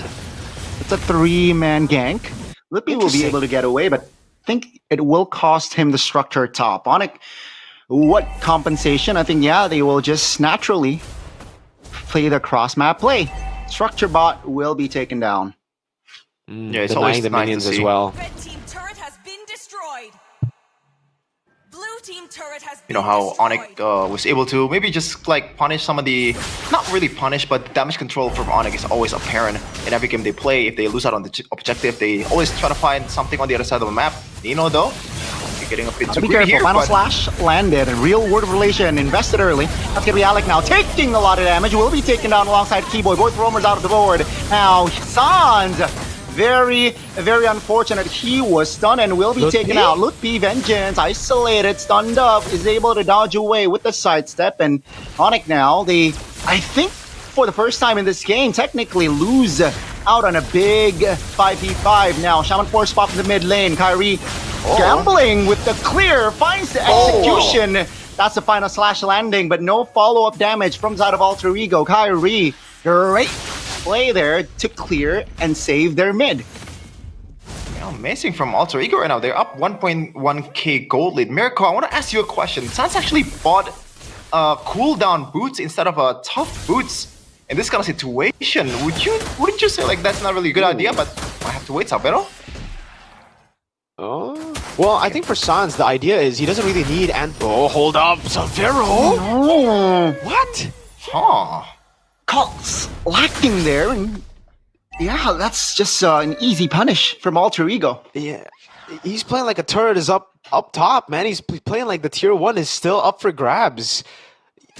Way too aggressive, overextending. To answer your question, by the way, Nino's standing at 100% win rate on this Arlet. But to answer your question, Mr. Sheffin, yeah, Sans knows that he has anti-CC built in with his kit if he pops the real-world manipulation, and a lot of times that's what he's going to do. He's going to hunker down and just go for damage. So CC isn't really going to be a big problem for him, and that's why he's actually opted to go for a bit more mobility, a bit more way to reposition in the team fight before he pops in RWM. Oh, I'm not sure about that because in the first previous fight, one of them at least, he was getting arrowed by Hijume, and I feel like the tough boots, it would have been a different story. He can punish a bit better. But let's see though, this is Sans we're talking about. Of course, he knows more than me. Only 1.6k gold lead so far for Alter Ego. So it's still a deficit that Onyx is comfortable working with, especially with the Bakshi that's gonna fall off in the late game. But Sans, there you go. Uh-oh, that's a big AOG landing on towards Sans. And that will be just a member from Onyx, a big vocal member off the board. Alter Ego looking to land one of these arrows, possibly towards Tavero. But yeah, that's just a great setup there by Alter Ego. Oh, Nino is going to walk up, forced to flicker out. Now, I think that's just pure disrespect from Sans. He knows everybody was rotating over. He stayed a bit too long in the bush, and now it's going to cost Onyx the Lord. But for some reason, despite this lead, it really seems like Onyx are still hunkering down. I mean, they've still got the structures to turn things around. They've still got the waves, and Alter Ego will still need a big play to get these turrets over from Onyx. Why? Because they don't actually have a lot of range, right? They're still banking on team fights here with this composition. You can see in the item department, it's great for the Harriet. That's already really, really good. Getting the Holy Crystal at 9 minutes. Actually, very quick. Much quicker than anticipated. For the rest of the team, it's literally just Kyrie who has the lead. Not even Lutpi that we thought was going to get a lot of value as we get into the mid to late game. Yeah, it's just a hard lane overall against an Arlet, especially with the with Selena. That pseudo pressure that's lurking from the bushes, even though she's not there, is always apparent in the map. Now the structures are starting to fall down for Onyx. Oh, almost there from Hijume. Oh man, and Lutpi. This is a CC we're talking about. We've always criticized how bad CC is in a losing situation because the item is just not there. So Alter Ego is in a very comfortable position right now. Definitely, it's a very healthy lead here. Mid tier 2 will be taken down as Lord is still marching bottom side. Now Onyx, they will burst this Lord as soon as possible, trying to save their holy shields here. The only structure tier 2 left standing is top, and it will go down soon. And Onyx, they're playing it slow. They still have their composure here, not letting the tempo from Alter Ego get the best of them. That's the AOG landing towards Lutpi. That's P-Boy though, isolated in front. Real world population perfectly placed. Alec will not be able to escape. Surely Lutpi though will fall first. That's gonna be 1 for 1. Oh my goodness! The damage from Arfi will be enough to burst members of Onyx down. That's going to be Onyx still though, holding on. Wow. Onyx still able to actually hold off there despite Alter Ego having a massive lead. It's crazy to think it was only Keyboy and Lutpi taken down. It really looked like Kai was going to die for sure, but in true Kyrie fashion, on the Lancelot gets the escape as Nino now walks up. Kyrie knows through the passive on him that Nino is somewhere around. He actually also will walk up, taking away the green camp from Alter Ego. And now this is where the big question mark gets thrown at Alter Ego, because they found themselves in this kind of position a lot in the past against BTR, against most teams actually, but they've always faltered as we got into the mid to late. It's kind of the Alter Ego passive we've got accustomed to all the way from what, season 7? Now they gotta play really disciplined, and they have to just look for team fights. Remembering again, their composition is built for team fights. Onyx can play the poke game, they can play the long one. Alter Ego need to try to force the issue on Onyx ASAP. Yeah, and I think most of the burden will come on towards Mr. Nino here. Still a 4-0-3 with that build of Force Gold Meteor and also Hunter Strike. So a lot of damage being poured towards some of the members of Onyx. So they can't really just brush off this lack of physical damage, quote-unquote, from Alter Ego. With Kyrie not around the Lord Spit, I think they will secure it freely. And the second Lord here for Alter Ego without their tier 2, I think they might take a couple of base turrets here if they play it right. I think they can actually even go for the game here, remembering again, if Alter Ego get a good final slash, anything is possible. Sans needs to pop the RWM at the right moment. They have good clear with the Lance. Everybody in their composition except for the Hylos can clear really, really well. And Alter Ego actually do have pretty bad siege, so it really comes down to Nino at this point of the game. If he can get a big final slash, this will be the end of it, and finally we'll get to see Onyx lose a game in MPL. Maybe a match, who knows? Alter Ego definitely making it look possible. But before that happens, we can never doubt Onyx. Great read there from Alter Ego, knowing that Kyrie might be in that bush, and they cleared it. Kyrie forced to go back and cannot clear the relief off pressure that far lane. Lord is marching top. CC now is in their sights. Gotta be careful here as the Lord will crash top lane. Arrow lands, but no real threat just yet. That's Final Slash on towards Keyboy. Taunted everything! That's gonna be enough to take Hylos down. Kyrie now trying to escape as the Lord will be their main priority. He bursts it down. That's a double by Arfi. The Harith mid-game, late game technically, is definitely a huge threat. Base turret number 1 though, top lane will fall. It seems like they will go for more.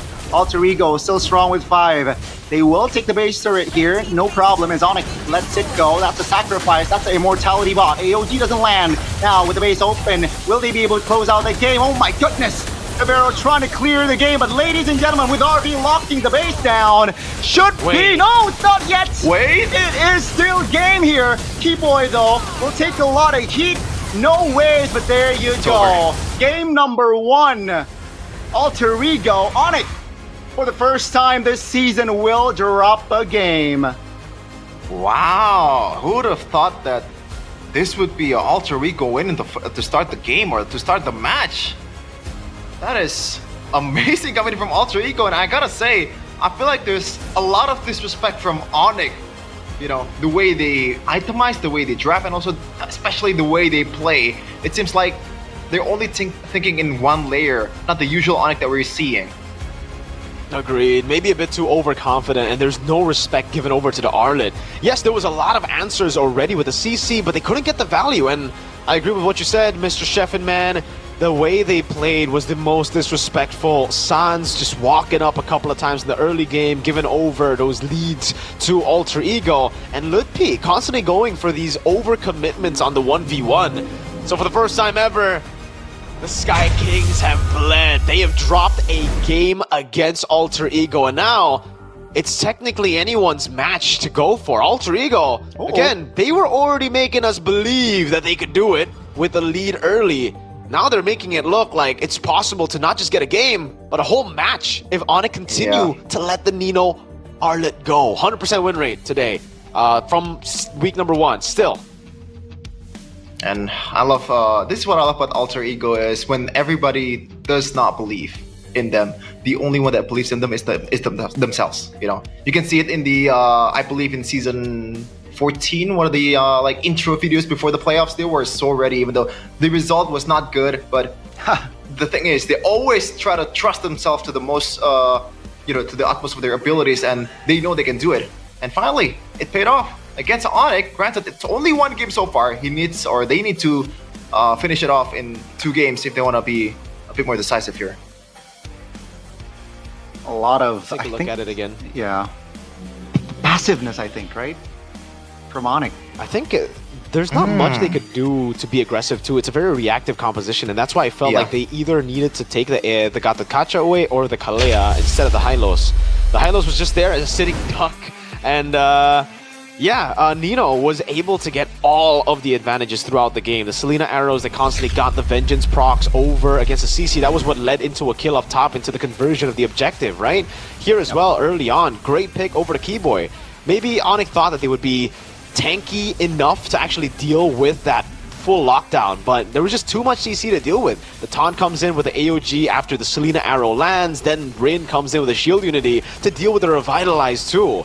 There were a couple of times that looked like Onyx was able to take control back again, but then you would see just small little mistakes here and there from Lutpi, overextending, not respecting a possible trap from Hijime, and then a couple of times back again. They were able to get some good fights in, but no one was able to handle Arfi. This is why usually when we see the Harith, we see the... Oh, this was just ridiculous. No idea what Savera was doing there, and Sans as well, saving a lot of their resources before they could even react.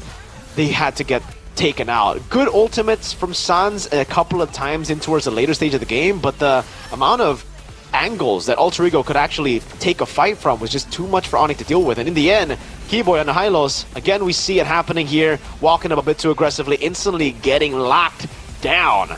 And Arfi just having free reign with no burst on the other side. It really, for Onyx, relied heavily on a snowball for them to get this game going. And if they didn't get a snowball, it's GG.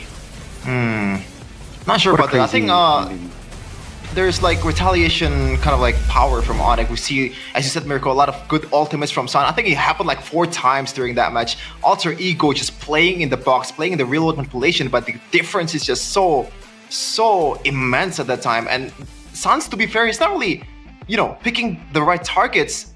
Granted, the only target that's available in the box is only Rin. It's only Nino, Alec. So the damage dealer, the actual guys that deal damage, is not getting punished by the Eve. So this may be one of the, I guess, like, trade-off of picking the Eve over the Farsa, Connie. Yeah, I think it's a different feel as well here for the side of Onika. I think they are taking a risk with their draft, and it just didn't pay off here, especially the last 2 picks, right? With the Hylos and Yves, it's a struggle to find good openings.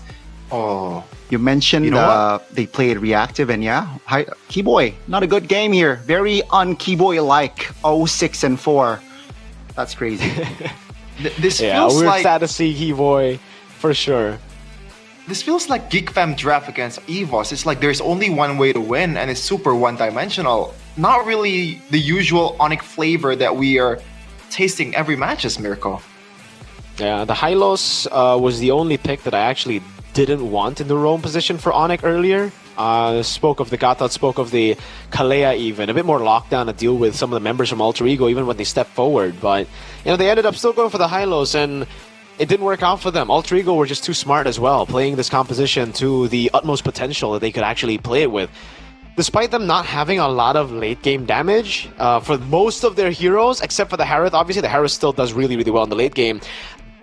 They did really well in the early game to stop the late game from even coming through. Onyx's only way to win this game, was either you play front to back, you get the early lead with the CC and you scale and snowball against Alter Ego, or you get to the late game where Yves is going to start to hurt with the pokes up against the Baksha, up against the Arlets. You really try to make Alter Ego, you try to slow down a lot of the team fights against Alter Ego, but even then, it wasn't going to work. Alter Ego are always known to go for early game into a dominant team fight. They will take team fights whether they're winning or losing. So when they're 5k gold ahead, there's no way they would let Onyx play it slow.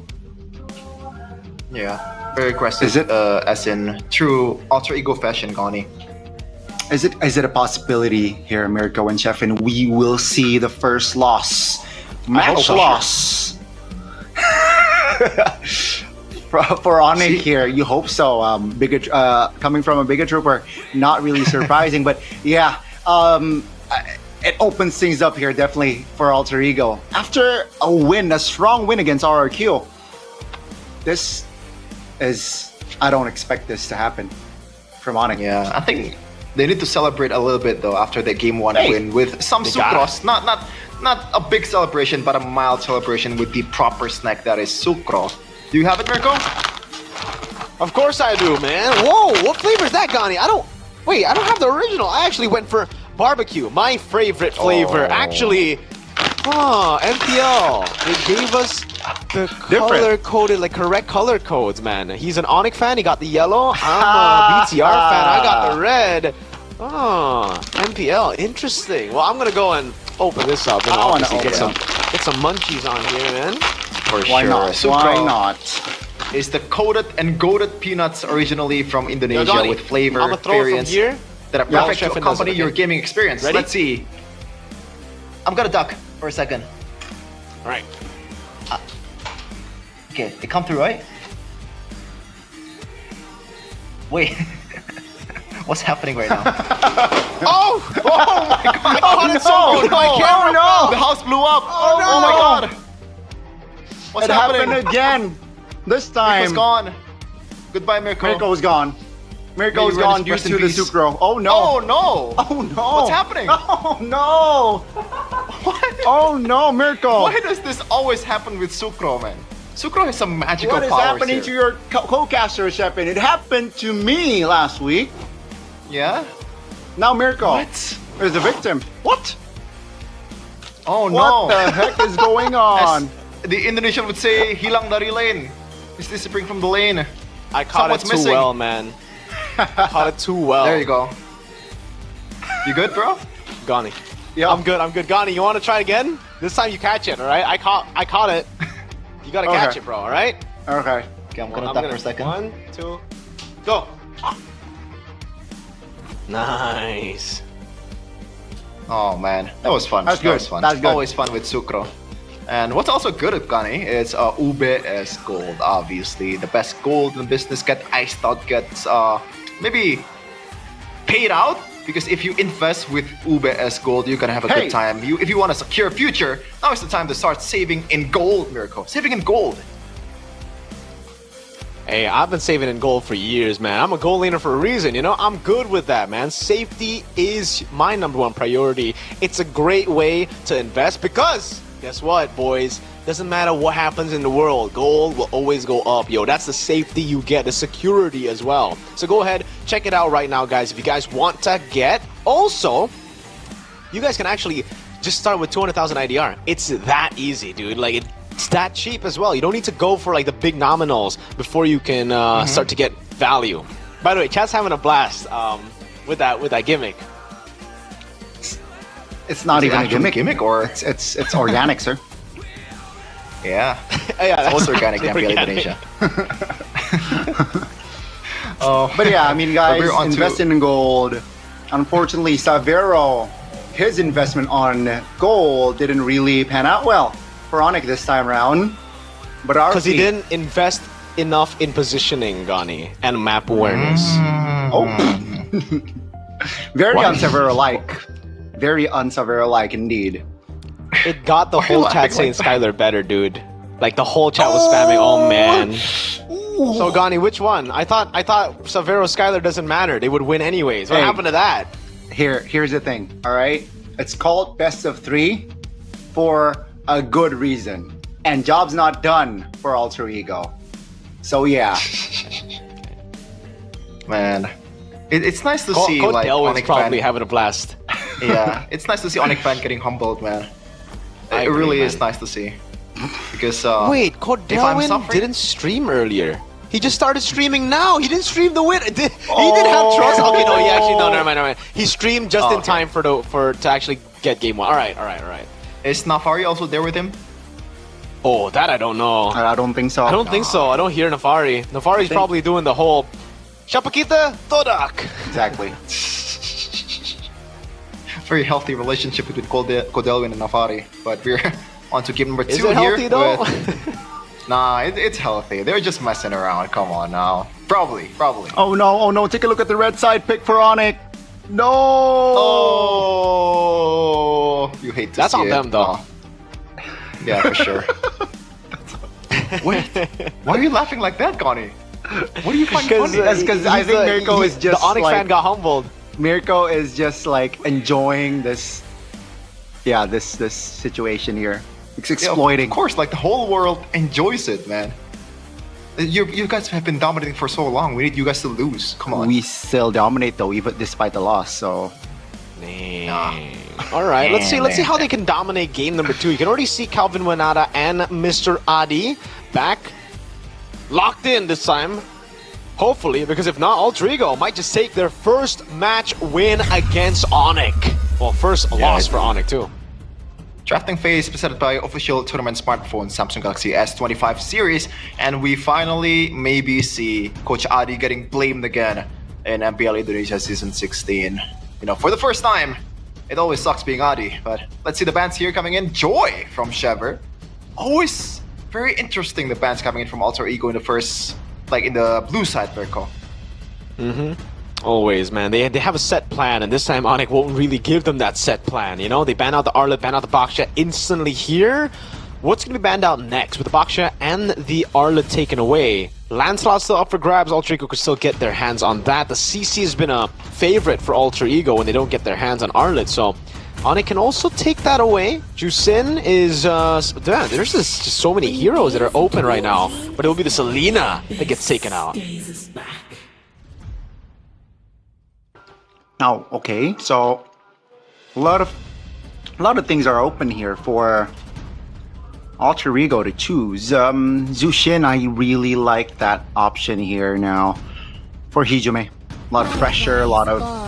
Yeah, very sensible move. Now, Onyx, what do they have under their sleeve here? So, dive and also a hero that's really hard to move around with Jushin. Harith fits the bill, and still the CC is gonna come for Mr. Lutpi, despite him not really performing that well in the first match. Now, the Arlet is gone. What will be the answer for Alter Ego? If you're going by like what they did in the previous matches, Uranus comes into mind, Mirko, but I'm not sure if they want to go for that route. Yeah, me neither. I'm not a big fan of that here up against this composition.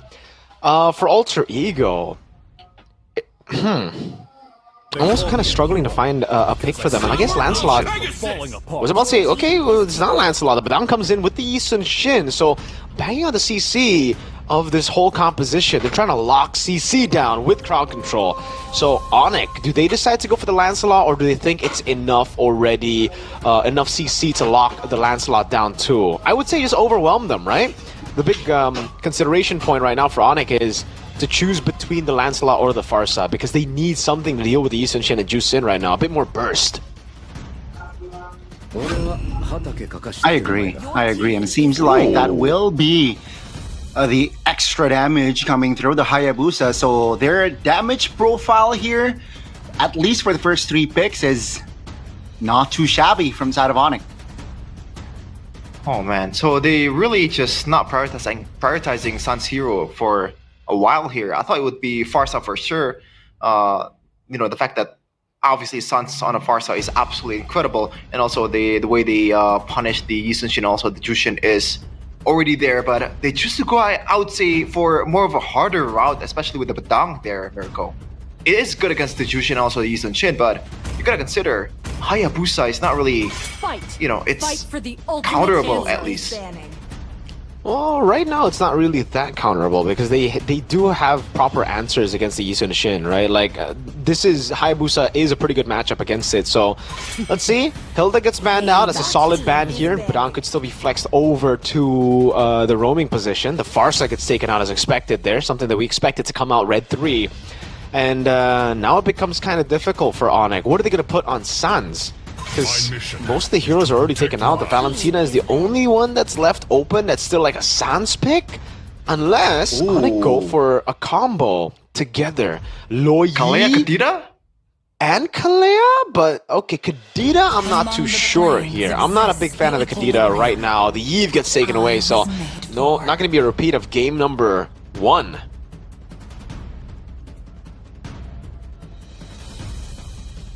See, they will deny the Hylos, and yeah, Alter Ego, like you mentioned, because they do not prioritize the heroes for Sans, it will be limited, both that can provide big AoE.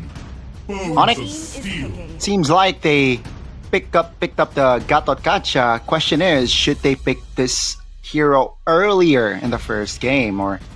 Yeah, but it seems like they learned from their, you know, adjustments. They adjusted. They add a big crowd control in their kit, which was lacking technically from their composition game 1. So now the question becomes like, what will Nino use here to complement? Like, is there some kind of peel that they can use towards the Hayabusa, and it does well against the CC? I'm struggling to think of one. Phoveus is still up in the air, by the way. I just realized that. So it should be a Phoveus, right? Despite kind of losing the lane against a CC. And what else is there? I think the best choice would actually be... Would it be a Glue? Would Glue be the best pick right now? They're gonna go for Bruno and the Uranus. Alright, they're gonna choose to go for a bit more sustain here instead of the normal.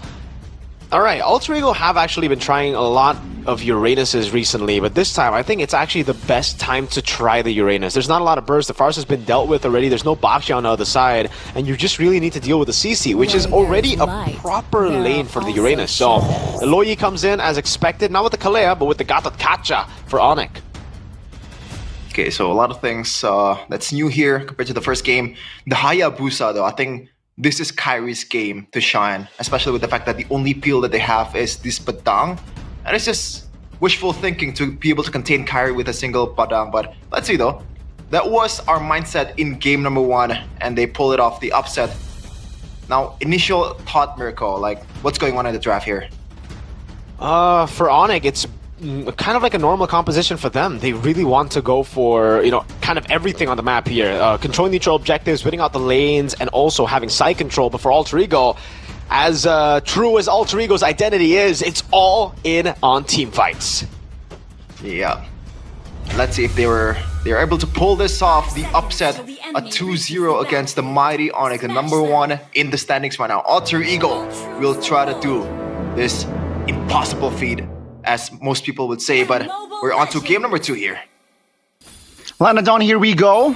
You're right, for game 2, will Alter Ego be able to shock us even more after getting a win in game 1? You mentioned it, Chefin. Will they be able to clean sweep the defending champions of MPL ID? Let's have a look at the emblems here, ladies and gentlemen. Revitalize used up already by Keyboy in the mid lane to help Sans get out of there. And that's the pressure that Alter Ego have in the early game with this Juice in. 4 flickers though means again, yeah, they're all in for these aggressive moves, for these aggressive initiations for Alter Ego. Again, team fighting is the name of the game. Emblems by GamesMax, 3 tenacities too. So they really want to play with the sustain that they have in this composition, plus the aggression with Flicker. As Onyx try their best to outmaneuver Alter Ego. With the Inspire and the Wilderness Blessing, Sans and Onyx are really trying to go for that river control. So far, they've been doing a decent job, I gotta say, against this Badang and also Jushin. Let's see the bottom lane though, it's a 2v1 against Afero. Rin is not level 4 yet. Now with level 4, adds more threat, but it seems like the Mountain Shocker will not be popped too early. Onyx though will move towards the top side. It's against the Uranus, so not sure they have enough damage to burst him down just yet. Alex jumping in, checking the bush. Keyboy is there. That's gonna be the shadow kill, not yet popped. They're taking it slow here for their first neutral objective take. Yeah, I like the fact that Alec did not overreact and just use the flicker, because it's gotta come in handy in the first objective fight here, as Kyrie will start it off. Let's see if Onyx will be able to secure this one, because Alter Ego had their way against Onyx in the objective game in the first game. Rin pops the Mountain Shocker early to provide extra info on the whereabouts. That's gonna be Keyboy popping the Revitalize. Uh-oh, gotta be careful. Hijume, very low. Shaman Force pop. That's gonna be Hijume. Taken down first in this game. Nino now isolated technically, but not enough damage to burst him down. So, yeah, that's gonna be Onyx just taking the first neutral objective. Alec though, uh-oh, gotta be careful. Will be able to escape though. Nino again, just constant pressure. Bottom side, it's still equal. Arfi and Savero. And AOG. Oh, that's a great AOG. That's a great taunt as well. And that will be Kai taking the kill. That's gonna be Keyboy very low, still able to escape. That's the Keyboy though will not be able to escape as Arfi gets that kill. A very important 200 gold. Still value though for Onyx. They got everything they wanted. A kill on Kai, retribution on Turtle. Alec really trying his best here to go for the purple buff steal. The audience prediction still favoring Onyx despite game number 1. 69%. Nice on the board for Onyx there. Alter Ego can still be quite comfortable though. Nice poke by Kai. Because for Alter Ego, it is going to be mid to late for them. Like most of their picks, Uranus, Bruno, and even the Yisun Shin can still get online mid to late game. They're not really too reliant on Turtle 1, unlike game number 1. But what they're not really relying on in this game is the fact that Nino is not on a set hero, which I think so far it really disables Alter Ego's subjective game prowess, man. This Uranus is not working, well in this kind of team fight, and it shouldn't. This is Nino not really getting his utmost potential used by Alter Ego, so let's see if Onyx can just capitalize on that. Good damage. On the strike built up. You guys can go and get their free WDP as Kai goes for the steal and gets it out from Rin. Oh, unfortunate. Rin had his retry on cooldown, and that gave Onyx free reign now to play for the tempo around the map. 17 seconds for the turtle too. This is looking really good for Onyx as CC tries to go for the prio in lane. Diversion just to bait out or to just get back tempo. Yeah, Kyrie is a level ahead now. Rin trying to clear camps to equalize on that EXP gap. Now, Kai will also take it slow. We'll have that level 8 after that purple buff take. So let's see here, Alter Ego, what is going to be the call?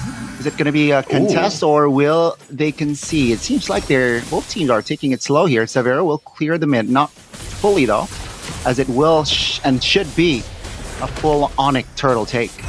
That is an early Mountain Shocker from Rin. I think it should have been used for the objective game, but Savero. Uh-oh, that's gonna be the Iron Fist pop. AOG as well. Uh-oh, gotta be careful here. Looking to take the structure down, seems like. We'll be able to clear this time around. Yeah, Alter Ego are actually doing a really good job playing to just farm up. This isn't really classic Alter Ego. Usually they just go brute forcing into every single neutral objective battle. And this time, playing it slow, waiting for the item power spike. So, despite Onyx lead, this is still very winnable for Alter Ego. Something we mentioned about Onyx last game, but now we're saying about Alter Ego as they lose out the first 2 turtles, but they're only down by 600 gold.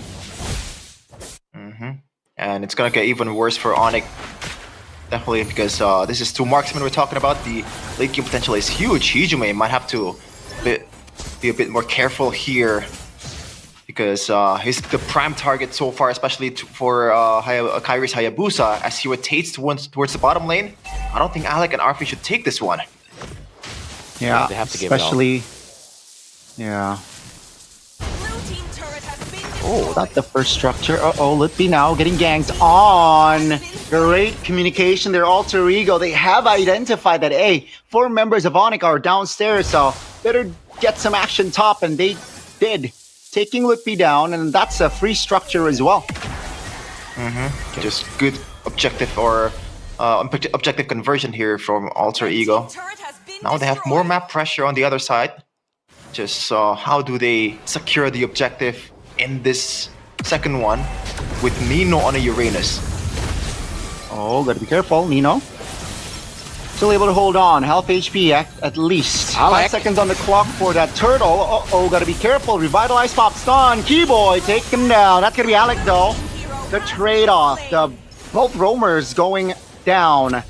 Alter Ego, do they have tempo here with this turtle, or will Onyx reclaim it? Let's see. That's gonna be Nino. Again, just taking a lot of damage, but still hold on. Lantern Flare pop, that's a knock up on towards Lutby. That's the Shaman Force pop. Oh, Ren finds Lutby, but Sans finds a trade. That's gonna be Kyrie open for that turtle take, and Hijume will be taken out as Sans claims the double. Arfi now in an awkward position.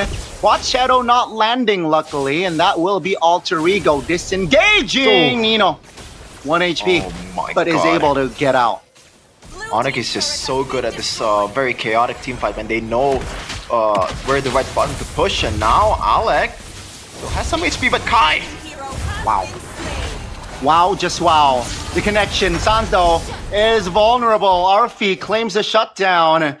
Alter Ego looking for compensation. They got it. They stayed way too long, man. Stayed there for way too long. Onyx are great in the team fights, yes, but for some reason they're just not looking as clean as they are used to looking.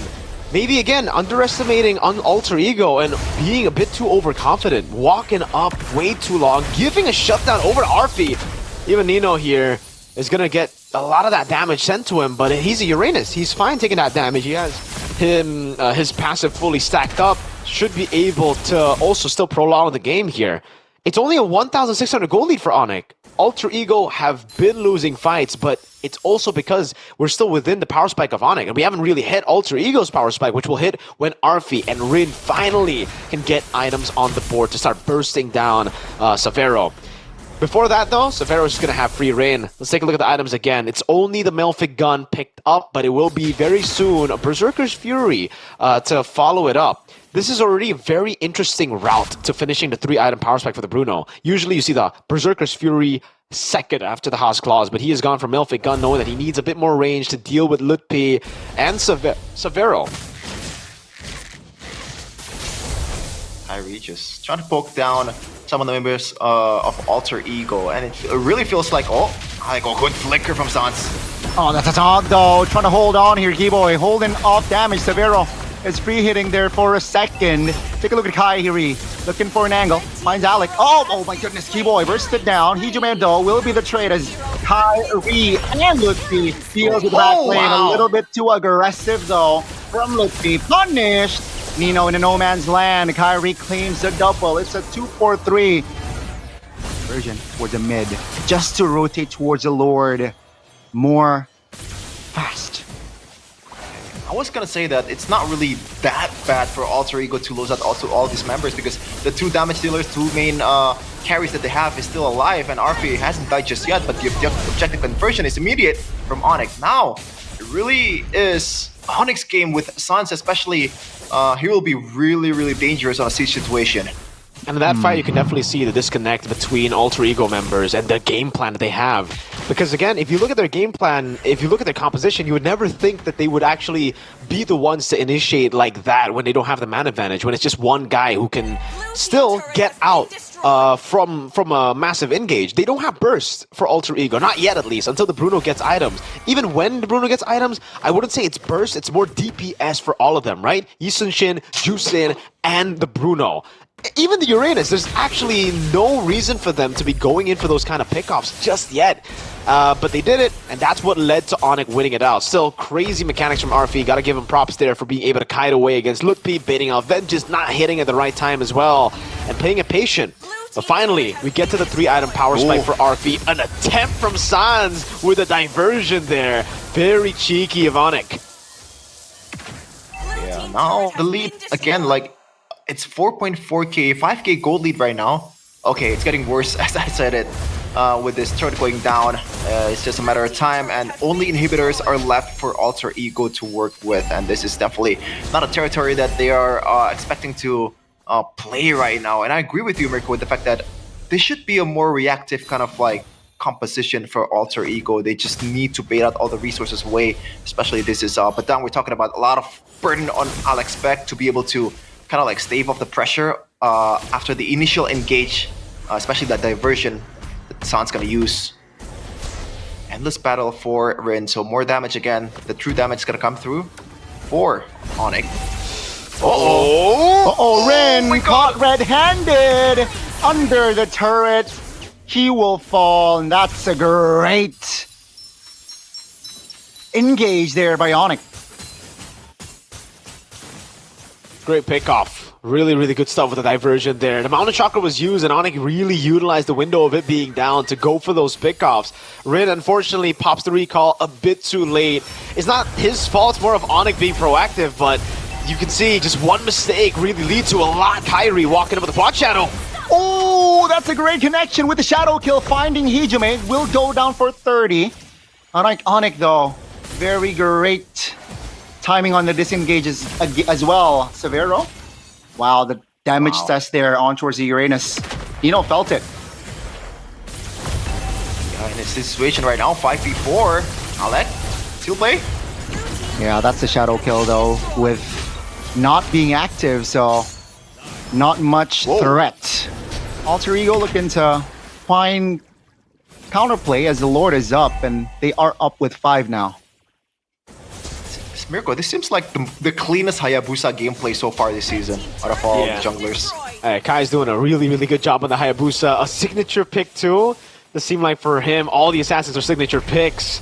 RP gets the win in nature though, so that's something. Oh, Alec! Finds their right engage, but is still able to dodge. That's gonna be Severo, just free hitting like a madman. RP now in trouble. Severo claims a shutdown, looking for the triple, and he will find it. That's gonna be Lutfi though, the only trade-off. That's gonna be Ren going down to claim the maniac Severo. What a beast! And that will be a wipe out in Onyx, forcing us the series to a game 3. In a true Onyx fashion, they're not backing down just yet. Securing game number 2, and this is the second game 3 that we'll see today after what happened in match number 1. Congratulations, Onyx, but let's see if Alter Ego can still pull off the upset because the chance is still there. It's in the air, but it's definitely a lot lower here after Onyx gained back the momentum. Playing it clean, and again, through the draft, having much more, many more ways to actually tackle the game, ultimately gave them the win, got them the win.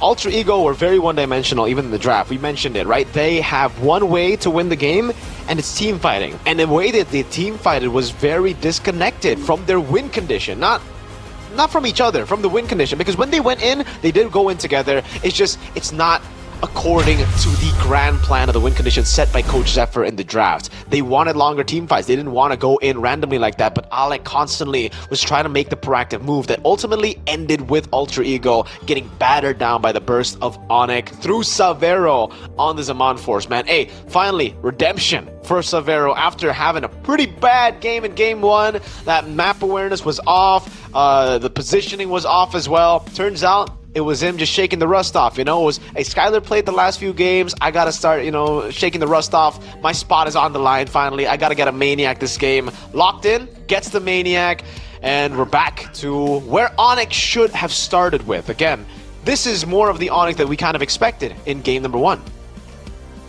Yeah, and very expected game from Kyrie as well. Absolutely masterful on Hayabusa, as always, man. I was kind of like doubting, like, what they should have just picked Farsa on Sans first, because I feel like it's a bit more of a signature than a Kai Hayabusa, but I gotta shut up, it seems like, Oni. I mean, I don't know if you noticed, but it's mainly their strategy. Picking a hero for Kai on that third pick when red, and then picking a hero for Sans on that last pick. That's their main go-to, even with Yep days, and it seems like Adi is trying to replicate that approach. And yeah, I mean, it's just a clean game, you know, as expected. When the fight gets messy, Onyx just knows who to target and when to target. And targeting was definitely phenomenal here. The timing to actually punish as well. But mainly, I gotta say, Kyrie on a Hayabusa, dude. With no one there to really lock the Hayabusa. This is what I said, right, Chef? And you were saying, like, maybe there was, like, ways to actually stop the Hayabusa. I feel like this composition was just not the composition to go for against the Hayabusa. That's why the Hayabusa just felt so right. And I think Kyrie proved it here with a performance. Solid stuff from Kyrie! Hey, good stuff. Warcry as well. The choice, very aggressive from Mr. Kaiman. Let's take a look at the highlights here presented to you by our official tournament smartphone, Samsung Galaxy S25 series. All the way from the start, it's Onyx taking control of the game, knowing that unlike game number 1, we actually have control over the neutral objective with our composition, having the prio in the lane. They didn't replay the mistake of game number 1. They actually did send Keyboy up top this time around to guarantee prio. Because game 1, it should have also been Lutpi to rotate faster, but unfortunately, they weren't able to get it because Keyboy was running around in his own jungle, got caught, ambushed by the Selena, and that didn't happen in game number 2. Savero online from Turtle 1. It's usually not the best move to get your Hera to rotate Turtle 1, but in this game, it works. Why? Because Alter Ego were still trying to contest Turtle 1 with this composition. No setting power on the Uranus, and the only guy having the setting power, Alec, being still level 3. Roamer should not have gone for the fight at all for Turtle 1. They should have really just, you know, went to farm, looked for trades, and then maybe Turtle 2 looked for the punish or the actual contest. Yeah. Okay. I feel like when I see the Hayabusa pick, I was kind of expecting Alter Ego to draft a bit more Hayabusa counter towards the second phase. That's why I said, like, it should be, you know, a hard Hayabusa game if Alter Ego draft properly, but it feels like there's not much, I guess, like, potential punish pick that could be picked. So that was my bad on that part. And look at this, Maniac from Savero, the almost finals MVP of season 15. And we're on to game number 3 with the stats here, 16-8 on the kill count. Only 14-minute game for Onyx. Man. Yeah, take a look at the items again for everybody on the board, man. Hey, Savero ain't lazy at all. Bought the roam boots, even when they were winning so hard. I'm looking at it one by one. Blood Wings for Sans, I guess, is something interesting. He went for that quite early, knowing that he's going to receive a brunt of that damage of the dive initially from Alter Ego. And that was also what got him, a lot of times, the way to escape from Alter Ego's engage. Alex seems to always just wanting to go for San, so the Bloodwing's additional movement speed when the shield gets cracked has helped him maneuver around so much in this game. And on the other side for Alter Ego, it's really just standard for everybody, the itemization. I guess the only thing that I could really note for Alter Ego is the fact that Arfi went for a different path to the item power spike. Instead of the Haas-Class Berserker, he went for Haas-Class Malefic Gun into the Berserker's Fury, which got him a bit more range early, but you could clearly see that he was lacking that damage. Also, he went for the Tenacity, so that also kind of hurt him in the damage department. Usually you want to go for, I think for me, Weapon Mastery is the way to go for the Bruno. You know, get him a bit more late game power. Would it have mattered? Probably not, considering how clean Onyx was. But hey, it was an attempt by him. A lot of respect over to Severo in the lane itself with the Tenacity. Yeah, clean game for Onyx. I feel like Hijume got the most beating out of all Alter Ego members. It's just a given, man. Hayabusa against a Zushin, you will always be the target, the main target of this ninja.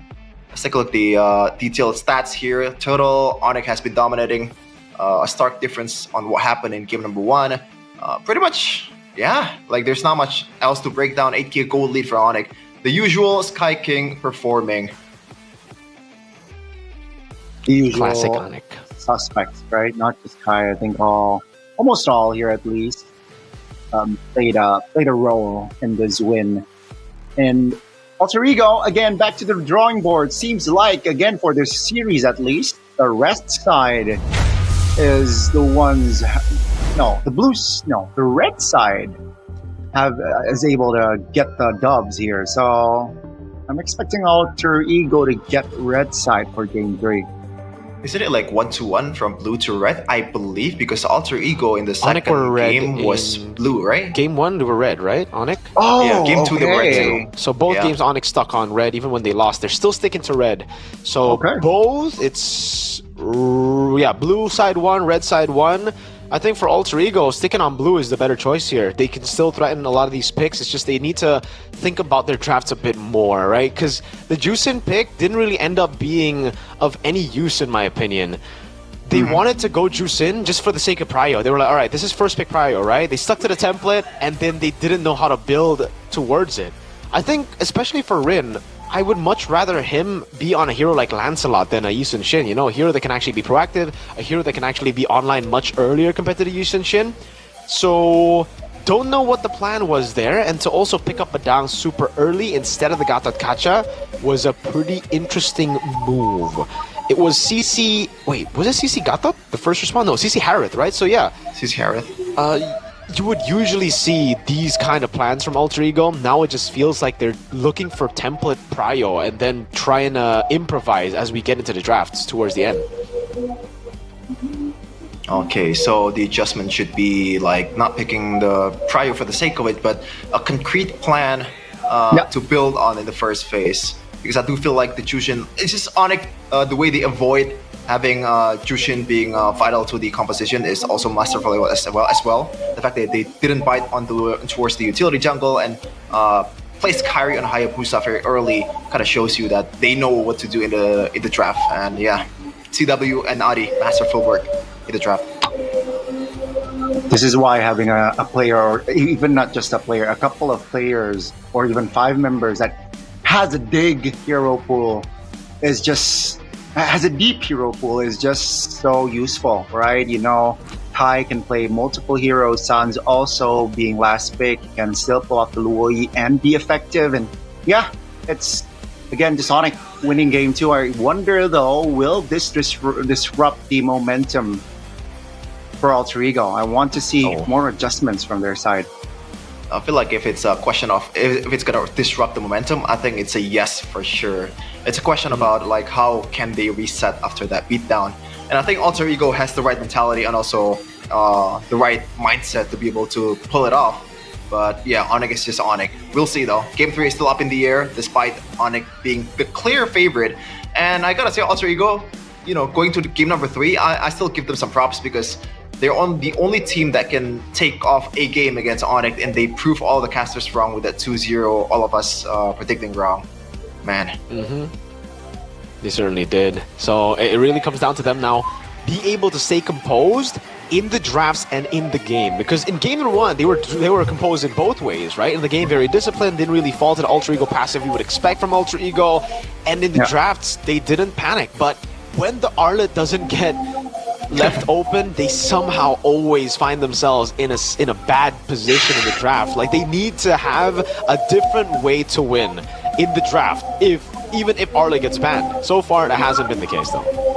So, like, what's the solution though for Nino? Because when the Arlet gets banned, there's really nothing else like Arlet in the XP lane, someone that can really be dominating in the laning part and also be as effective in the objective game department.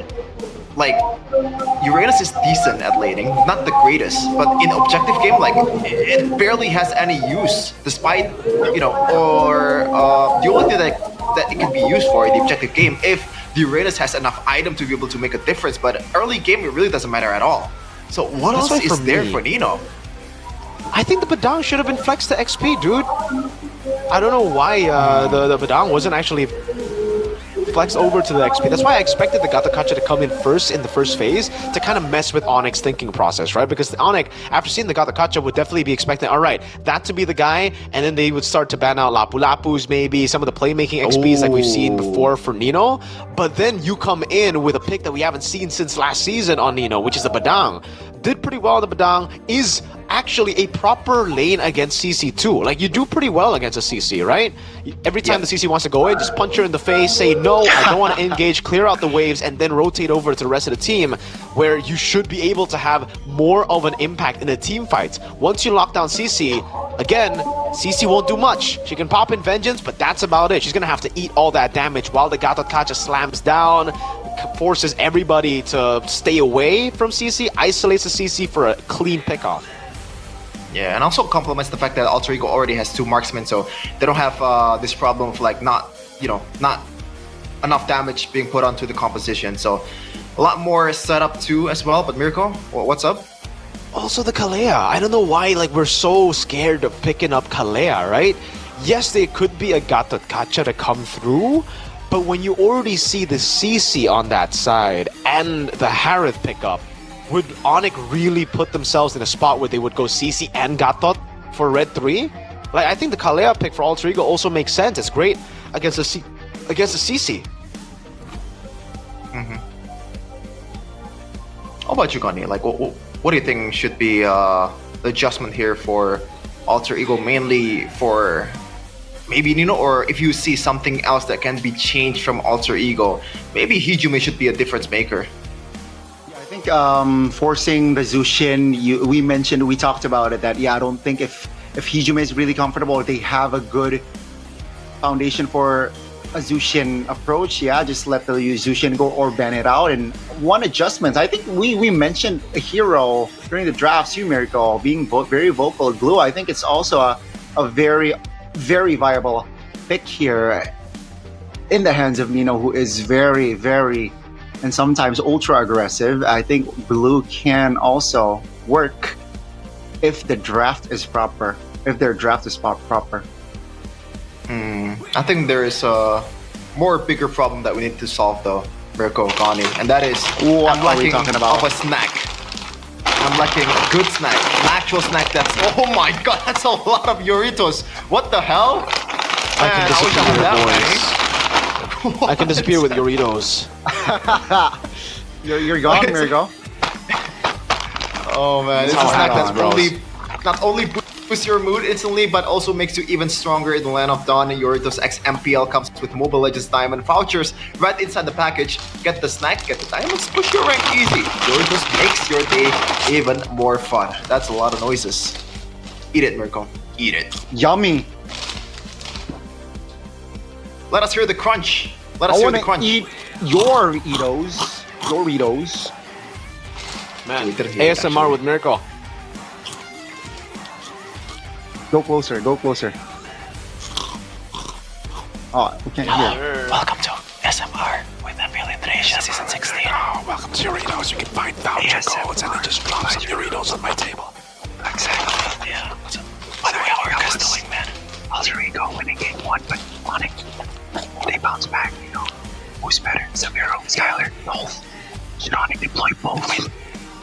Trying to ask you. You're the Onyx fan. Says Miracle, you know. What do we ask the chat? Chat, who's the best gold lane in Indonesia? And why is it Iman? My goat. Oh man. Hey, Kanziski's still there. I'm just kidding. Oh. I'm trying to be a bit shameless here. I'm trying to just humor myself because how interesting Geek Fam has been playing in drafting. But yeah, we're on to game number 3, and Onyx, it looks like it's almost inevitable that they're gonna come back in this match, man. Like they need something to just like maybe be a bit better alter ego, because be a bit more mechanically sound, Mirko Gani. You know, Hey, dude. how do I do that? Yeah. A lot of people back at home are like, dude, what do you mean be better mechanically? Like, how do you just do that? Well, it's easy if you use Royal Dust, guys. Go ahead and grab Royal Dust today, because with Royal Dust Royal Guard, your power in the game will be elevated. I think that's the word. Are you Team Gaming Powder or Team Gaming Thumb Sleeve, though? Because we've got both. If you're into Gaming Powder, you can go and get the Gaming Dust. It's the pro player's favorite choice. But if you don't want to get your hands dirty, you can always obviously still go for the Royal Thumb Sleeve, the Gaming Thumb Sleeve that they got here too. It won't smudge your screen. It'll be clean. Go check it out, man, because you guys can also get special prices for the MPL collab that starts at just 30,000 IDR, and you also get the special player gaming cards. What? Exactly. That's the first I Chefin. heard of it. Exactly. What? Exactly. So check out, Chefin, if you don't want to miss out, Royal Guards on Instagram now. For more information, hurry up and check the MPL yellow card now as well. Because your Royals Guard, the accessories of champions. As I say champions, you see Onyx. Thank you. They are our defending champions, so that's true. Oh my god. Can I not cast with an Onyx fan? Oh, I need man. someone that loses all the time. Would you Eterna, rather like- cast with an Onyx fan or an I RQ TLBTR fan? Of course, RQTLBTR. That's I need someone that suffers the same fate as me, or at least close to it. Like I don't want to have someone that just boast about their team's achievement all the time. Good thing Ghana is an Arsenal fan, because there's nothing to boast about. Thank goodness he has a garbage team that he supports. Hey, yeah. Balance is key, sir. Balance is key. See, even he acknowledges Arsenal is bad. Tell that to realize. Oh no. Realize is out of the question, man. That guy is just a glory hunter. For sure. It's not even debatable. It's like it's actual a fact. With the Drafting phase pressure. though, game number 3 presented by official tournament smartphone Samsung Galaxy S25 series. It seems like Onyx will shift towards the blue side, and Alter Ego will pick second. Still banning the Fanny for Shiver. It's just a given, because Rin does not know how to play Fanny. Well, let's see. Let's see here, Chefin, Mr. Chef in the building. Let's see. It seems like Onyx will have that blue side. So yeah, you're right. Selena ban out after game 1. Seems like Onyx will not risk it. And also, what are they prioritizing here? Are they prioritizing the Arlet, the CC, perhaps, Chef? I think the Arlet would be a good choice here, but the fact that Onyx is still leaving it wide open means that maybe they want to take them by themselves, because Lutpi on Arlet is still as notorious as Nino, if not better, after the RQ game. So still a lot of options here for Onyx to work with. The second band that's coming for Onyx seems like the Arlet, so that's out of the question. Wow. They want to play without this hero on the board, which worked in game number 2. And by the way, chat, just shout your team, Alter Ego, AE, or Onyx with Onyx. That's very, very simple indeed, Chefin. And Alter Ego, what will they go for here? I mean, Lancelot, Yi Sun Shin is still open. If they want to risk letting it go, they could ban the Zhu Shin. Would be in Sever's style if they want to ban the Hayabusa or Farsa is going to be the ban here. So maybe more space towards the gold laner towards Arfi, and that's one of the win con, I guess, for Alter Ego. Just give some space to farm for Arfi. Wow. Dude, so much prio, so much on Harith. It was first picked by Onyx in Game 2, and it continues to be the first pick in Game 3. They really are trusting Savero with the power that he has on the Harith, man. So, all right. Alter Ego, what's the response going to be here? I think the Farsa ban actually has hit them a bit harder than it has hit Onyx, just because they got a free Harith pick now. And technically with this ban, it also takes away the chance for Alter Ego to go for the Joy. I think the Lancelot is the best option to go for right now. You need someone to be able to walk up, have a way to be untargetable to deal with the Harith, and then you need a bit more range. That range could come through a Granger later on, could also come through for a Moskov, but they still stick to the Yi Sun Shin. But at least this time, it's with a CC. So it's a different approach, no longer just the Jusin Yi Sun Shin. It'll be the CC pickup. Onyx now, do they... Okay, it's going to be tough for Onyx to actually go for the Kalea, because the Gato Kacha could very easily just come out red 3. Yep. Onyx, it's kind of confusing. Did they just go Badang here? Okay. Seems like they will stabilize with the Zushin pick here. Badong, you mentioned it, I think I think Lance then. Oh, yeah, you're right. I think they need a jungler, yeah. So they have secured a mid, a jungler, and a gold lane here. Hey, their damage profile is not too bad here. Great source of damage, and Alter Ego, will they lock in that Gatot Kacha here, or seems like they will. So it's pretty direct as well. No real flex potential from both teams.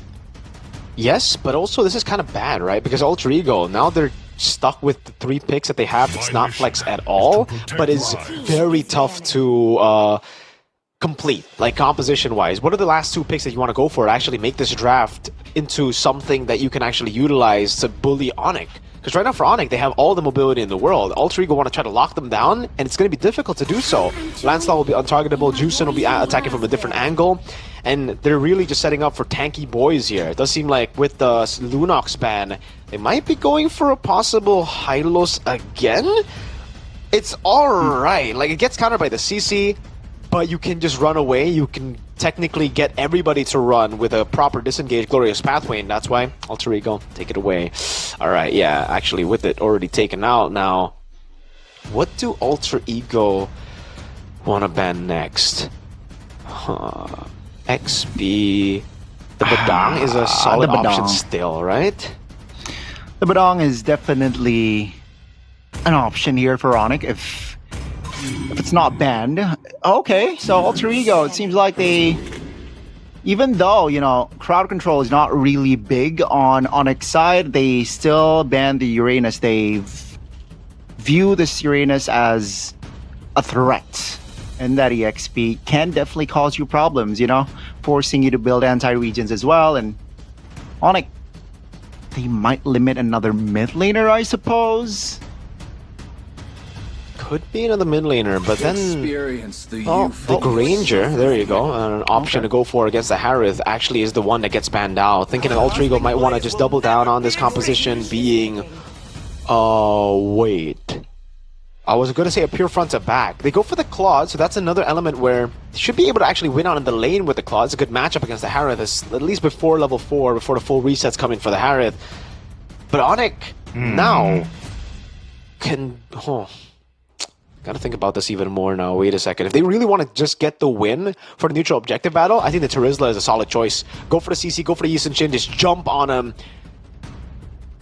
And then in Rome, you go Badang or Cho for mid prio. The Kalea is still up for grabs still. It's countered by the Gatot Kacha, but it can still work. And they go for actually an Alex special. Khalid in Rome. Okay. Mobility, man. But, so the mid prio is insane coming in from Onyx, man. The Khalid and also the Jushin.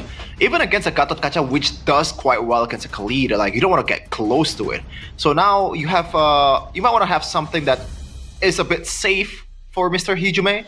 Something along the lines of Valentina would be something that I would go for here. And also there is a Raging Sandstorm still, you know, to be stolen with the IMU. But if they want to go for something else that's a bit safe, like I don't think there's any options there. What else is there? Where there is light, there are also shadows. Kind of works, I guess. really think it's safe though. Yeah, pulling up a Uno reverse, but I'm not sure that fits the bill here in this kind of composition. Okay, so what are your thoughts, Mirko? I think Onyx got a proper composition here to just fully snowball in the game. They've got all the winning picks coming in for turtle number 1. So it'll be very difficult for Alter Ego to contest turtle number 1. But they could just play for the mid to late game where they really will find a lot more room to actually play the game. So yeah, Onyx banking on a snowball, Alter Ego trying to weather the storm. Okay, game number 3 is going to be underway between Alter Ego versus Onyx. A chance to pull off the impossible for Alter Ego, and that is to dethrone or make Onyx falls down from that perfect score. The first loss is gonna be a stake here for Onyx. Let's see in the Land of Dawn. Will Onyx complete the reverse sweep, or will Alter Ego bounce back after suffering a loss in game number 2? Let's watch and witness together Land of Dawn, game 3 between Onyx and Alter Ego indeed. Oh, that is so quick and vitalized, Mirko. Instant. Because of the Khalid. I'm surprised Alter Ego actually even went for it, you know, because Alec is so good on the Khalid. You would expect him to understand how aggressive the Khalid can be in the early game. And, oh man, Thrill too with the concussive blast for Keyboy. Really trying to go in. Wilderness Blessing for both, the agility too. They're so aware that they're going to win out this mid-duo matchup constantly. So it's just all about how fast they can rotate around the map to punish. And you can already see Vengeance. Yep. Oh, what? Nino? Oh. Great sidestep. Yeah, that's a Vengeance. That's a spell popped already. This is what Khalid does to you, man, especially with the Wilderness Blessing. You get all this losing matchup in the lane, it makes you win it. But now Sans has to spend the flicker, seems like. No. Still saving it. Good decision there. More damage over to Alec here from Keyboy. And Sans actually getting left open. Hold up, Kai. Gotta be careful. Not enough to take him down just yet, though. So no kills here on the board for the first 2 minutes, I believe. And yeah, the turtle will spawn soon. Yeah, Hijume on this Luo Yi. So the utility for the objective battle will be a bit limited, especially in the first objective fight, because diversion is just a teleportation skill. Not much setup or like CC that's gonna be deployed from this mage, but nonetheless, it's still something that Onyx needs to watch out for, because it really can catch you off guard. Gotta be careful here. Alter Ego with 4 members already committed in the Turtles area. Now Onyx, what will they do? Both marksmen, both gold laners will rotate towards the mid. Let's see the connection for this first turtle fight. Now, that's going to be, under the turtle spit. That's going to be Kyrie finding the retribution. Alec, very low. Oh, it's Keyboy, who also will fall. It's 1 for 1. No, that's going to be both 3 members of Alter Ego. Actually, the connection and Keyboy finds the Flicker Raging Sandstorm play. Stunning 2 members, though he will have to be traded off, but that's still a big win. 2K, 3 minutes, that's a mountain already. Man, Lutfi lasts so long in that team fight, not even dying. I thought he was gonna, for sure be dead by now, Mirko. Same. But Sheffin, what part of weathering this? Did they actually think they were gonna win the first turtle up against this composition? I mean, okay, it looked really, really close, but it was on paper almost guaranteed that Onyx would get it. You gotta respect this for Alter Ego. The fact that they also full-sended it, sending Arfi up top to join Severo too. This is an overwhelming loss for Alter Ego now, and it's just gonna get easier for Onyx. Remember, we called this in a draft. They were just looking for the snowball, and they've gotten 1,000 gold lead. They've baited out Rin out of his jungle. Kai is already a level ahead. Looks like he's gonna be 2 levels ahead as we get into it very, very quickly here. Nino zoned away, and yeah, Luthi was able to survive because Turtle 1, Phobius is probably one of the strongest, if not the strongest pick, if you're not up against a Glue Kalea.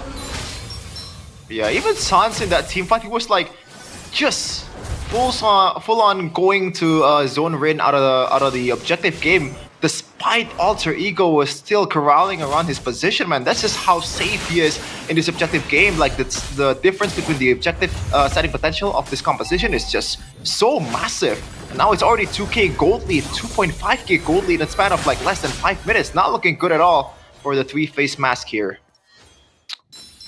Now it's going to be the corrosive side for Arfi in the bottom lane. He's going to try to look for the trade, but I don't even think Onyx care, right? At this point, this is going to be a free turtle. This should have been Alter Ego's chance to contest, but they instead contested Turtle 1, gambled on it, and now they won't even get their own orange buff. Yeah. Gotta watch out, Keyboy. It's Rin struggling now. They want to fight Kai very low, so they're able to get out from that with the Phantom Execution. AOG defensively as well to respond in the mid. It's both gold laners just going at it, clearing the wave. That's the Blazing Blue Edge Shaman Force popped! Oh, Keyboy's in the area. That is going to be Arfi though, almost finding the outplay. That's the flicker by Severo. Testing his own damage, not enough to burst Arfi down just yet though. Okay, I was gonna say that it's a bit weird that maybe guys to watch out a little. Nino getting jumped on. Oh, picked up. That's the knocked up. And Hijume has the flicker though, so should be okay. That's the Infernal Pursuit slam dunking on Hijume. That's a knock up. Sans will seal the deal. Onyx just pushing their tempo here. 4k gold lead, almost. Oh god, that was, I would say, a lack of respect from Hijume towards potential of Lutpi. Wouldn't you agree, Mirko? This is like, it feels like game one of Onyx, they completely disrespected the composition that the opponent has drafted. I think that was the name of the game for sure, man. Again, the Arlet pick. You gotta respect it. Yes, Alter Ego are beatable with the Arlet still. It's 100% win rate though, so it's still a comfort pick. The fact that they let it go means that they wanted to try to test things out. Severo is gonna survive. Oh my goodness, the damage. Yeah, you're right, Miracle. You called it. Severo survived. That's gonna be Nino. For now, the only casualty that he was just out of position. Man, I feel bad for Alter Ego. That was a pretty good setup, but it's just so close, but no cigar. Hijume though. Okay. There's not going to be enough damage for Luffy to be able to do this, but 1v1 Kyrie against Rin. This should not happen. 1v1. Level 11 against a level 8. Oh no, Lutpi! Oh my goodness, Lutpi. Man, the pressure. There's a Khalid, there's a Phobius. Arfi cannot farm. And it's kind of self-inflicted. I'll have to say, for Alter Ego, they should have known to stay away from Turtle 1 with this composition. The fact that they still decided to fight in Turtle 2, obviously Onyx pushed the tempo. This is why it's just extremely difficult for a lot of these teams to compete against Onyx. They lack the understanding of their composition sometimes, and they just go all in, brute forcing into every single neutral objective battle, despite their heroes being just so far away compared to the enemies. Like Onyx, the fact that Onyx could bank on just a pure Turtle 1 fight composition and still have— oh, Keyboy! Oh my god! That's a solo kill from Keyboy against Rin, who is just level ahead. Now, Keyboy will be able to escape this. Oh, never mind. With Arfi, it will definitely be enough there, the damage. And that will be the mid-tier 1 though. Falling. Onyx slowly but surely is just their gold and the minutes. Oh my god. They're chasing the minutes, man, with the gold lead. Miracle, look at the jungle. Dude, 2,500 gold lead. The level lead is at 4 right now. I'm surprised it's not at 5 with Kyrie's farming speed. What do you even do at this point? Arfi can't farm. He's stuck at 2 items at 8 minutes. Hasn't even started the golden sap, dude. Oh, no. Holy crystal already. Oh, now he gets it. I was gonna say close to being done at 8:30. 8:30? Oh, this is. It's so Jover. Oh, what the heck? Oh my god. That's just one skill. Like, oh, I get it's a full stack, but like. Gotta be careful! No way! Goodness. The BMI was there. Kyrie now trying to do Kyrie things, but Hijume finds that flicker. What? Stall points for Hijume. but 0 kills on the board still. Okay, on that occasion too, Mirko, that was just a lack of respect even for Hijime. He ended up spending the flicker for what? You're not gonna kill Kyrie. You're not gonna pressure Kyrie when he's like up like bajillion gold lead. What was the purpose of staying there? You're underestimating reasons, man. There's no reason to some of the moves sometimes. They just want to brute force their way. Remember, they forced Turtle 1 against this composition, so it's kind of like in their veins to be the ones brute forcing. Even though they don't find value, there's a slight chance that they can find value. That slight chance always eats Alter Ego up, and at least they'll get a turret here. Yes? Yeah. Okay, they get it. They get the turret, they rotate over, but San's already cutting there. Rin, oh my lord, zoned away. Sans! Oh, a slight mismechanic there. Forced to use that flicker, but Kai jumps in towards the back. Still able to dodge. Oh my goodness. The Vero spent the flicker. Hijime bursted down. Alec and Nino trying to hold on. But Vero finds that kill. RP with Blazing Duet. Trying to hold on. That's Kai. Diving under the turret, finding that kill, and escaping. My goodness, Alter Ego. No answers whatsoever. Yeah, there's really no answer. Might as well just wave the white flag here for Alter Ego. I mean, the only thing that I can shed, like the only silver lining that I can think of is like 2 marksman composition, but you are down 11k gold lead in under 11 minutes. What do you do, Mirko? Give us an answer. I can't. I literally can't give you an answer. Well, I already gave you the real answer. Came from. Oh my god! No flicker this time to save Hijime. That will be him out for 20. They cleared the Lord though, so they should be a-okay, but they will and they should lose their mid-base turret. Alter Ego, yeah, they will just sacrifice it. Onyx though, will they push onwards? Seems like, yeah, with the clear, they will take another base turret top. Should take the base turret bot as well. RP still able to juke the skills from Kai, but that's just them losing all base turrets in 10 seconds. And under 12 minutes too, like the holy shield, or not holy shielding at all for Alter Ego, 13k. This is just, I was gonna say earlier, Mirko, I actually thought of an answer, but it's a bit far-fetched. They have the diversion, and it's usually a comeback tool for a lot of teams out there, but against Onyx, against a Harith, against a, you know, Khalid and also Lancelot, like these heroes are really good at counteracting or like being reactive to a certain engage. It's not just that, Shepin. I think the better explanation is this is a different Lo Yi. It's a new Lo Yi, right? And the new Lo Yi isn't really the best at coming back because you're visible. Oh no, Rin. Gotta be careful. Nino sandbagging. Lutfi. Oh, Hijime stuck! Even though he has the flicker, he knows that he will fall regardless. That's gonna be Onyx now. Just again applying more pressure. I don't think they care for the Lord here. Do they want to go for the N angle, being a man up? Alter Ego trying to hold on. Wave top and mid coming. That's an angle. That's a Raging Sandstorm. That's the Shaman Force pop. AOG. Great jukes. The damage is there. RP goes down. And ladies and gentlemen, Game 3 is done and dusted as Onyx completes the reverse sweep. There is just no doubt, man. Absolutely no doubt that they are the clear best team in ID by a landslide. The fact that we question if Onyx is able to come back from this position in game number 1 and they just recover in the best way possible. That was a beatdown, that was a slaughterhouse, that was a spanking towards Alter Ego. Really was, man. There was not much they could do there for Alter Ego after losing Turtle 1. Rin making the aggressive move again. The big question would be why? Why? What was the value that you were going to look for there, right? And in the end, there was just no answer. What was the value that we were looking for Turtle 1? At least for Turtle 1, there was still a possible answer. We were trying to gamble our way to a forced snowball, sure. But it just went against what they planned in the draft. Yeah. In the draft, Sheffin, Gani, I mentioned after, Sheffin asked me, what was the plan for both teams? For Onyx, it was just pure Turtle 1 snowball, right? That was what they were looking for, what they wanted. Everybody from Alter Ego to take the fight. For Alter Ego, it's weathering the storm. Yi Sun Shin farms really, really quick, can just go for trades. The Claude is a weak side laner, doesn't want to participate in Turtle 1, never wants to participate in Turtle 1, unless you have a composition like Onyx, then maybe you still want to participate just to get extra kills, extra gold.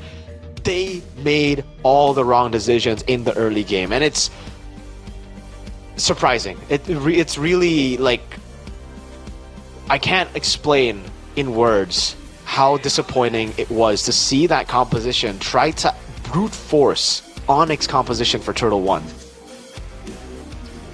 I think it's a bit more disappointing with the fact that in game number 1 they were actually able to maybe like get this stigma away that Alter Ego usually fumbles the back in the late game. They were really clean. I was like, oh man, this is just a huge improvement from Alter Ego, Gani, and just back on typical in game number 2 and game number 3.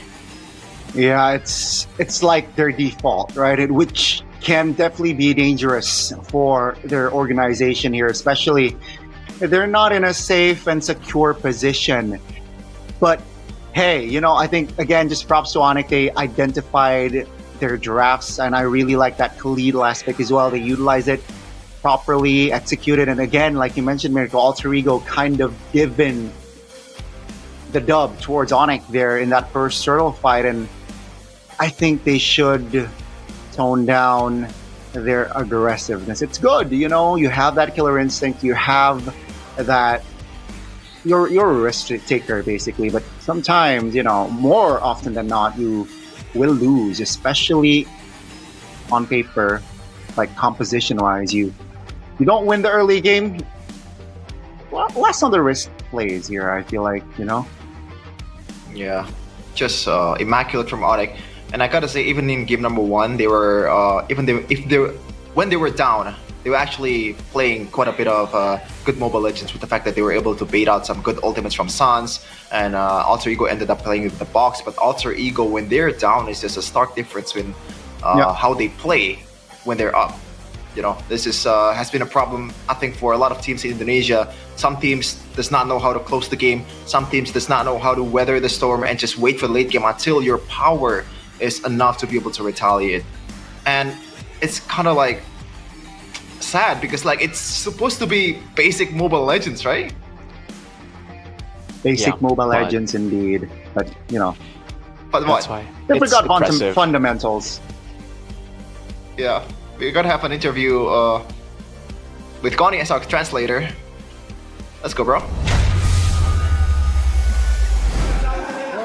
Bisa denger. Jadi denger katanya. Sabar tuh, dimarahin Kai, berisik. Seems like they are having audio gimana issues. rasanya bermain dengan Lancelot sebebas itu di game yang ketiga? Ranger Mas is asking how does it feel like Lancelot playing Lancelot that freely, that Oh, udah bisa sing. Tapi yeah, Kyrie just responds, yeah, it's good, pecah loh. Tadi ketemu Kumar. 100% game win. Broken. I don't think they care. Musim musim ini ketemu dengan banyak jungle rookie yang baru nih kan. Ada Zumesjo, Yasuke, Ronan, siapapun A lot lah. of new Tapi menurut Kairi junglers, sendiri dari semua a lot of jungle yang baru muncul di new MPL rookie ID, junglers. yang paling menarik perhatiannya Kairi siapa? Who caught your eye with the rookie junglers? Who? Yazuke ya namanya. Oh. Ya Fanny jago banget soalnya. Yazuke got a shout out from Kai. Oke, kali technically. ini dia nggak kita lihat nggak pakai Yusuke tapi bisa pecahin win rate kalian. Apa Without permasalahan Yazuke, kalian Alter di game Ego was tadi? able to get the dub. Game 1. What was the issue? Emang mereka lebih kuat aja sih tadi game 1. They were just stronger. Game 1. Buff Umar itu tadi boxnya. Kita Oh. kita semua. There's a Kumar buff. Iya, oke, Kumar ya. Tapi apakah Nino sepengaruh itu sampai Arlotnya di-ban terus Kairi dan juga Savero? Nino really, Nino improve banget. is he really the influencer, the main influencer with Arlet? That's why the Arlet ban comes through game 2, game 3 ya. Harit They nih said first ya. pick banget nih buat Savero itu emang Harith masuk first ke pick, strategi atau game emang nggak 3? mau ngasih Harith aja? Was it a buat strategy or was it just a deny? Strategi sih kayaknya, soalnya ya aku sama Skylar Part of the strategy. power banget kan pakai Harith. Part of the strategy because Skylar and Severo, both of them Oh ya dah. Kalau gitu, are kakak nggak berani really spill. Kakak nggak powerful berani on that spill. on the Kyrie, Harith. gimana cara menentukan yang main besok itu antara Savero atau Kai, Skylar? who gets to say or how dari does the coaching team staff? Apakah ada pilihan dari tim? how does the team go on who will be deployed? Sav and Kai. Sav and Oke, berarti benar-benar Sav and dipilih Sky. sama So coaching staff. Kai Walaupun said, dadakan kalian I don't siap even know. gitu. Ya, soalnya chemistry-nya sama mereka berdua udah dapat juga. Jadi tinggal Kai pilih siapa said yang main buat tahu siapa gitu.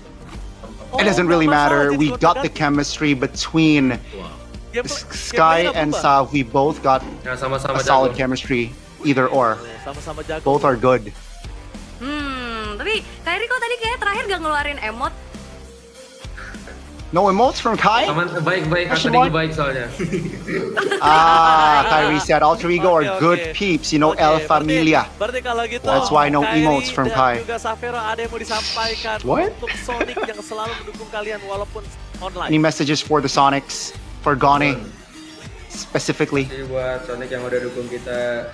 For Gani, thank you. Even though the MPL is online, Dukung kita lah walaupun siapapun yang main. Mau keep Skylar atau on yang main, walaupun supporting us. Skylar, Sav. minggu depan Raja Yeba makes a cameo. Whoa! Iya. Next week, Kyrie ada yang mau disampaikan? it will be offline. Emoji atau apapun boleh. Stead Severo. Jadi terakhir tutup pakai gini ya? Ya, ini nggak ada. Oh.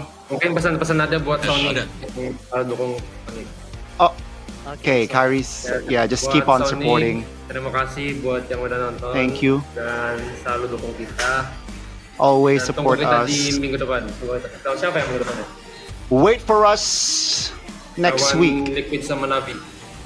against Liquid Kalau gitu, and Sukses Navi. terus buat Onyx, good That will luck be terus buat it Onyx. for Onyx. Semoga kita lihat apakah Thank you so ada much, di atas Kai. terus Thank you so atau much, ada akan Severo. pecah. Kita akan lihat. Pokoknya good Could luck have won Onyx untuk di 2-0, season 14 but ini. hey, Thank you Kyrie, 2-1. thank you Savero. I'll take it Ya, too. Bapak Yeba, You know. yang di ujung sana Bapak Yeba. Oh yeah, wow. Raja Yeba is in the building, but yeah, I think still very positive around the Onyx facility. I like it. I like they're a I wanna chill. ask you a question, They're a chill Connie. team. So earlier, what was the reason? Why are they not emoting? Yeah, because Alter Ego are good peeps, according to Kai. What does that mean? Kai, Yeah, Kai, the implication hey, again. hey, I just translate what Kai said. You know, don't ask me. So you that know? means what? That means what, Mirko? That means Alter Well, Ego I are don't know. good peeps. Full period. Alter Ego are good peeps, but some others, I guess, aren't good peeps. All right, and that's what Okay, angered on my Kai, mouth, you know. perhaps. Well, does seem like he is going to be the MVP for game number 1, 2, and 3 because this is the match MVP, ladies and gentlemen. This is Mr. Kai, 2-0-7 on the Lancelot, sing everywhere across the map, and we can see him play again here. Yeah, man, Alter Ego forcing the issue here. It's just really, really tough going for the fight while Rin was already so far away. Yeah. And then they entered back. Like, Hijime could have actually just escaped, but no, obviously wanted to go for the kills. There's always a slight chance. It's that mindset of theirs. It's like, guys, yes, we know it's risky, but there's a slight chance we win. There's a slight chance we win. Yeah, it's unlucky. They just got outplayed so many times after that, though, because after Turtle 1, there was not much they could actually go and do to retaliate. It was really, like, they could do anything. Even here, I called the Savero move because I know that Alter Ego just didn't have enough damage, and Savero was already fed 3-0-1. So there was no real risk of him dying if he's good enough to actually dash constantly. Savero just, no wonder he got the first pick Harith, you know? Like, this is how much the team trusts in him. Adi and CW trust in him. He's an amazing Harith, and he can carry the game. Oh my lord, some of these solo kills are outrageous from Kai. But I think this is just highlights of a game that was already gone from Turtle 1. The first Turtle was really the deciding moment for both these teams, whether Onyx was going to win, whether Alter Ego was going to win. It really shouldn't have been, because by all means, Alter Ego should have actually tried to weather the storm, like I said, in the draft when the lineup rating showed up. But they had different ways to tackle the game. Ultimately, it did not help them. It actually was good for Onyx, benefited Onyx way, way more. I'm surprised that the Brute Force Breastplate was even built by Kai.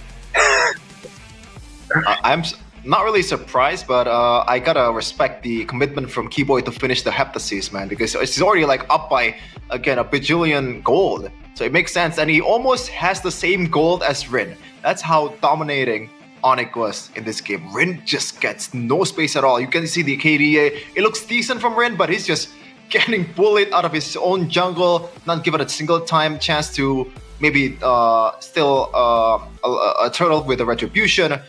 That's just how good Onyx is at setting up objective in this game. A stark difference from game number 1, I believe. Very, very, very much so. Only 3 kills here on the board for Alter Ego, and this just, again, when Onyx they locked in, man. It's again just a great showing of how you play Mobile Legends and how you translate your draft into the execution as well. 16 to 3. It's again just I don't know. I feel like, Mirko Sheffin, I can't lie. I feel like they really could have gone to an all in this series, but they weren't really locked in game 1. They won the game 3. What everyone thought. I think after the draft, I think game 1 might have really just been a fluke. I don't want to say it because, again, I want to give them a chance. I really expected them to maybe be able to push on the tempo a bit more. But yeah, after the game, I don't know. After the draft especially, it really just felt like game 1 was a fluke where they got a really good draft because Onyx kind of let them get the good draft. And then they turned down. And I think the Arlet is the biggest difference maker for Alter Ego in this match, man. Like when there's no Arlet, when there's no playmaking potential from Nino, like it is just super hard. But what's also super hard is to beat KB in MCGG. Man, he's like the god of MCGG in MPL ID. If you want to be good at this game, Magic Chess Go, can go play with Mr. KB.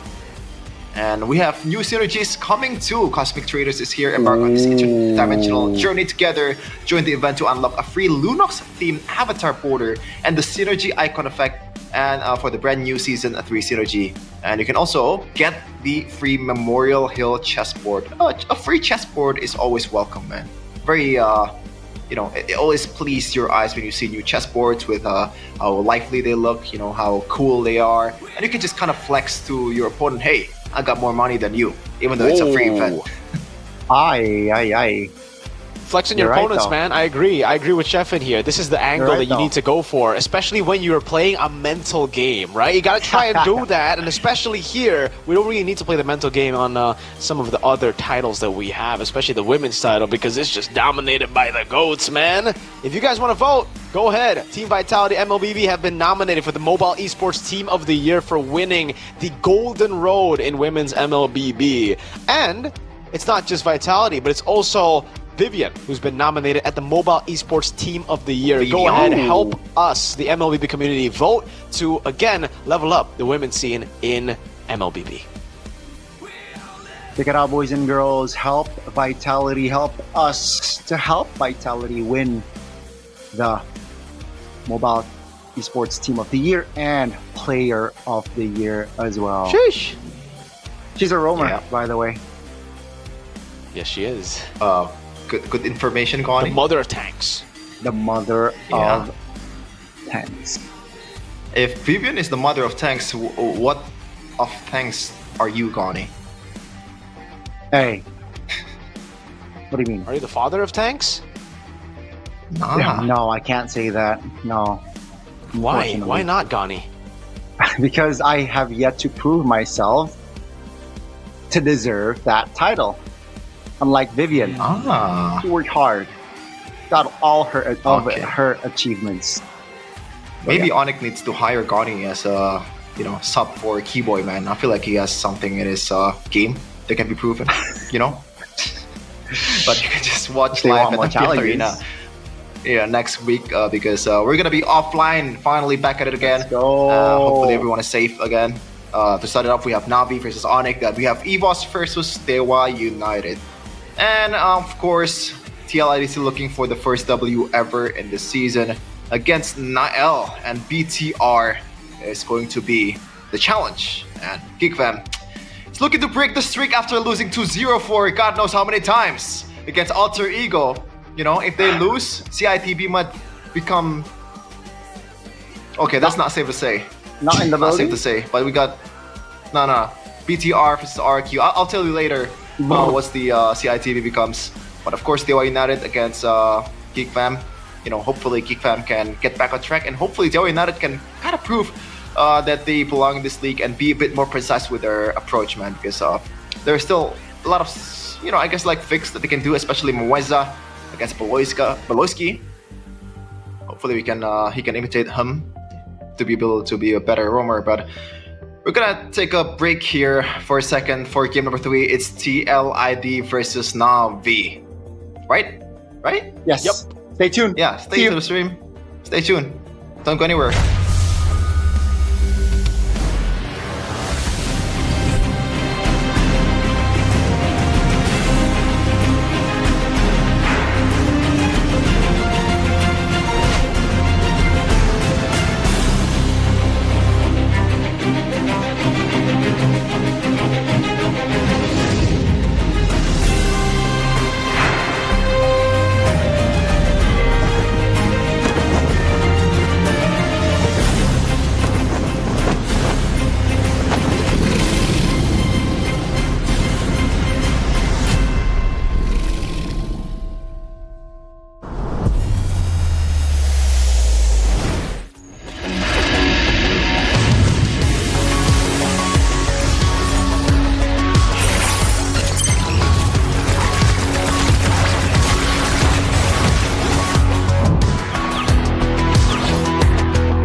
Ya, aku merem. Ulang dong.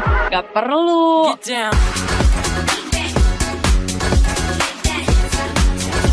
Guys, review.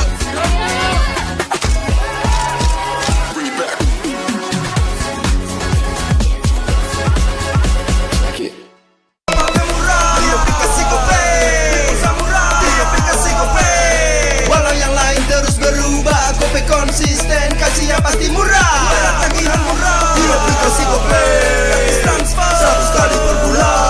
Download aplikasi Gope baru, nggak pakai lama. Dompet andalan gamers banyak damage-nya.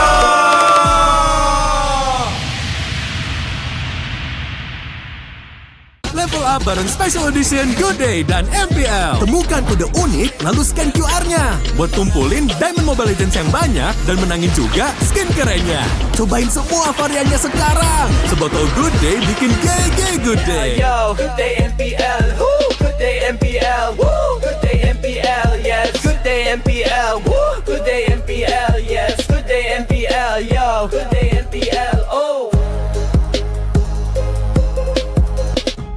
Aku udah nonton. Fix Hijin tuh jahat ke Minjun. Hijin kan emang gak mau pacaran sama papamu, mamamu, biarkan mereka. Di granat!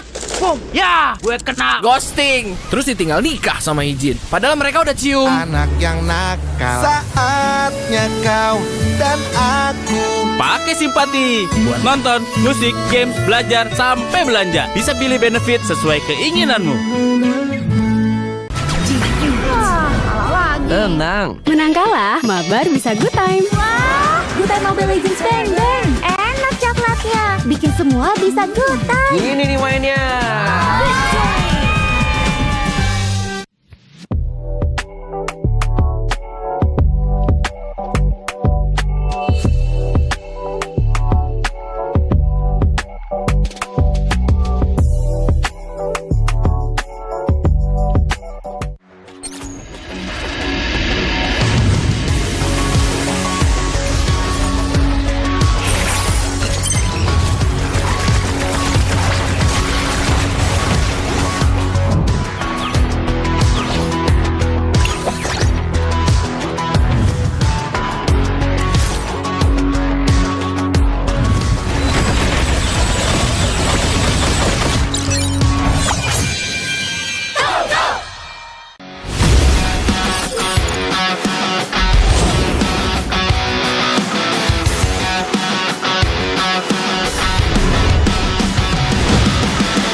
Ya, aku merem. Ulang dong.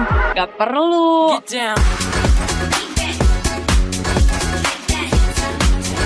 Guys, review.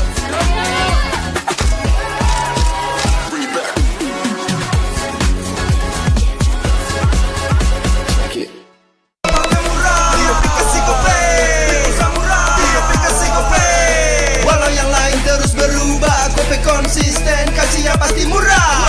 Tagihan murah di aplikasi Gope, gratis transfer 100 kali per bulan. Download aplikasi Gope baru, nggak pakai lama. Dompet andalan gamers banyak damage-nya.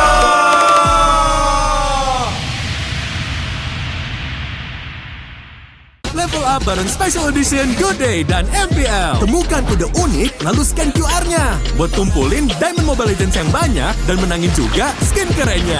Cobain semua variannya sekarang. Sebotol Good Day bikin GG Good Day. Yo, good day MPL, woo, good day MPL, woo, good day MPL, yes, good day MPL, woo, good day MPL, yes, good day MPL, yo, good day MPL, oh.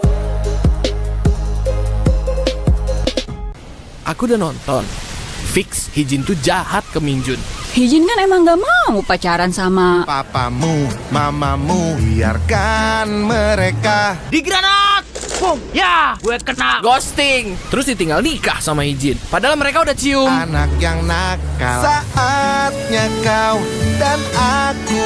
Pakai simpati buat nonton, musik, games, belajar, sampai belanja. Bisa pilih benefit sesuai keinginanmu. Tenang. Menang kalah, mabar bisa good time. Wah, good time Mobile Legends Bang Bang. Enak coklatnya, bikin semua bisa good time. Ini nih mainnya.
Ya, aku bareng. Ulang dong.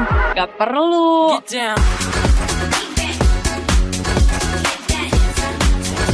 Guys, review.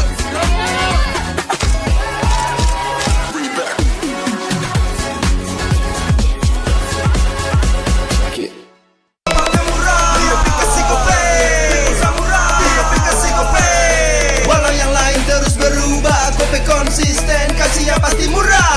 Tagihan murah di aplikasi Gope, gratis transfer 100 kali per bulan.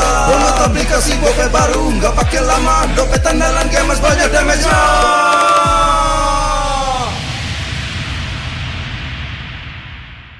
Level up bareng Special Edition Good Day dan MPL. Temukan kode unik, lalu scan QR-nya. Buat tumpulin Diamond Mobile Legends yang banyak dan menangin juga skin kerennya. Cobain semua variannya sekarang. Sebotol Good Day bikin GG Good Day. Yo, Good Day MPL, woo, Good Day MPL, woo, Good Day MPL, yes, Good Day MPL, woo, Good Day MPL, yes, Good Day MPL, yo, Good Day MPL, oh. Aku udah nonton. Fix Hijin tuh jahat ke Minjun. Hijin kan emang gak mau pacaran sama Papamu, mamamu, biarkan mereka. Di granat! Boom! Ya, gue kena ghosting. Terus ditinggal nikah sama Hijin. Padahal mereka udah cium. Anak yang nakal. Saatnya kau dan aku Pakai simpati buat nonton, musik, games, belajar, sampai belanja. Bisa pilih benefit sesuai keinginanmu. Tenang. Menang kalah, mabar bisa good time. Wah, good time Mobile Legends bang bang. Enak coklatnya, bikin semua bisa good time. Ini nih mainnya.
Ya, aku bareng. Ulang dong. Gak perlu.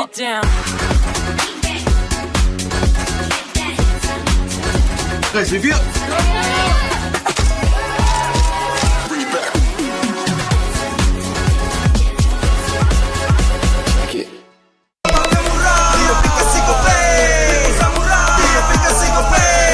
Walau yang lain terus berubah, Gope konsisten, kasihnya pasti murah.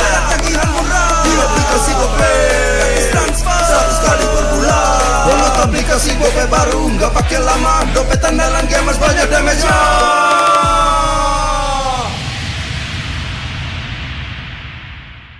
Level up bareng Special Edition Good Day dan MPL. Temukan kode unik, lalu scan QR-nya. Buat tumpulin Diamond Mobile Legends yang banyak dan menangin juga skin kerennya. Cobain semua variannya sekarang. Sebotol Good Day bikin GG Good Day. Yo, Good Day MPL, woo, Good Day MPL, woo, Good Day MPL, yes, Good Day MPL, woo, Good Day MPL, yes, Good Day MPL, yo, Good Day MPL, oh. Aku udah nonton. Fix Hijin tuh jahat ke Minjun. Hijin kan emang gak mau pacaran sama Papamu, mamamu, biarkan mereka. Di granat! Boom! Ya, gue kena Ghosting. Terus ditinggal nikah sama Hijin. Padahal mereka udah cium. Anak yang nakal. Saatnya kau dan aku pakai simpati buat nonton, musik, games, belajar, sampai belanja. Bisa pilih benefit sesuai keinginanmu. Tenang. Menang kalah, mabar bisa good time. Wah, good time Mobile Legends bang bang. Enak coklatnya, bikin semua bisa good time. Ini nih mainnya.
Ya, aku bareng. Ulang dong.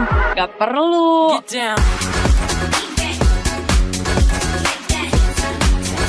Guys, review.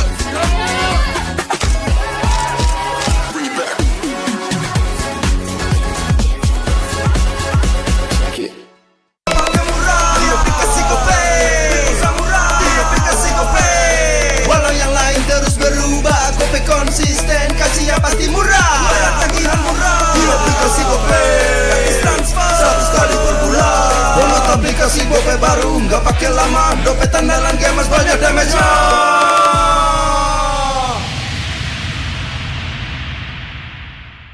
Level up bareng Special Edition Good Day dan MPL. Temukan kode unik, lalu scan QR-nya. Buat tumpulin Diamond Mobile Legends yang banyak dan menangin juga skin kerennya. Cobain semua variannya sekarang. Sebotol Good Day bikin GG Good Day. Yo, good day MPL, woo, good day MPL, woo, good day MPL, yes, good day MPL, woo, good day MPL, yes, good day MPL, yo, good day MPL, oh. Aku udah nonton. Fix Hijin tuh jahat ke Minjun. Hijin kan emang gak mau pacaran sama Papamu, mamamu, biarkan mereka. Di granat! Boom! Ya, gue kena Ghosting. Terus ditinggal nikah sama Hijin. Padahal mereka udah cium. Anak yang nakal. Saatnya kau dan aku pakai simpati buat nonton, musik, games, belajar, sampai belanja. Bisa pilih benefit sesuai keinginanmu. Tenang. Menang kalah, mabar bisa good time. Wah, good time Mobile Legends bang bang. Enak coklatnya, bikin semua bisa good time. Ini nih mainnya.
Ya, aku merem. Ulang dong.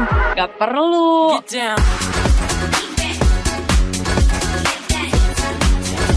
Guys, review.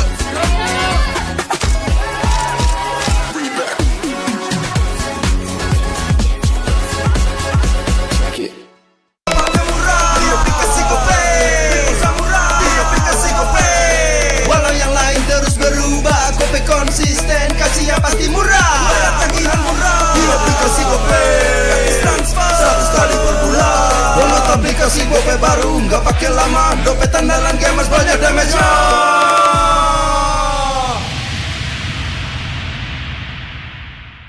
Level up bareng Special Edition Good Day dan MPL. Temukan kode unik, lalu scan QR-nya. Buat kumpulin Diamond Mobile Legends yang banyak dan menangin juga skin kerennya. Cobain semua variannya sekarang. Sebotol Good Day bikin GG Good Day. Yo, Good Day MPL, woo, Good Day MPL, woo, Good Day MPL, yes, Good Day MPL, woo, Good Day MPL, yes, Good Day MPL, yo, Good Day MPL, oh. Aku udah nonton. Fix, Hijin tuh jahat ke Minjun. Hijin kan emang gak mau pacaran sama Papamu, mamamu, biarkan mereka. Di granat!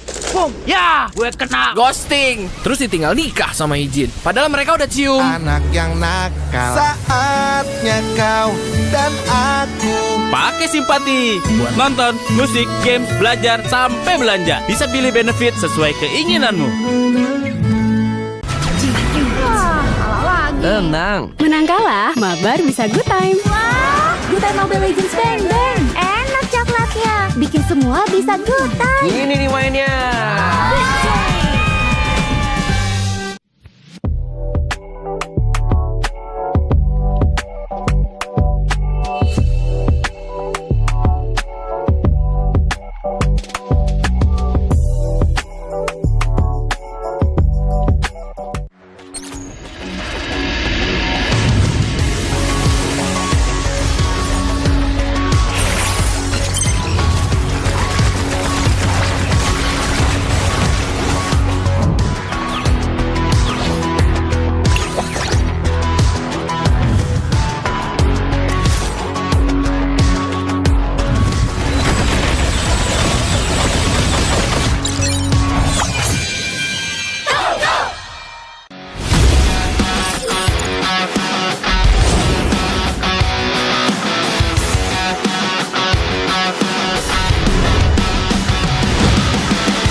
Ya, aku merem. Ulang dong.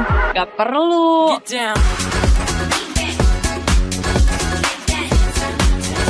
Guys, review.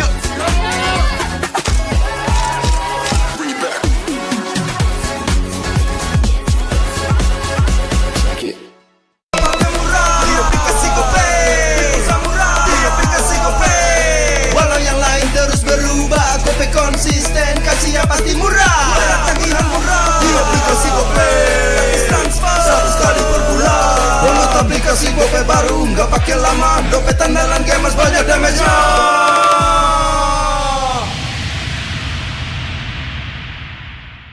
Level up bareng Special Edition Good Day dan MPL. Temukan kode unik, lalu scan QR-nya. Buat kumpulin Diamond Mobile Legends yang banyak dan menangin juga skin kerennya. Cobain semua variannya sekarang. Sebotol Good Day bikin GG Good Day. Yo, Good Day MPL, woo, Good Day MPL, woo, Good Day MPL, yes, Good Day MPL, woo, Good Day MPL, yes, Good Day MPL, yo, Good Day MPL, oh. Aku udah nonton. Fix Hijin tuh jahat ke Minjun. Hijin kan emang gak mau pacaran sama Papamu, mamamu, biarkan mereka. Di granat! Boom! Ya, gue kena ghosting. Terus ditinggal nikah sama Hijin. Padahal mereka udah cium. Anak yang nakal. Saatnya kau dan aku Pakai simpati buat nonton, musik, games, belajar, sampai belanja. Bisa pilih benefit sesuai keinginanmu. Tenang. Menang kalah, mabar bisa good time. Wah, good time Mobile Legends bang bang. Enak coklatnya, bikin semua bisa good time. Ini nih mainnya.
Ya, aku bareng. Ulang dong.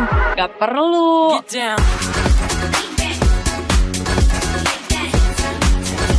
Guys, review.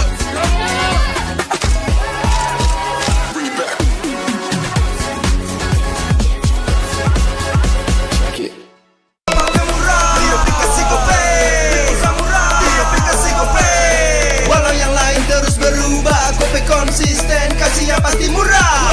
Tagihan murah di aplikasi Gope, gratis transfer 100 kali per bulan. Download aplikasi Gope baru, nggak pakai lama. Dompet andalan gamers banyak damage-nya.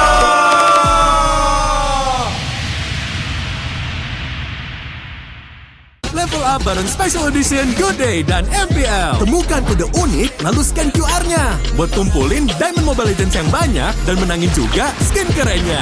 Cobain semua variannya sekarang. Sebotol Good Day bikin GG Good Day. Yo, Good Day MPL, woo, Good Day MPL, woo, Good Day MPL, yes, Good Day MPL, woo, Good Day MPL, yes, Good Day MPL, yo, Good Day MPL, oh. Aku udah nonton. Fix Hijin tuh jahat ke Minjun. Hijin kan emang gak mau pacaran sama Papamu, mamamu, biarkan mereka. Di granat! Boom! Ya, gue kena ghosting. Terus ditinggal nikah sama Hijin. Padahal mereka udah cium. Anak yang nakal. Saatnya kau dan aku Pakai simpati buat nonton, musik, games, belajar, sampai belanja. Bisa pilih benefit sesuai keinginanmu. Tenang. Menang kalah, mabar bisa good time. Wah, good time Mobile Legends bang bang. Enak coklatnya, bikin semua bisa good time. Ini nih mainnya.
Ya, aku bareng. Ulang dong.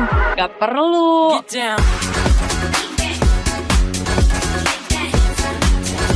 Guys, review.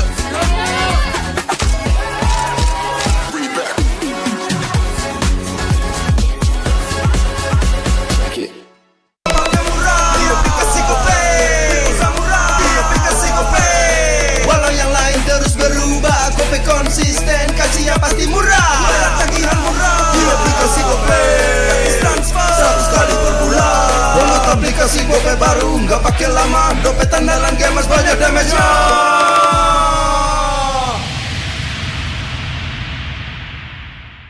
Level up bareng Special Edition Good Day dan MPL. Temukan kode unik, lalu scan QR-nya. Buat kumpulin Diamond Mobile Legends yang banyak dan menangin juga skin kerennya. Cobain semua variannya sekarang. Sebotol Good Day bikin GG Good Day. Yo, Good Day MPL, woo! Good Day MPL, woo! Good Day MPL, yes. Good Day MPL, woo! Good Day MPL, yes. Good Day MPL, yo. Good Day MPL, oh. Aku udah nonton. Fix, Hijin tuh jahat ke Minjun. Hijin kan emang gak mau pacaran sama Papamu, mamamu, biarkan mereka. Di granat! Boom! Ya! Gue kena ghosting. Terus ditinggal nikah sama Hijin. Padahal mereka udah cium. Anak yang nakal. Saatnya kau dan aku Pakai simpati buat nonton, musik, games, belajar, sampai belanja. Bisa pilih benefit sesuai keinginanmu. Tenang. Menang kalah, mabar bisa good time. Wah, good time Mobile Legends bang bang. Enak coklatnya, bikin semua bisa good time. Ini nih mainnya.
Ya, aku bareng. Ulang dong.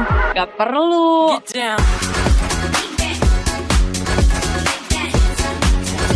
Guys, review.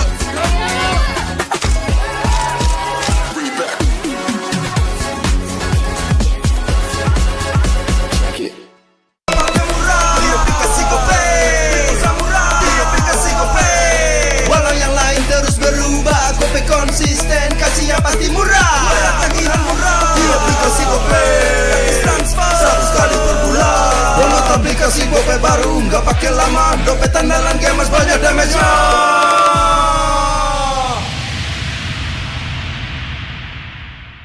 Level up bareng Special Edition Good Day dan MPL. Temukan kode unik, lalu scan QR-nya. Buat kumpulin Diamond Mobile Legends yang banyak dan menangin juga skin kerennya. Cobain semua variannya sekarang. Sebotol Good Day bikin GG Good Day. Yo, Good Day MPL, woo! Good Day MPL, woo! Good Day MPL, yes. Good Day MPL, woo! Good Day MPL, yes. Good Day MPL, yo. Good Day MPL, oh. Aku udah nonton. Fix Hijin tuh jahat ke Minjun. Hijin kan emang gak mau pacaran sama Papamu, mamamu, biarkan mereka. Di granat! Boom! Ya, gue kena ghosting. Terus ditinggal nikah sama Hijin. Padahal mereka udah cium. Anak yang nakal. Saatnya kau dan aku Pakai simpati buat nonton, musik, games, belajar, sampai belanja. Bisa pilih benefit sesuai keinginanmu.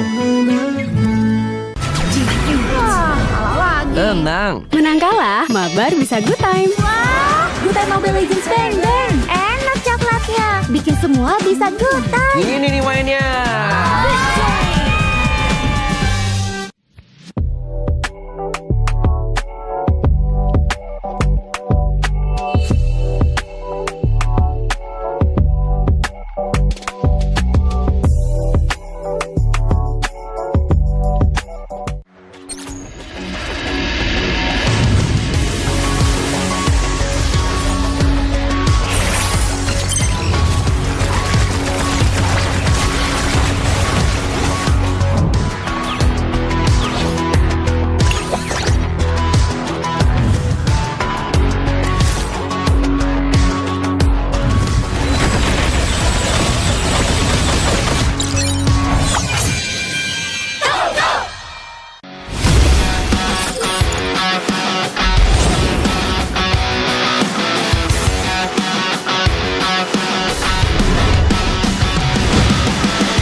Ya, aku bareng. Ulang dong. Gak perlu.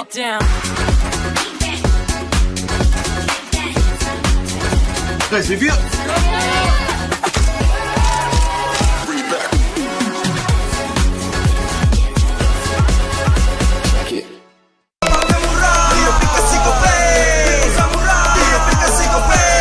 Walau yang lain terus berubah, Gope konsisten, kasihnya pasti murah.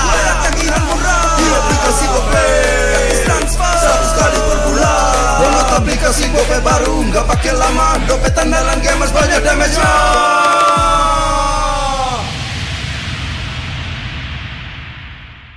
Level up bareng Special Edition Good Day dan MPL. Temukan kode unik, lalu scan QR-nya. Buat tumpulin Diamond Mobile Legends yang banyak dan menangin juga skin kerennya.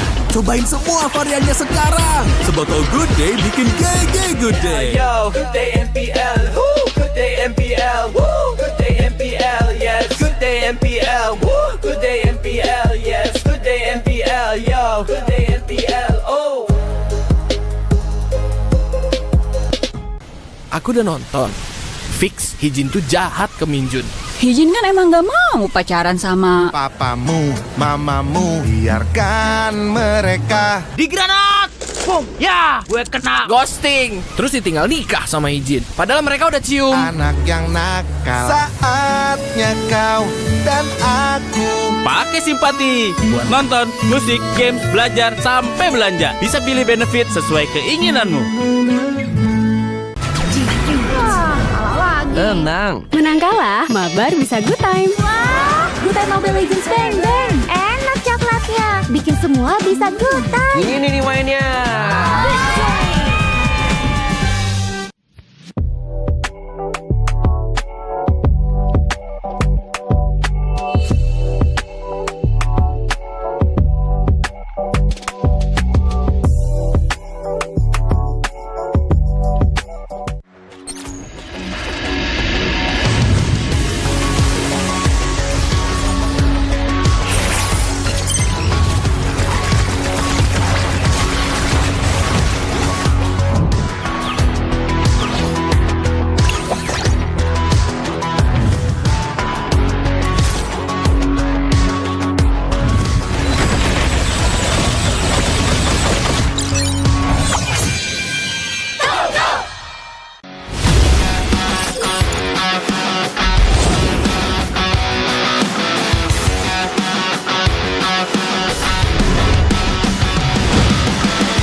Ya, aku merem. Ulang dong. Gak perlu.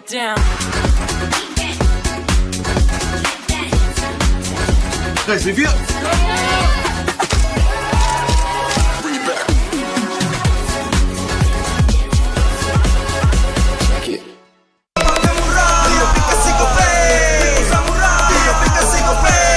Walau yang lain terus berubah, Gope konsisten, kasihnya pasti murah. Bayar tagihan murah di aplikasi Gope, gratis transfer 100 kali per bulan. Download aplikasi Gope baru, nggak pakai lama. Dompet andalan gamers banyak damage-nya.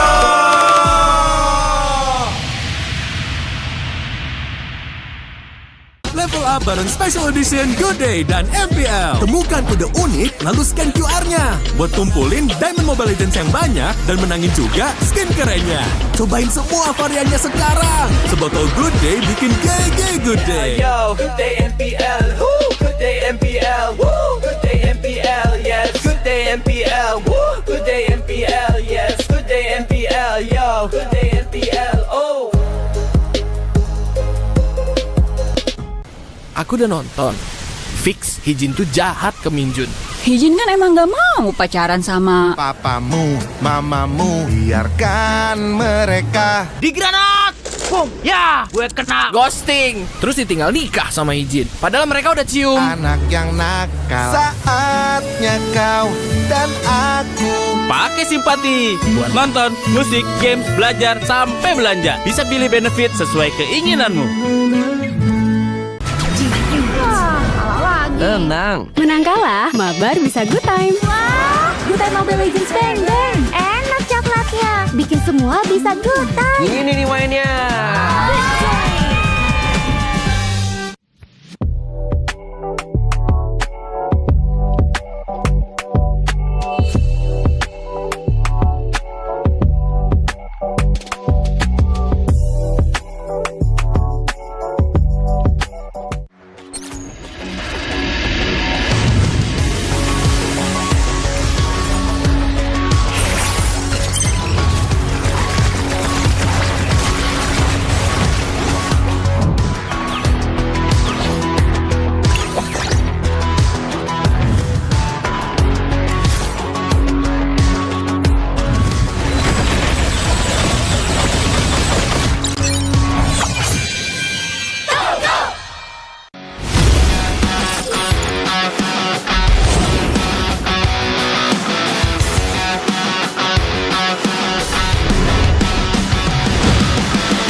Ya, aku merem. Ulang dong. Gak perlu.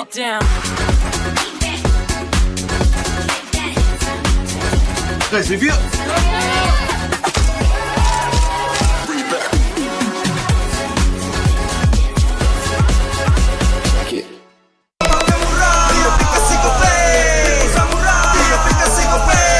Walau yang lain terus berubah, Gope konsisten, kasihnya pasti murah. Bayar tagihan murah di aplikasi Gope, gratis transfer 100 kali per bulan. Download aplikasi Gope baru, nggak pakai lama. Dompet andalan gamers banyak damage-nya.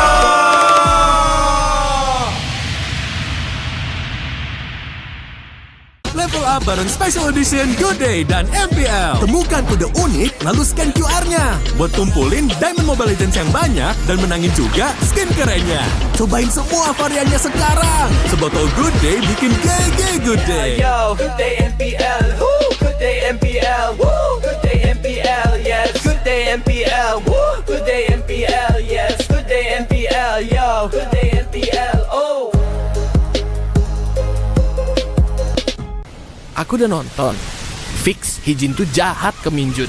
Hijin kan emang gak mau pacaran sama Papamu, mamamu, biarkan mereka. Di granat! Boom! Ya, gue kena ghosting. Terus ditinggal nikah sama Hijin. Padahal mereka udah cium. Anak yang nakal. Saatnya kau dan aku Pakai simpati buat nonton, musik, games, belajar, sampai belanja. Bisa pilih benefit sesuai keinginanmu.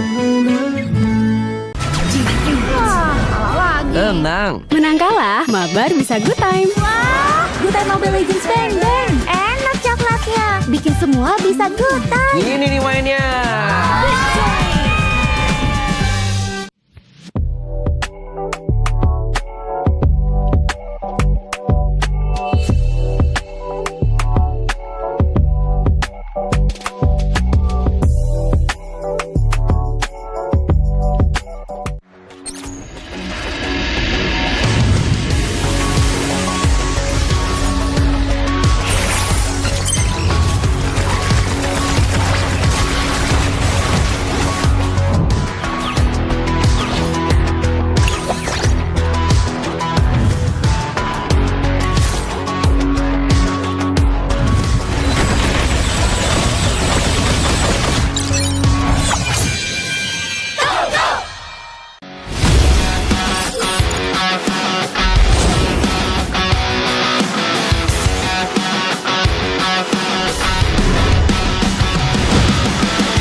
dan terus berlari, terus ke arah puncak tertinggi.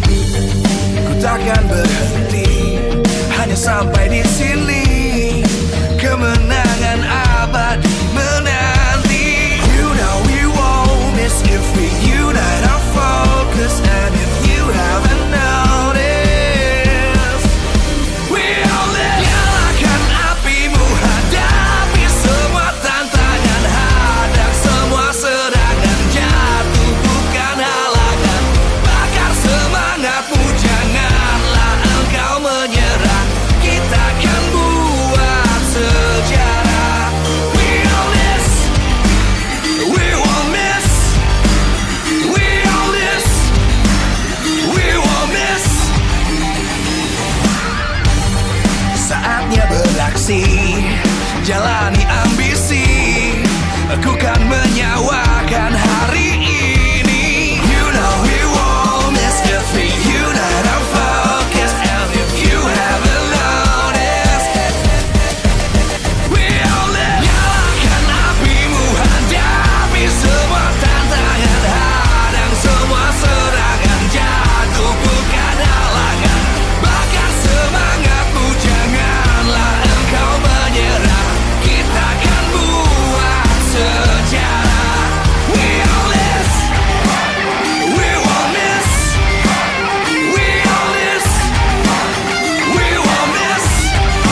terus berlari, terus ke arah puncak tertinggi.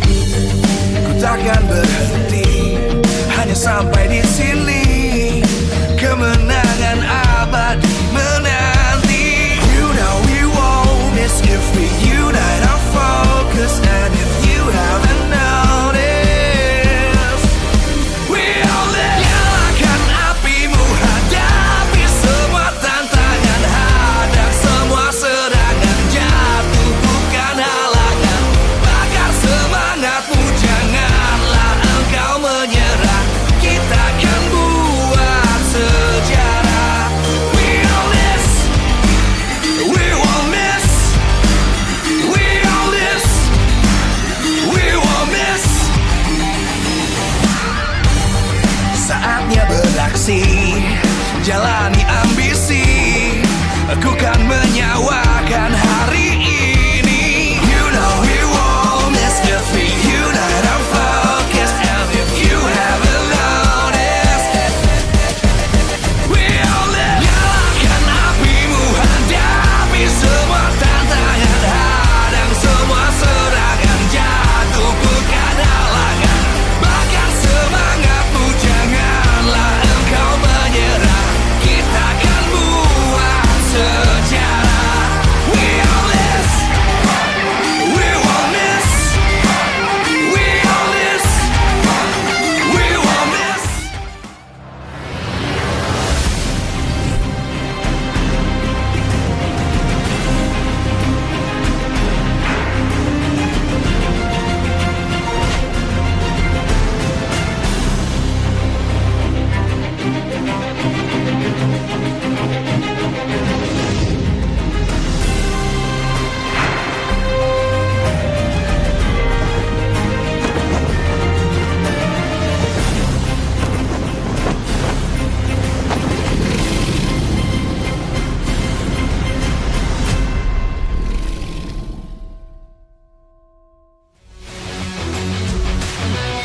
MPL Indonesia Season 16 is powered by Moonton. Supported by Esports Federation of Indonesia. Presented by official tournament smartphone Samsung Galaxy. Official e-wallet GoPay. Official coffee Good Day. We own this.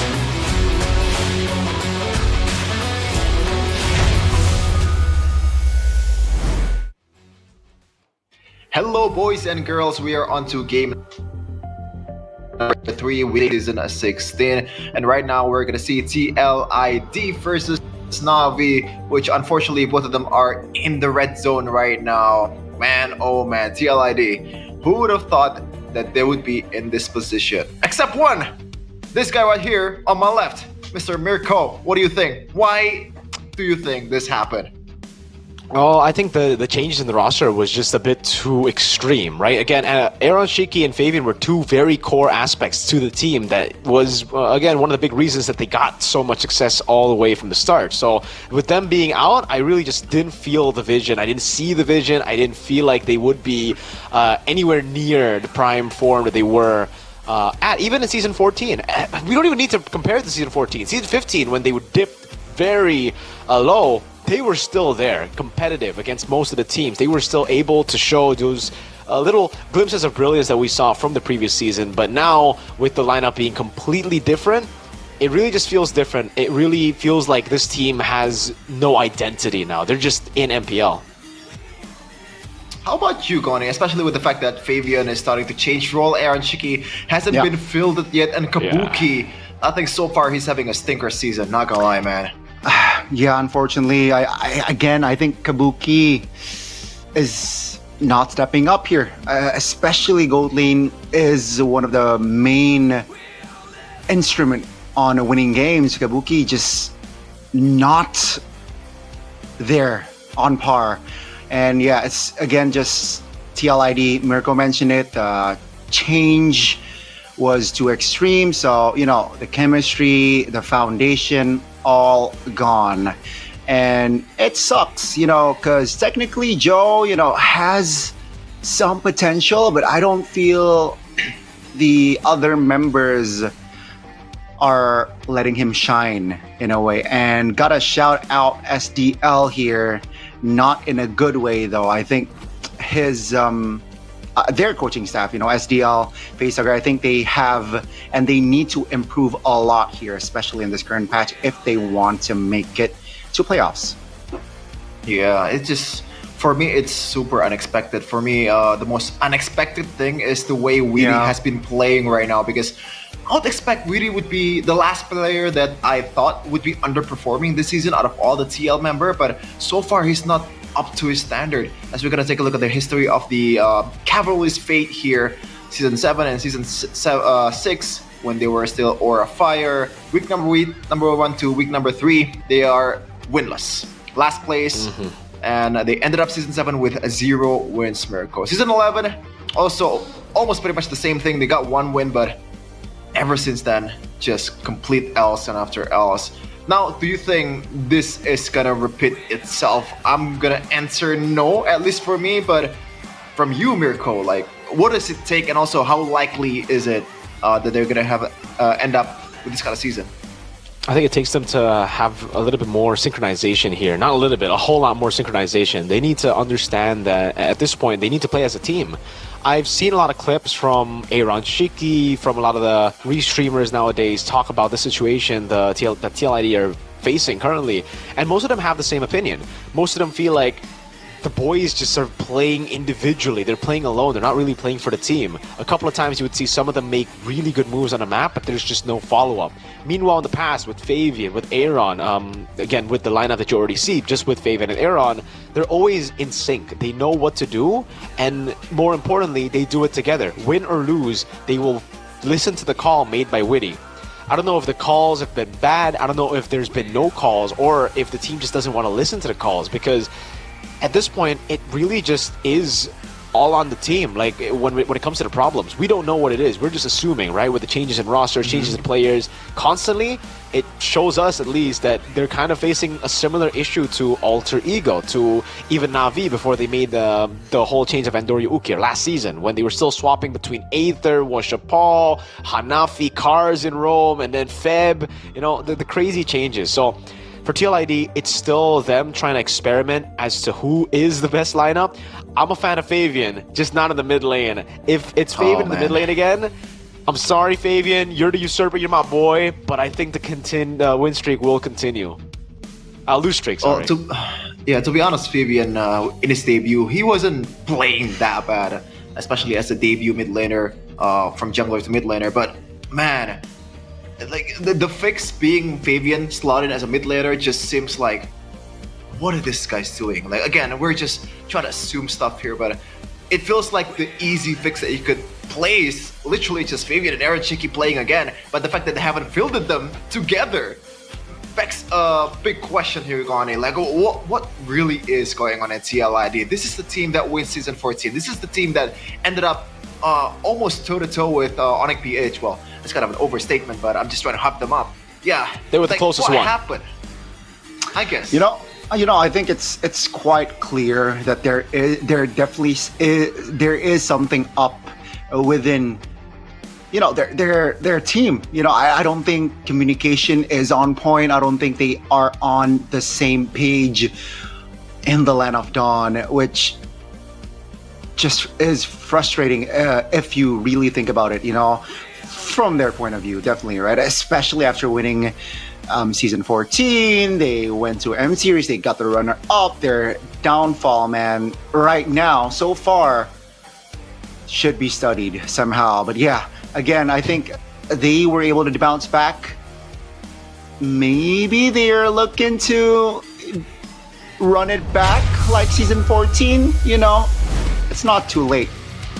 Yeah, it's not too late, but the change has to start now for Na'Vi. Though it's already starting with Andoryu and Ukir being the new addition with Cars, Afro, and also Shibe. Well, Na'Vi, after getting their first 2 wins this season, Will they be able to bounce back after suffering a loss against the Kings of Kings? Will they be able to rise to the standings, finding a win? Ladies and gentlemen, this is Na'Vi. With the new version of Na'Vi with Endorio and Ukiyo, they're looking clean, but still, they have yet to prove themselves. And again, going up against TLID, I don't know if this is going to be proof or not. It's Rancho Yehezkiel back to the mid lane, and also Kyo debuting this season in Season 16. Can they do it with this new vibe? Another young blood on the roster here, deployed for the Cavalries. Will Kyo bring something new? Will he be the answer for a breath of fresh air? Ladies and gentlemen, please welcome Team Liquid ID. Trying to regain their form that they found just last season with a move of Kyo in. Just like last season, over Aaron Shiki, just this time over Kabuki. Can Kyo be the missing piece of the puzzle to finally get their first win in Season 16?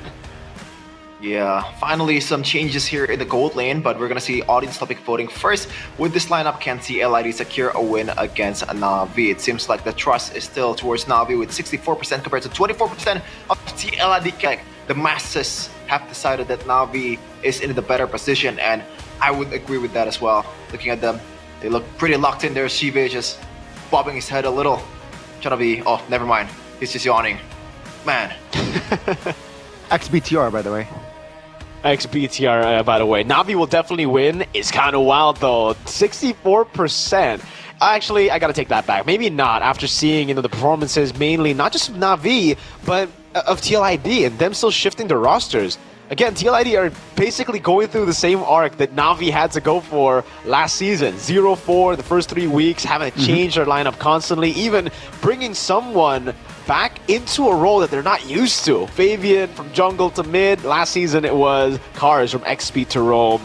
And yeah, those win rates aren't looking too good for TLID, yet they're still going to choose to stay on blue side for 16.67%.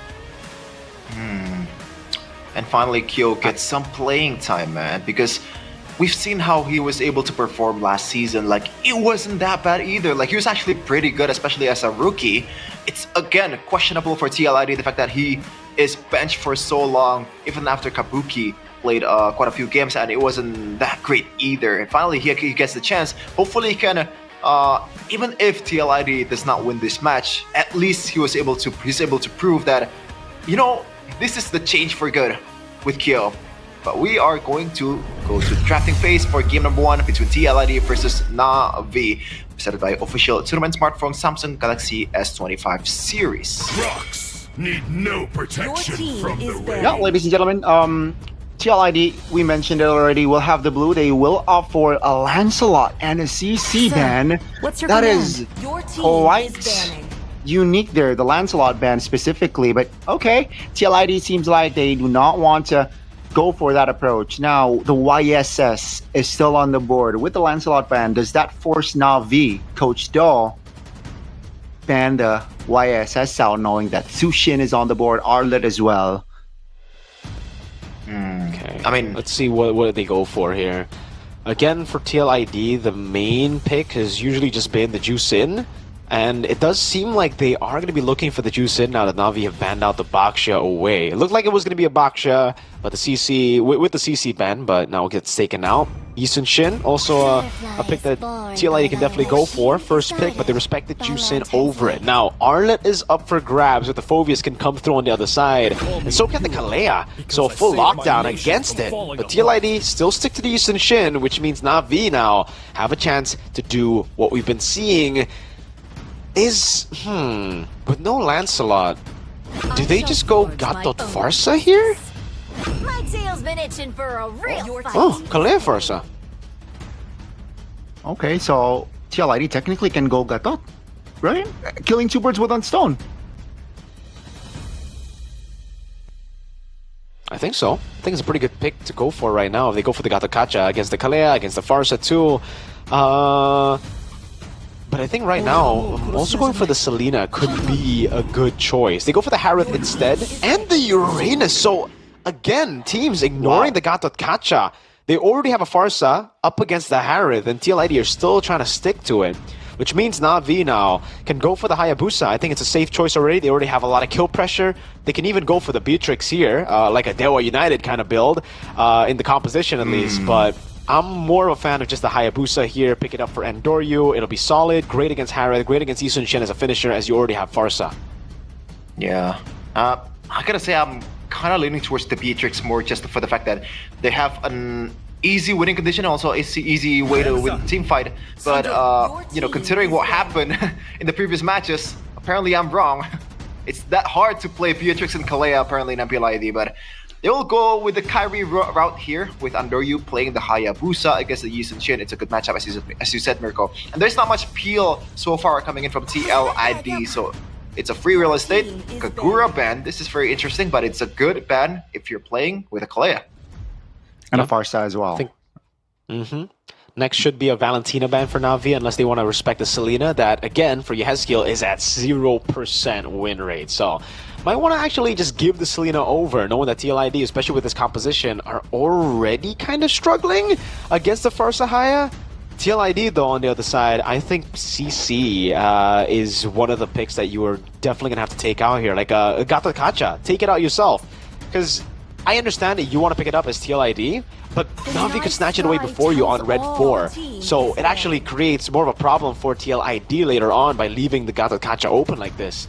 And they decide to ban out Esme, which is solid because you have Uranus Harith. But in a way, I didn't really think Na'Vi were going to go for it. Well, let's see, right? Will the Selena ban comes through? You mentioned it, Yehezkiel is not really has not really convinced us that he's comfortable on that Selena. There you go. Hence the Valentina ban. You mentioned it as well, Mirko. Now, TL, here's the thing, all right? We saw what the Harith can do earlier on. Is this just a TLID win with the Harith? Is Harith the pariah gold laner, but teams aren't really aware of that? That's the big question. It's Cryo when there's no Farsa. With the Farsa, I'm not too big of a fan of it, honestly.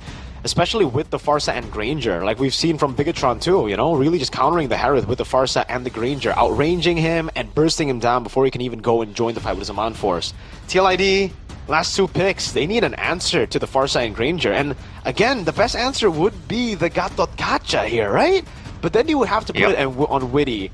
I don't know if Witty wants to be on a Gatot Kacha here with no one there to set up for. Because usually when you... Whoa, wow. Okay, and a Grop, oh man, like, okay. Again, you don't want Gatot Kacha when you don't have anyone else to, you know, engage, because you can't really be the main engager on Gatot. But the Zetian here, I don't know, Na'Vi can really just go for anything at this point, no, right? Like, in the XP, there's no Lapu, but they can still go for the Terizla that we've seen from Kin. By these chains. Or the Phobius, which is pretty good too, yeah, dashes across the board.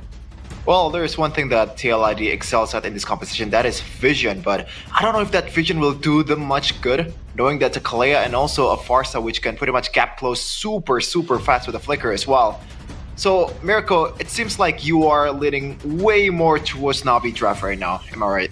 Yes, I think based on the draft, I'm gonna have to say Na'Vi takes it. Well, at least it's a new thing. New thing for TLID.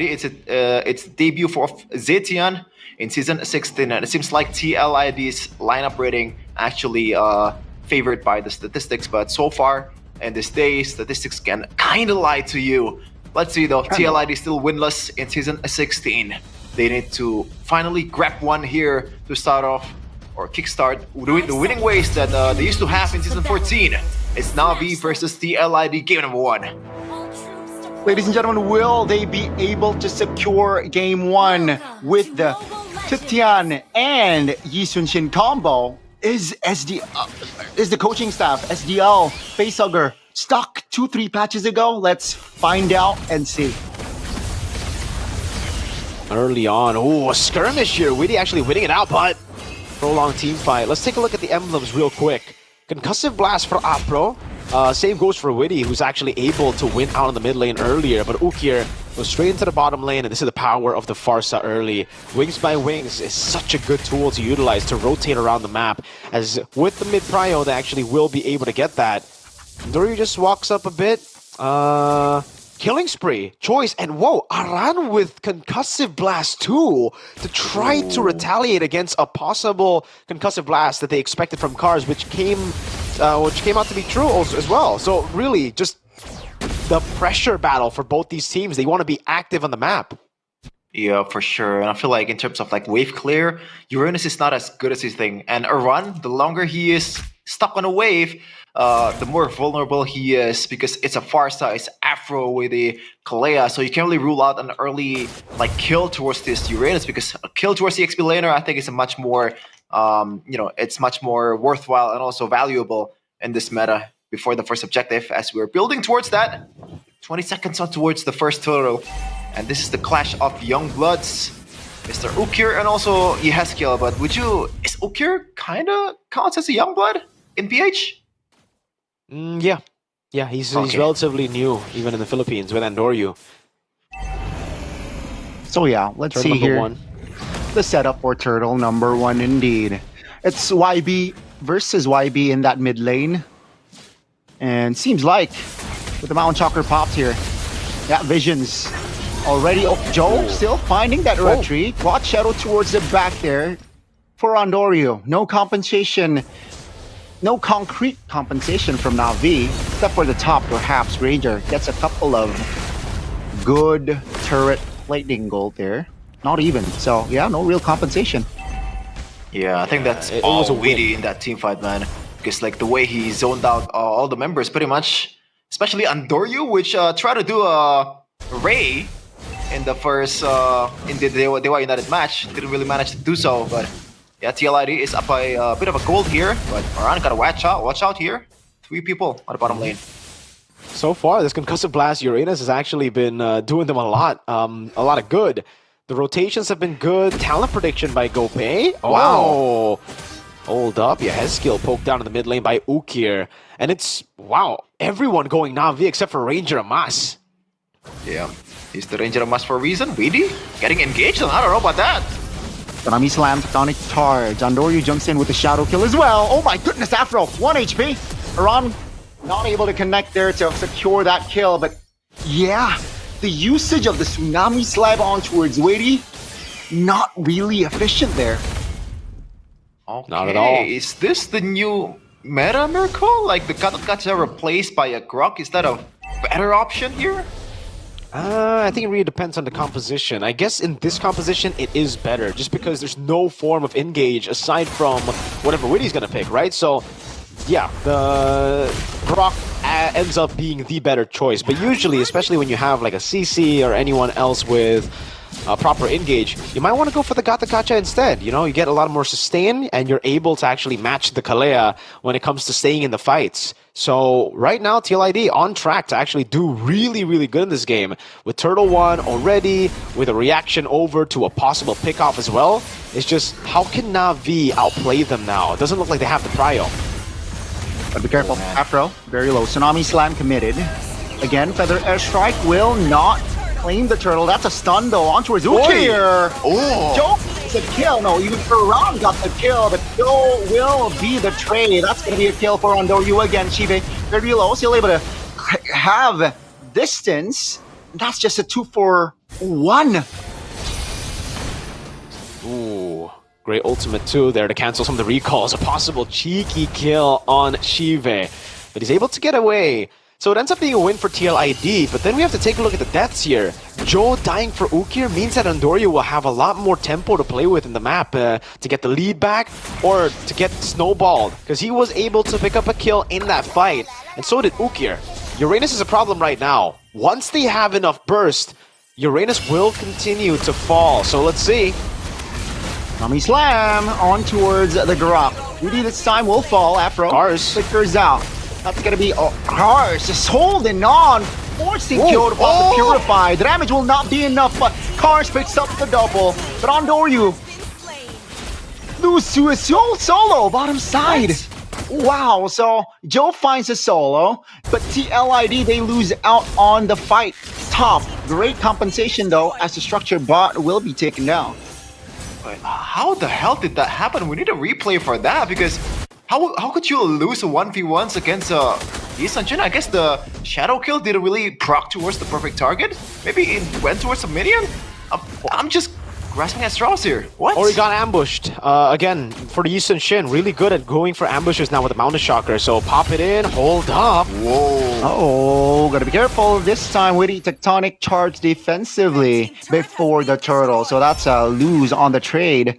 Mountain Shocker popped as well. So let's see here. Now V, will they be able to take the neutral objective, deny a perfect turtle from the side of TLID? It seems like though, TLID will be the first one on the turtle.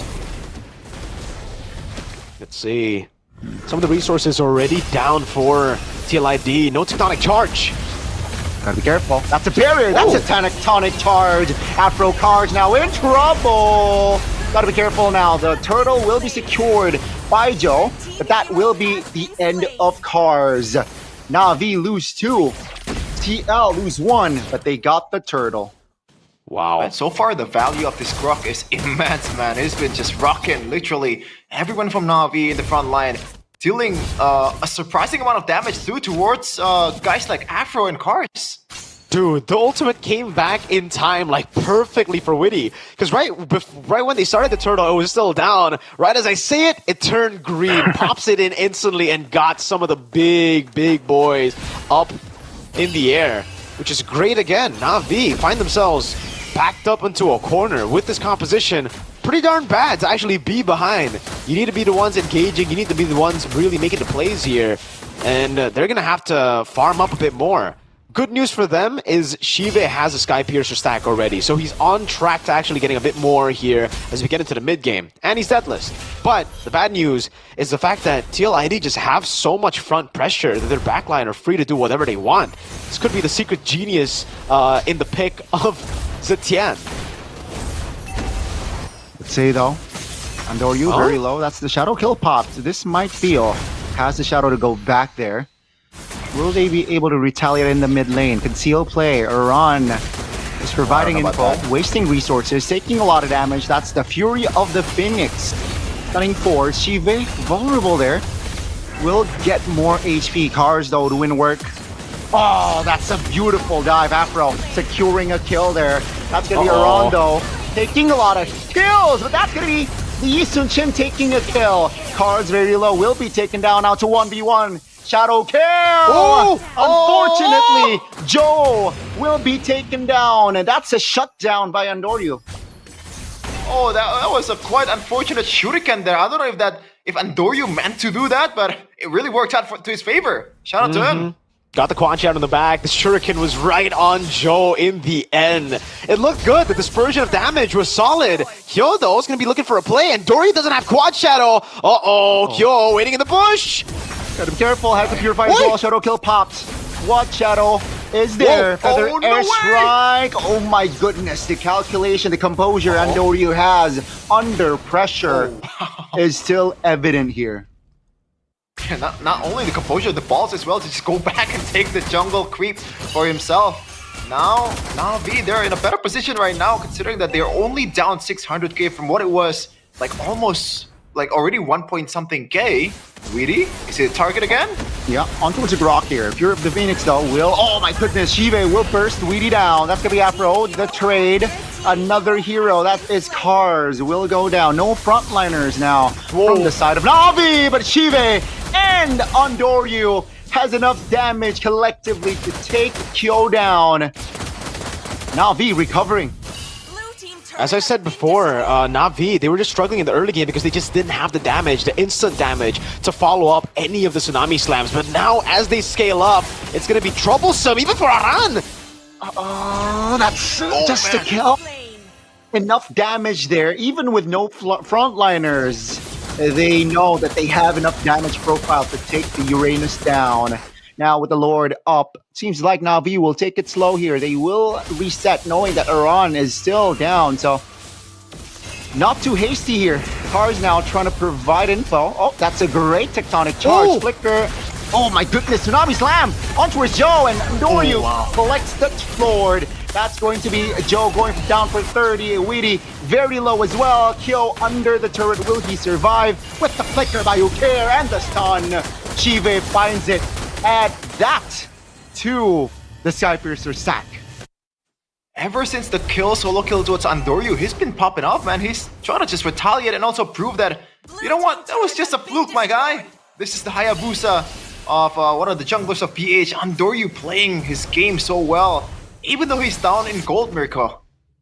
It's been a bit different to how we expected the game to play out, right? We expected TLID to lose up from the get-go, but they were actually the ones to be the aggressors, the ones to actually put Na'Vi in a tough spot. And Na'Vi actually coming back really well. You would expect their composition to not do too well while being behind in the early game, but again, some solid moves from Andoryu, great stability from Shivik, got them. Oh, Shadow Kill! On towards the back here, has to Claw Shadow to go back. Yes, Kill's dead! Tectonic charge already committed now. Lord will charge towards the top. Seems like they will have to clear for now. No Shadow Kill on Andoryu. They will relieve off pressure. That's the barrier though to cancel the Wings by Wings. Ukir now in a tough, peculiar spot. Great peel, great cover, and that will be Witty off the board. Yeah, this is just the sad thing about the LID. Once the Tsunami Slam can pretty much one-hit you on the front lines, it really doesn't matter who to go for. And they are cruising through some of the inhibitor turrets here, already down one in, you know, in a span of like 12 minutes or so. This is not looking good at all. Whoa, what? That's Tsunami Slam. Afro a little bit too aggressive than a kill. Oh, what? My goodness, the angle that Andoryu was able to make there finds the kill. Wait, oh my goodness. 25 seconds on the clock for Kyo. Mid turret falls. Wait, well, this is the Hail Mary play. Ooh. That's gonna be Shive trying to create some distance. Weedy, Joe taken off the board. Na'Vi has an end angle here. The mid will come quite soon. Feather airstrike locking. Yes, kill down. Almost there. Rukir will be taken down. That's going to be a run off the board. And ladies and gentlemen, with just Kyo and Kyo standing, can they defend? Now, Na'Vi Shadow Kill towards Kyo. We got a game. Na'Vi gets game one. TLID in the gutter. Oh my goodness, it really does not look good for TLID. You can see some of the engages that Weedy got too. It feels like the follow-up was not immediate. They're not really connecting with each other. What is up with TLID? Like, seriously? I don't know, but it's not good. It's not looking good at all for them. They struggled so hard in the mid game. And Na'Vi punish instantly. Every single small advantage they get the punish on it. And I gotta say, the peel from the rest of Na'Vi was beautiful there. It could have been really bad for Shive. Could have been a shutdown, a few of those Skypiercer stacks taken back away from him. But they just stayed calm and composed. Every single one of these members knows exactly how to punish these overextension, these moves from TLID. Now again, I already did say that the drafts weren't to my liking, but they, against all odds, actually exceeded my expectations with the draft in the early game. They did a pretty good job. It's just, how could they convert with that early game lead into the mid game? And unfortunately, they weren't able to convert. Oh man, it's just unfortunate for TLID right now. What's gonna be the solution here? Because I gotta say, they had it in the bag, you know. Like, again, the composition, as you said, Mirko, probably favors Na'Vi a bit more. But I feel like the fact that they were able to kind of like weather the storm with that Kalea combo in the early game, Weedy was able to take some hits, and TLID was able to retaliate well. Same with Aran with the Purify. He has a different story with the Fulvius that we've seen in the previous matches. Like, what happened? What made them lose the edge there? I just don't understand. They should have just kept the same game plan all over the place. See, the game plan was all. I don't think it's just tempo. I think the game plan was also kind of like weird from the start, from the draft itself.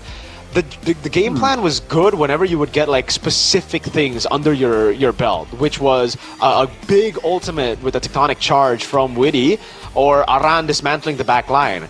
both of those will actually turn to be pretty hard situations to get as we get into the late game, because Na'Vi, firstly, won't really be grouping up together with this composition. They'll be split up for the most part, as you can see from these team fights.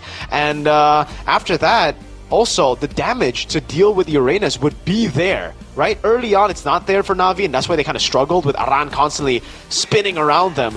But as we got into the later stage of the game, Aran was pretty squishy. This is, again, the problem that I have with Uranus. I think he's kind of an overrated pick, especially in a very active region like Indonesia. Maybe in the Philippines, where games are a lot slower. You can see the Uranus find a lot more value. But here, with so many Sky Piercer stacks getting picked up early, with so many kills being given out early, you're dealing with a bit too much damage output for it to actually be of use for the long term. Yeah, and the MVP of the game, started by Samsung Galaxy S25 series, was very clear. Andorio was able to kind of replicate what Kyrie did against Alter Ego, just everywhere. The engages, even though it's not as clean as Kyrie, it's, you know, it's been working, and that's what Na'Vi needs out of Andorio, that, you know, carry potential on the assassins. It's, yeah, again, I think mid-game, right? The spike where it started to crumble for TLID. This is an okay trade, I feel like, but after this, oh, yeah, with the resource spent, the shadow kill is just so value. It gets really, really difficult for them to look for anything on the map, and I think they just forced the issue a bit too many times. The thing about their composition that makes them really, really good is the fact that, again, when Na'Vi doesn't have damage, it's not just the Uranus that gets value. It's also the Harrod, it's also Yehezkiel on the Zetian, and the Yisun Shin. Everyone on TLID gets value in the early game when Na'Vi don't have damage to burst everyone down. But once they get those items, Joel cannot do what he's been doing the first few turtles of the game. He constantly was just dashing forward, and you can see this constantly as well in the late game. Every time he dashes forward, he gets punished for it, unlike in the early game, which really halts everything that TLID were building towards. So again, I hate to repeat what I said in the drafts, but I'm not a big fan of the draft. I think the draft has been one of the biggest reasons as to why TLID haven't been able to get wins this season.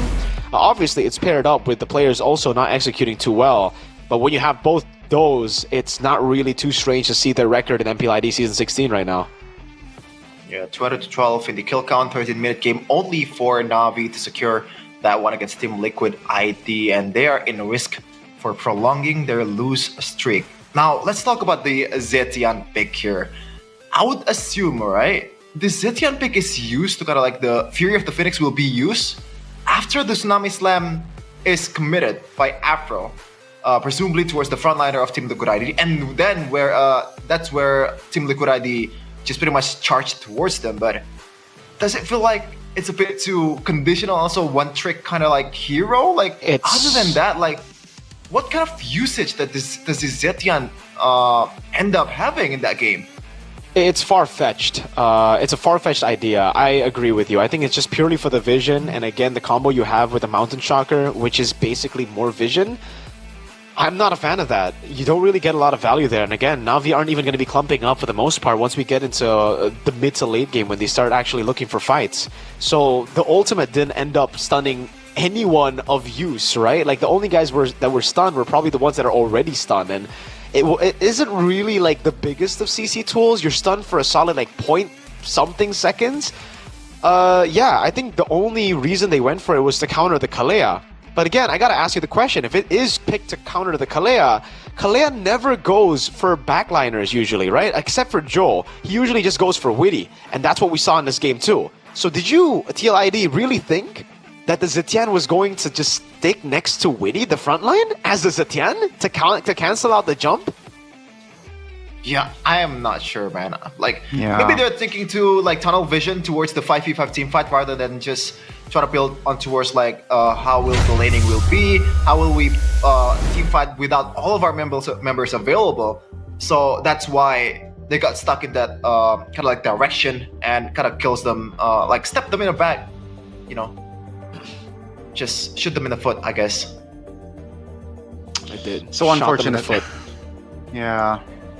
It was really unfortunate there. I really thought that TLID has has a chance there, especially with the early game control. But yeah, again, Na'Vi, it seems like, hey, you know, I'm happy for Na'Vi. It seems like they're quite solid here, even after suffering a loss. They're able to adjust. It seems like they are still on the same page. And well, let's see here. Will they be able to close the series 2-0 soon? Yeah, and we got something interesting for you guys out there. That is Munton's new project for Mobile Legends. Yes, It sir. is a new map in Project Next, so you can you can see some of the maybe features. Try to look for it. The broken walls, the dangerous grass, expanding river, and flying cloud. Now I'm most interested in this flying cloud stuff, man. Like, what will you do with it? Especially when you have in a losing position. That would be huge. Tigreal with a flying cloud. Absolutely. For everybody out there playing Tigreal, Atlas players, I'm looking at Gani here. It spawns a glide that heroes can use. Heroes will fly for 5 seconds, so it's very useful to join a team fight quickly. Initiators like Tigreal, Atlas will be greatly helped. Again, for expanding rivers, it helps heroes' mobility during a rotation. So, giving more of the movement speed that we're seeing already in the river to everyone. The dangerous grass, there are many bushes in unexpected locations. So, get ready to see heroes with a surprise factor, like the level 4 Saber, perhaps, coming back to the meta. Or maybe the broken walls that can enhance a lot of the heroes that need to go fast, but usually hit walls. Like Johnson players, I'm looking at you, maybe. Also, there's an expanding rivers, right? Helps recover heroes' mobility during rotations, giving movement speed. And though this is the dangerous grass, I believe what Mirko talked about earlier. Oh, take a look at the grass bottom side there. So cheeky. Near the Lord as well. Oh, yeah. That's huge. That's huge. Okay. That is actually Kyrie can never play Baksha in this matchup, bro. in this map, It's already happened twice with the Kumar moments on Baksha. Imagine how many more times it can happen with all these bushes. Wow. This is actually so fun. Munton trying to nerf Kai, bro. I wonder if some of the teams that called every bush for a specific name, like, they're gonna what have would to they call the new bushes? Yeah, like NV1, NV2? I called one CITB, just for fun. Ooh. What? Which one is Chefing in the CITB, bush. Gani? Which one? Which one is Chefing in the bush? It's the XP lane. The XP lane XP bush, lane. alright. That one Chefing right in the there. bush. Okay, that's Chefing in the bush. CITB. Alright. Okay, like, I gotta say, this new, like, small bush in the bottom, it feels a bit too straightforward for a hiding spot. Like, imagine, like, the Trigula is missing from the map. Like, where could it be? Well, now It that's feels like- another bush to check. Maybe in process of checking that bush, you have to go through a lot more, and it actually ends up being you getting picked off too, right? So, hey, it just gives you more options. It's not just there as okay, it's guaranteed Tigreal will be there. It's more of like, oh man, now there's 2 extra bushes. We don't know where Tigreal is. We gotta check with our resources for these bushes in case Tigreal's there. So heroes that has a long range kind of like skill will find more value here. Like the Farsa, the Granger, which is already meta, is gonna be even better in this case for bush checks. Gani. But for you, like, there are more bushes to play with, so the Kufra meta might be coming back. Yeah, and keep the bush around the Lord though. Imagine if someone like a jungler just sits there, no one checks it, seals it. That's ouch. That would be awful. Like, why would you not check that bush? I mean, there's a chance of teams doing that in Pro Scene after what's happening in MPL Indonesia Season 16 so far. I'm not ruling that out. But we are on towards game number 2 here for Na'Vi versus TLID. We've talked about TLID's errors a lot. Let's talk about like some of the maybe good things about Na'Vi so far. Andoryu, we've talked about him. Amazing. Like, who else can we talk about? Is Afro's set is to your liking, Gani, so far in that game? I think it's a solid one. I think they understand that, hey, we don't care. We'll just make them limp. We'll make it a 4v5, type of deal. So whenever Weedy shows We saw that from early on, where I thought it was okay, it's Weedy, but then, it makes sense when they already have enough burst damage, then Weedy will be deleted. It's a 5v4, they have a quantity to play around with, and yeah, I think it's just a solid Kalea performance from Afro. Nothing too special, but not underperforming, so yeah. Great drafts from Aldo. Yeah, they really set up for success there for the rest of the team, and it came down to just the players understanding when the win conditions hit, when the power spikes hit. When it did, they got all the tools necessary to really take over the game. So again, hey, Aldo has always been, a pretty solid drafter whenever we've seen him in teams, even for Alter Ego. I remember him picking up Xavier. X-Onic too, back in season 10, season 8, really getting the crucial picks to win in those seasons. He's the architect for a reason, and he needs to build the winning ways for Na'Vi, contrary to what TLID has here right now. They're looking a bit down compared to how Na'Vi is. What is Sibe doing? Why is he throwing gang signs? Is that a gang sign? I believe he's just hyping the team up here, Chef, and after that win, increases the red side, I believe, a bit there for Na'Vi. Let's see what will both coaches cook for the team. Yeah. For each teams this time. Threatening Phase is ready for game number 2. Again, presented by official tournament smartphone Samsung Galaxy S25 series here. Seeing the Lucas and on TLID on the blue side, seems like the bans are going to be still the same with the Fanny, the CC, and also the Lancelot for Coach Do. Is this the exact same draft so far? I think so, right?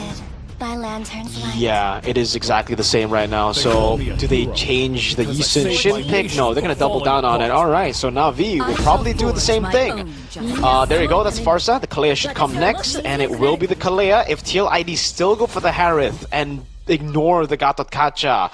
I don't know, man. Please, okay, you know what? Please don't go. Okay, they still go Uranus. They go Kagura, though, instead. This time early on. Hayabusa isn't wrong here, right? Yeah, the Hayabusa is good against the Yisun Shin. The Harith will probably be banned out by Na'Vi. I think, yeah. If it's not Hayabusa, I think going for the Joy is pretty good too, by the way. Oh, you're right. You're definitely right. The Joy. And it's hard target too for the Kagura. Okay, so what will they go for here? Will it be the Joy here for Na'Vi? If not the Joy...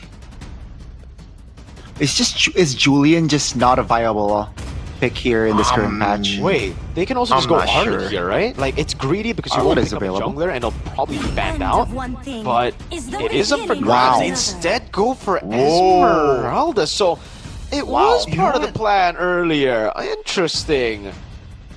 I like that. I thought, like, why would they take so long? It should be an automatic Hayabusa, which still does well against the Kagura, Uranus, and also Yisun Shin. But Esmeralda, this is pretty much a non-target for the Kagura, and it's super hard for the Kagura to pretty much bypass this front line of Kalea and Esmeralda. So I'm rocking with that. Aldo, again, pretty good. Definitely a great pick here. Taken out. Yeah, they sacrificed the Hayabusa pick technically. Na'Vi. Last ban from the side of Na'Vi. I think TLID will add more crowd control. So if TLID rather, but Na'Vi, instead they ban a hero that can just peel, which I don't know. Oh, you call it the Joy, it will be banned. So TLID, great spot there with the Joy ban too. Yeah, that's why I'm not too big of a fan of the Esmeralda pick, just because you take away, well, TLID are able to take away a lot of the tools from Andoryu. And now it puts him in a tough spot. Ah, man, I don't think you want to go Suyo here either, right? There's a bit too much magic damage to threaten you. They go Frederick, so very tanky lineup, setting up for a Beatrix last pick, I believe, yeah? Because, like, what else would it be? Another Granger?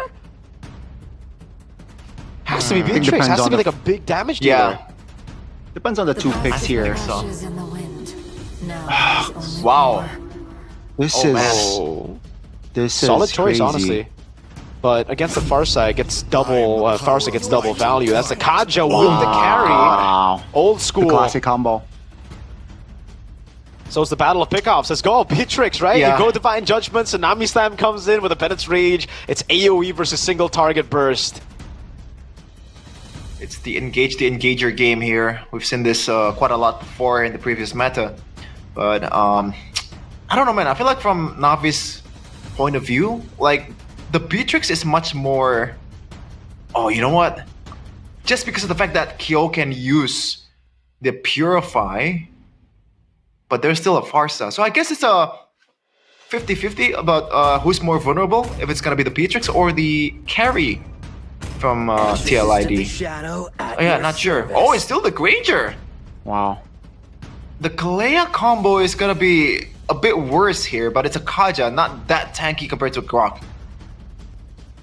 Huh. Wow, What do you think, wow. Rico? Huh. Okay, This is... Mirko-san. I think this is a very interesting draft here, Shepin. Yeah, for sure.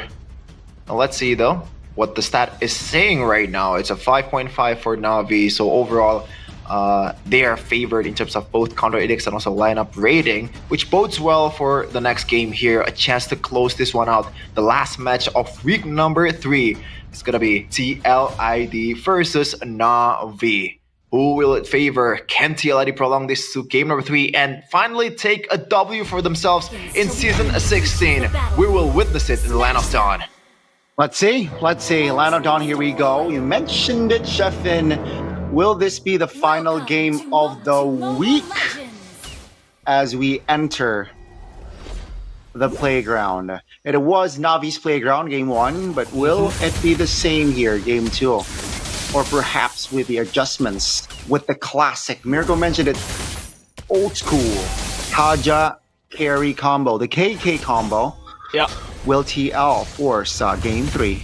The new versus the old, man. Kaja versus Kalea, the actual good Kaja now, you know? Not just reliant on Divine Judgment, but also has a ton of healing, a gap closer that's way better than the second skill of Kaja too. Concussive Blast for Endoryu, so he's actually looking to go and level the playing field when it comes to clearing up against the Yi Sun-shin to get to the neutral objective faster, and you can already see Ook here having a blast in the mid lane here with Apro. Yeah, and the mid trio here, I think in terms of damage, this Yeheskiel and also Witty combo will be lacking compared to Afro and also Ook here. It's gonna be super hard for them to be able to make a difference and also own the bushes before Mr. Afro owns it for himself. So now Kyo will rock the Purify, as I said earlier. It's gonna be a field day for Ook here, man. Like, it's already a close range marksman in the first place. Now, it's a bit easier for him to be able to lock him down. Ooh, good Definitely. Good sidestep from Weedy as well, right? To get out of that bush. 10 seconds on the clock here for our first neutral objective to spawn. Well, team's taking it slow here. First 2 minutes, 0 kills. Ooh, good usage of the Concussive Blast to get Ook here to the lane faster, but he's not level 4. We'll have to rotate to the bottom lane, but wait, Yeskiel's not level 4 either. Gotta be careful. Let's see. Andoryu is on the turtle. Mountain Chalker didn't really land on a member. That's gonna be Andoryu securing it. Cars, though, taking a lot of heat there. Falling Star Moon will not be able to find anything there. That's a kill. Yeskiel, though, will be the trade-off. That's gonna be Yeskiel down. Joel! Quick 1-2. That's a double. Andoryu and Ook here now. Will Andoryu be able to escape? The answer is no. That's gonna be the Divine Judgment. Perfectly timed there. Will force Ook here to flicker. Cars joins in. Will he cause problems? The answer is no. Ook here will fall. Falling Star Moon on towards Witty. Is this trade even worth it? No. Okay, again, same with game number 1. TLID get the early advantage. It all comes down to how can they maintain the lead with this composition. Comes really solid by TLID. Again, it looked really good for Navi, but they forced the issue. Again, kind of failing to understand their composition is very reliant on a cycle of skills. Maybe everybody except for Esmeralda, right? Cars, no. That's a burst. Oh, man. Can't really underestimate the damage from Joe. Especially he is at a 401 right now. it's a disease that all EXP laners have. Overestimating how much tankiness, how much shield that Esmeralda or even Uranus can provide to you. And that's an easy way to kill those players at the most crucial moment. It's really tough, man. Again, like we gotta point this out for Cars. Whenever he's on a sustain hero like an Esmeralda and Uranus, he hasn't really been able to perform too well. I believe 0-3 start on the Uranus up against Kin, and now it's a 0-2 start to the game on the Esmeralda. Might not be his thing, you know? Especially with the Arlet up for grabs earlier and them already having a lot of CC. It's strange not to see it. And the fact that they went for Fredred, by the way. But Ran will be locked down, has Purify. Oh, that's a damage though. Wow. Just focus on Ran. way. And he survives. That's not a good sign. Tsunami Slam though will be committed. Yes, Gil will flee. Great calmness there to react from that pressure. Yeah, Na'Vi now, not claiming a body from that fight, will instead shift their focus towards the turtle. They cleared the mid. Mountain Chakra popped. Aran jumps in back towards, oh, that's a Divine Judgment. Pulling Andoryu towards the back. That's going to be the secure neutral objective. That's going to be Aran now, focusing down. That's the Feather Edge Strike. Oh, look here. Peculiar positioning. That's going to be the Wings by Wings though. Securing himself to safety. Cars was the sole casualty alongside Witty. And he missed the falling Star Moon. Na'Vi, the way they're playing their team fight, I would give it like a D- grade. That was really bad. They're just scattering all over the place, man. Yeah, I agree. That was really bad. And again, Cars on a sustainable pick. Falling Star Moon missing despite Andoryu already locking him down. Aran! Little bit too aggressive here, taking a couple of turret shots, but he is still up and nope. Oh, that's Andoryu just sealing the deal there, taking Aran down for the first time in this game. I don't want to break that down. I feel like I'm a bit let down about some of the decisions that these teams are making this game. So Mirko, what's happening right now? Cars 1v1 against Joe and is out. Again now, Cars gotta be careful here. Oh, I don't think Cars can make it. Yeah, great. Closing the gap there by Joe. Great positioning, and that will be just a free kill. Witty and kill though. Off camera kill, top lane. So Na'Vi got more from that fight. Na'Vi are able to actually equalize on the board, and somehow now, I mean, again, Cars will have to be taken out. Oh, and Andoryu walks up. Na'Vi are still going to be really strong coming into Turtle 3, dude. TLID should not have given all that space to them. At least they bait out the Appraiser's Wrath from Andoryu, so they actually have more tools to play with now. But Na'Vi, the gold lead's down for TLID. They can start wreaking havoc with Chiva getting Skypiercer stacks. Oh, Bush is already owned by TLID. This should be the prime position for Witty to make a play. Another airstrike committed. Oh, the first damage is definitely apparent there. Witty off the board. Aran now taunted. That's going to be Afro. Very low. Now with the Yi Sun Chin closing the gap, not able to connect that last kill. Oh, Joe wanting to kill Afro, but he is out of position after. So not a good trade there. Two members off the board as Na'Vi claims the last and final turtle. Oh man, that start of Andoryu just checking the bushes just sets up everything for Na'Vi. It sets up the feathered airstrike, but that's not us. The damage is coming through, and Witty did not have a chance to even use the Divine Judgment. It's getting real bad for TLID again. Same story from game number 1, winning out in the first neutral objective battles through team fighting, and then making some crucial mistakes that led to Na'Vi taking it back. This time though, I would say Na'Vi actually forced it around from TLID a bit better compared to game number 1, where TLID were just the ones losing control based on the draft. But it's kind of similar here. They only have Witty to engage, and it's only one member. So when they go for it, they have to go for the instant kill, and right now, this is also why we don't get to see Carry a whole lot, right? It takes so long for her to get going. You need the 3-item power spike plus more, because by the time you get the 3-item power spike, a lot of the enemy teams should actually already have enough items to deal with just the 3 items attack speed. So now for TL, their main win condition of bursting one before the fight even begins can't even really work. Because when you go for the Divine Judgment, it's not as far, the pull, compared to a Tsunami Slam, right? Like the Tsunami Slam takes you quite a distance away from the rest of the team. But with the Divine Judgment, you're kind of stuck there. Stuck to eat the Feather Airstrike, stuck to also get CC'd by Endoryu and Cars. So you're constantly stopped when you go for the Divine Judgment. Yeah, and the fact that I think it has to start of a Divine Judgment towards one of the backliners, either Ukir or preferably Shive, because that's the winning condition from TLI that I can see so far if they want to win the match in this position, because they're already down in gold. And compared to Weedy, Afro can pretty much take some of the frontliners away from TLID, especially Weedy. Engage the Engager. That's the name of the game. Definitely name of the game here. First Lord is up. Okay. Dory's doing a good Wow, job damage just zoning. taken there. And yeah, great zone there.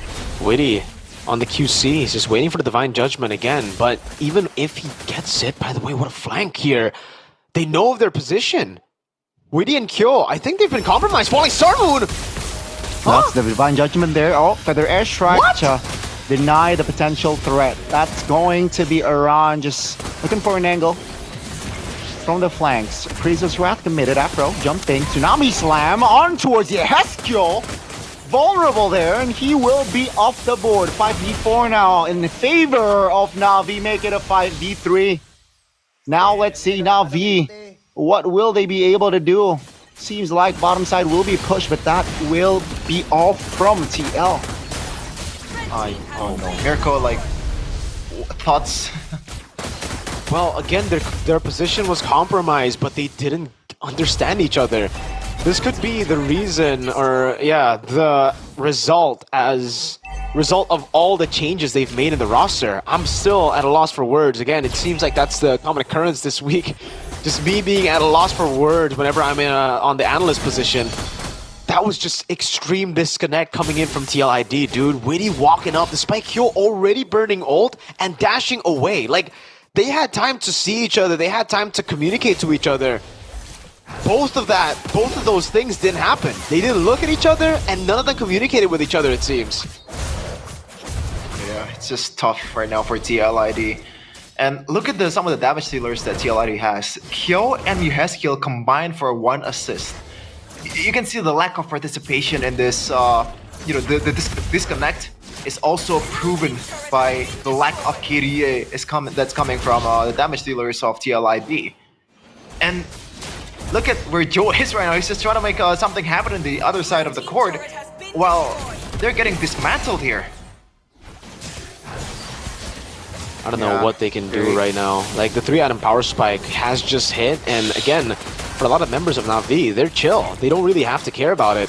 Joe with a flank. Oh no. Good read by Endoryu. That's a Tsunami Slam. Joe spotted. That will be Joe. Oh, great timing there on the Traceless to dodge the Feathered Airstrike. And Joe, great calculation, but now the threat is even far greater. Endoryu caught acting there. Now Cars looking for a flank. Is this the right call? Flickers out of danger, but Iran and Kyo will be able to secure it. A little bit too overzealous there by Na'Vi. Cars, like, get this guy away from Uranus or Esmeralda or anything that relies on this shields and healing, man. This is just horrible so far from Cars. Despite, some of the members of Na'Vi is actually doing pretty good, Cars, I feel like it's almost 0 impact so far with this Esmeralda. He needs those CC heroes, man, or at least some damage heroes. The sustain heroes isn't doing him any justice right now. Just walks up to his demise again over to a carry. But Na'Vi had no reason to actually go in like that, right? Like, they were able to bait out, well, they were trying to go for Joe, number 1. They failed to do it. They need to know when to back away. They need to understand that they still are the ones with the lead right now. There's absolutely no reason for them to actually push the tempo the way they did. But now, what's done is done. Trying to go for the open. Falling Star Moon comes in. It's just a small open here. Witty. Oh, that's a feather edge strike landing. Divine Judgment committed onto his Afro. Will be enough to take Afro down around though. First it down by Shive alongside Joe. That's a double. Oh, Yin Yang overturn there. Almost finds a kill, but now V. Yeah, they found the opening to take 2 members, and this will be an Overlord. It's just weird. The fact that they're only down 1 point something K gold lead, and they have a man advantage, and they lost the team fight like one-sidedly. Like, I don't understand what's happened at that time. The only thing that I can assume is the fact that this Kagura and also the carry has smaller window and also smaller avenues to actually deal damage compared to the Farsa and the Granger. You have to understand, it's a cycle of skills for TLID. It's not just, Na'Vi have consistent damage coming through with Shiva and Cars. For TLID, when they go for the burst, it's a cycle of skills from Yehezkiel to go for the burst, and then it's an ultimate from Kyo. Once those two are down, it's a window for Na'Vi to continue the fight, while Shiva constantly goes for the gun down, does more damage, has more range, so is doing the damage at a safer distance, and now has almost a fully stacked Sky Piercer to deal with Aran and Witty, who aren't even that tanky. Like, Aran, sure, he's getting to a point where he's getting to be very tanky. Feathered Airstrike zones him back, but Witty clearly is not able to take the shots. Almost there. The Lord, though, will charge once in that mid-base turret. And it seems like here, both teams are, at least not TLID here, taking it slow here, waiting for an overextension. Conceal. Joe now on Shocker, finds Shive with the flicker, calm, composed, and cold by Shive. Now with a winner crown, looking to find more outplays this time. It's a 5v4 still, but no waves are actually, apart from the mid, favoring their side. Tsunami Slam going to Witty. It's a 5v3 now, not too good for the Cavalry's mid turret should fall. Now V continuing to apply more pressure around eliminated, and this will be it for week 3 as Na'Vi will close this series to a 2-0. I at this point I just feel bad for Na'Vi. Like, I expect a progression. I expect a progression going into this week, or going into this match against Na'Vi. It seems like the perfect condition, the perfect team to start your turnaround in the season. And somehow they got worse. Like, I'm sorry to say this. You talking about TLID or Na'Vi? I'm confused. TLID. Okay, because you said Na'Vi. All right, yeah, TLID. Oh, really? Yeah. But yeah, TLID, yeah, I agree with you. You said TLID. All the way from the start of the regular season, again, very good reactions by Shiva there, getting the Sky Piercer, flickering out the safety. But Joe was really playing the Yi Sun-shin more like an assassin in both games. Game number 1, at least he was able to get some value with it, right? He got a kill on Endoryu, on the Hayabusa with I believe, an ambush down below. But I think it goes back to, again, why some heroes are meta and why some heroes aren't. TLID, Aurafire, these teams in the past that have failed have done one thing in particular when they are really, really down bad, and it's to try to create their own meta, which sometimes can work. Maybe it is the cheese pig that you need to force out right now because of the desperate times. But in my opinion, why do that so early in the season when you can try to stick onto regular picks first? Because they've been trying this out all the way from week 1, and honestly, I'm not a fan of the drafts at all. I don't know, man. It feels like TLID drafted a composition that's missing a lot of the new heroes. Not even new. Like, ever since Fredrin released, like, they pick all the heroes before Fredrin to make it work. It's like Na'Vi's composition is just a better TLID composition. It's the exact same. Uranus Esmeralda. It may be Granger and the carry will be the main difference because carry works in a different way. But like, I'm Kaja, Kalea. Yeah, it's quite a similar but upgraded version of the composition if you really think about it. And I think it's much more easier, quote unquote, to execute with Na'Vi's composition, right? So why draft a complex, composition when you're 0-4 and now you're 0-5? standing wise, and yeah. And Just a this sweep game- again. Na'Vi claiming their third, by the way, third win for the season.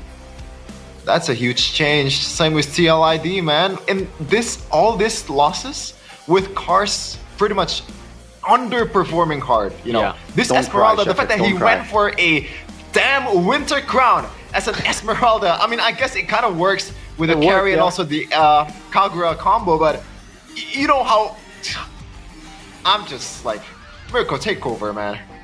Yeah, it's been a very, very speechless week for a lot of us here, especially for the analysts like me.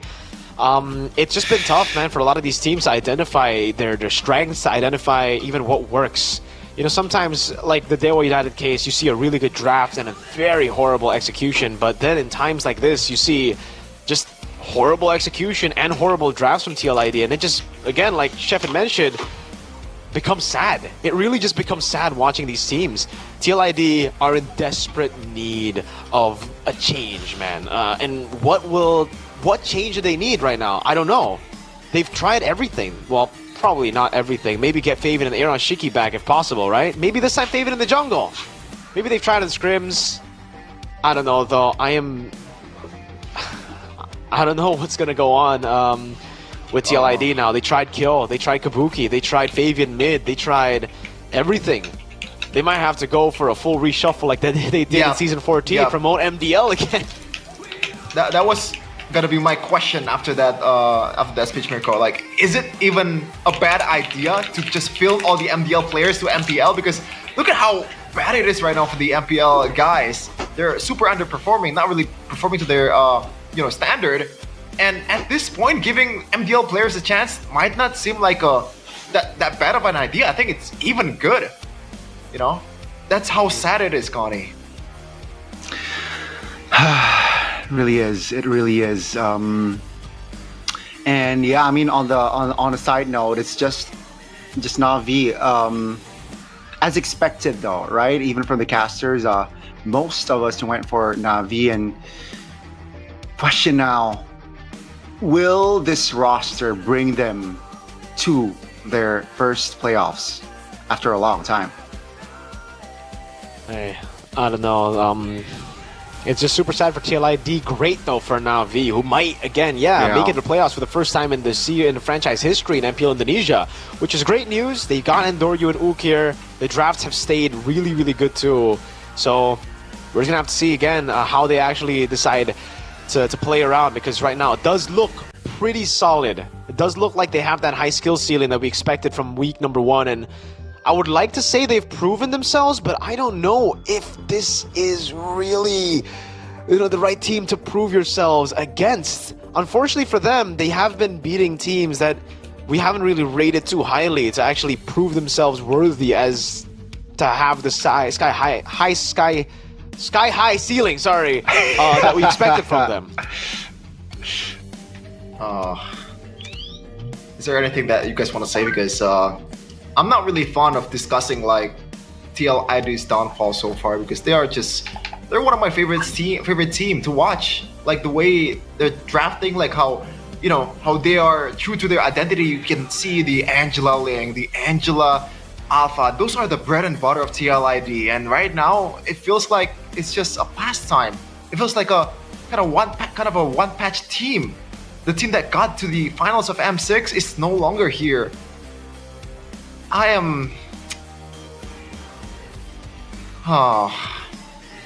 It's exhausting talking about them. Is what I want to say. Yeah, I can feel you, Sheffin. I can feel you definitely. The frustration. But don't cry, Sheffin. Don't cry on broadcast. You're all not a right? TLID fan. It's okay, man. You're a Geek fan, remember, all right? That's Eterna's job, you know? That's Eterna's job. Nah. But like some of the players in TLID, like they're my boys, man. Oh, of course, yeah. Witty Aran. They're Aran.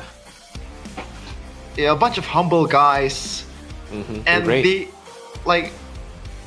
You can see it in the way they're communicating right now, Mirko, because they really care about the game, right? They really pay attention to the patch. They really pay attention to the game. They want to improve as a player, and this is so far the result is quite saddening. That is very, very saddening. So we'll see again, guys, as we get to see the MVP. Did we already get to see the MVP? I don't think we've seen the MVP just yet here. It's kind of stalling, but I believe it is going to be Andoryu who's our MVP, who's done an amazing job on Fredrin, on Hayabusa. I think more impressive on the Hayabusa, definitely, but on the Fredrin too. Hey, it shows that he has the discipline to play both the roles. You know, something we can't say about every player in MPL ID in the jungle. Some only do really well on Assassins, don't really do too well on utility. But Andoryu shows us that he can do both really, really well. And apparently we have our interview ready here for the winner. Oh, I'm lagging apparently. Okay. I'm back? Let's go! Yeah. I'm gonna be translating what's happened? The interview. Karena aku pribadi mainnya belum maksimal aja. Wait. Okay, I muted the tab. Bisa di-push lebih jauh lagi dong berarti nih. Bisa pastinya. Nah, oke, tapi Kars nih ya, nanya buat Kars. Ini situasi yang dialami dengan tim Liquid ID pernah kalian alami lalu. Sebenarnya the situation in Lithium Liquid ID has been yang paling sulit. You guys have experienced it before. Yang dialami untuk tim yang lagi low streak seperti ini. Like, what are the like vibes or maybe like what do you think about the experience about as a losing team? Okay, I didn't catch that. Itu di belakang, itu ngapain di belakang? Pengen masuk rem ya? Andoryu, kalau mau masuk gak apa-apa. Tapi Kars, Andoryu, you wanna go in? Go for it. Kalian kan sedang Kars, I wanna ask you a question. Kalian sedang mendapatkan momentum. Gimana cara kalian You guys have gained momentum? bisa memegang momentum tersebut? How do you guys still catch the momentum or stay Konsisten aja consistent? sih, sama tetap harus mau lebih. Just stay consistent? Wants to improve more the mentality. Gak boleh cepat puas, tapi yang di belakang gangguin terus ya, lihat-lihat ya dari tadi. Tapi Andoryu and Hooker in the background. Nih, Afro dari tadi Afro? nge-lock Widi terus. Apakah emang rencana kamu untuk Afro seems like you've been locking Widi. Coba aja makan yang depan atau gimana nih? Bukan nge-lock sih. There's something against Widi, but cuma Widi doang. that's just the gameplay. And apparently Widi is the only one that can get lifted up Kan pasti as a lumayan player. di MPL ID ya. Afro is still a new player in the MPL. Dipasangkan dengan pemain tuh Ukir tuh yang datang dari region lain. Nah, itu And ada you're paired up with sedih Ukir. nggak sih buat Afro main dengan pemain senior kayak Is there kind of some kind of pressure Pasti ada lah, that you have dari playing with them? MPL juga kan. Cuma ya coba nyesuaiin segala macam gameplay mental. Just try to adapt with the team. Tapi paling keras yang mana? Ukir atau Andoryu nih kalau sama Afro? Which one is more harsh? Andoryu or Ukir? Ando apparently. Ando. Oh, they got nicknames already. Kalau That's nice. Afro, kalau misalnya kamu, kita kan tahu ya, baru naik ke MPL. Dan Afro, dari if you- kemarin Navi juga cukup kesulitan untuk menuju ke arah playoff. Ada nggak sih janji just got into tersendiri dalam MPL. diri kalau masuk Navi MPL has playoff, been nanti mau ngapain? failing to get into the playoffs. Is there some kind of promise that you wanna Kalau say janji to gitu the fans? sih nggak ada sih. Dari awal There's no niatnya promises? cuma buat bisa menangin Navi doang. Start. Kalau playoff ntar kalau misalnya menang make playoff bakal Navi datang win. sendiri sih kayak gitu. Woi, If we keep winning, playoff will come on its luar own. biasa.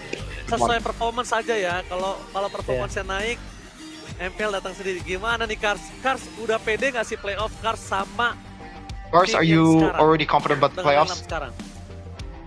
with this kind of lineup? Pede ya, selalu pede sih. Mana ya lihat aja. Always confident. Kita lihat aja nih. Just see what happens. Oke, kita akan lihat juga ya. Tapi Navi kan lagi ada tren positif nih kan. Kalian harus maintain kemenangan kalian juga. Navi's Dan on di a depan positive trend. Kalian akan ketemu sama Onyx. Next week, Afro ngelihat you guys will Kiboy face dulu. Onyx. Gimana sih sosok seperti apa nih Kiboy nantinya yang akan head to head sama What do you kamu? think about Keyboy as a player head to head against you? Ya dari awal MDL juga ngeliat Kiboy sosok idol sih, cuma ya Ever since MPL, I've been idolizing Keyboy. Ya coba lawan lah gimana caranya. Just try to fight. Jangan getar aja. Just don't get nervous playing against them. Oke, jangan getar. Oke. Jadi Jangan pede getar. ya untuk minggu depan ya. Ready. Insyaallah. Ready. Mantap. Oke, tapi buat Ready Kars nih. for Kars next kan week, habis insyaallah. ganti role juga kan dari roamer ke EXP. For Kars, you've been switching roles. Menurut Kars, lebih enak role yang mana sekarang, EXP atau roamer? Which one do you prefer, XP or Rome? Kalau buat aku pribadi ya tetap XP lah, soalnya aku juga pengalamannya For me, apa ya, definitely di XP. XP kan, sama ya emang Because I have more experience in the EXP laner. I just like playing EXP more. Tapi kan dari season lalu kita ngelihat Navi Nation ini sangat-sangat setia Ever ya. since last season Dalam Navi Nation, kalian kemarin masih agak struggle sampai sekarang has been very mereka tetap dukung kalian maupun online very supporting of you. offline. Ada nggak sih yang mau disampaikan buat Navi Nation nih dari Afro deh? Kita dengar suaranya Afro. Is there any kind of message towards Navi Nation? Afro? Terima kasih buat selalu dukung kita. For Navi Nation, thank you for supporting us. Terima kasih lah. Whether we were winning or losing, Luar biasa. thank you. Afro, Amazing. pokoknya Afro tetap harus semangat ya. Ya. Karena ini baru Afro, awal you have to Afro, be nggak boleh cepat always puas. Oke? on high spirit. Luar biasa. Semangat Afro dan juga Kars dan juga Is that Navi. okay? Good luck selalu. Thank you so much. Good luck, Navi. Good luck, Cars and Afro. Bye-bye. That is Bye. it. Okay. Man, it's just nice to see Navi in a winning interview. Finally, Usually right? something that we've always been waiting for last season, and finally they seem really comfortable in the winning interview, man. I like them. It became a whole meme, dude. They always, I mean, the meme was like, yo, they just never want to, get an interview with Bude. They just don't like Bude Claramonster or something, right? But ends up, hey, finally meeting Bude Claramonster for the first time after beating BTR. And then after that, they never want to meet Bude Claramonster ever again because we started going online. Yeah, so unfortunate. But this was the highlight, man, and it was just a clean, refined game here from Navi. I expected them to not adjust after the loss against RRQ, but they proved me wrong. Yeah, and this is the player of the match MVP. in this Navi versus TLID. It's Andoryu, presented by official tournament smartphone Samsung Galaxy S25 series. Whether it's an assassin, whether it's a utility jungler, he always perform. And I gotta say, on this Fredrin, like, I feel like he's performing out of my expectation, man. A lot of the boss checks has been very good. And he knows that Afro is not the main boss checker. He needs to somehow maybe get the attention from Weedy, especially when he's trying to boss check. So Afro does not have that much of a burden and can just focus on getting someone that's important, Miracle. And technically for him as well, he really, I gotta give props to the rest of the team for actually following it up too, because a lot of times we see for Fredrins who are opening up the map, they just open it up, get picked off, and there's no one there to follow through, or follow-ups usually late. And in Doria's case, everybody was there, ready to follow him up instantly. So big props to Navi for really fixing a lot of the issues that they had to deal with last season.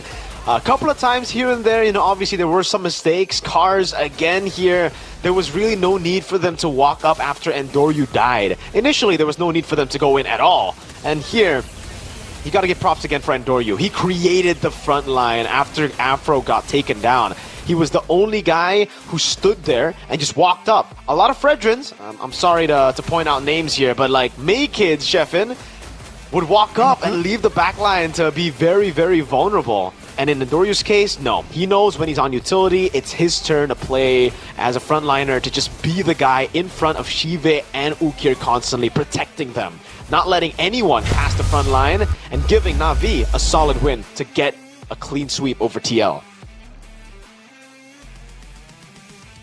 Yes, we're gonna take a look at these stats here. 15 to 10, a 15-minute game.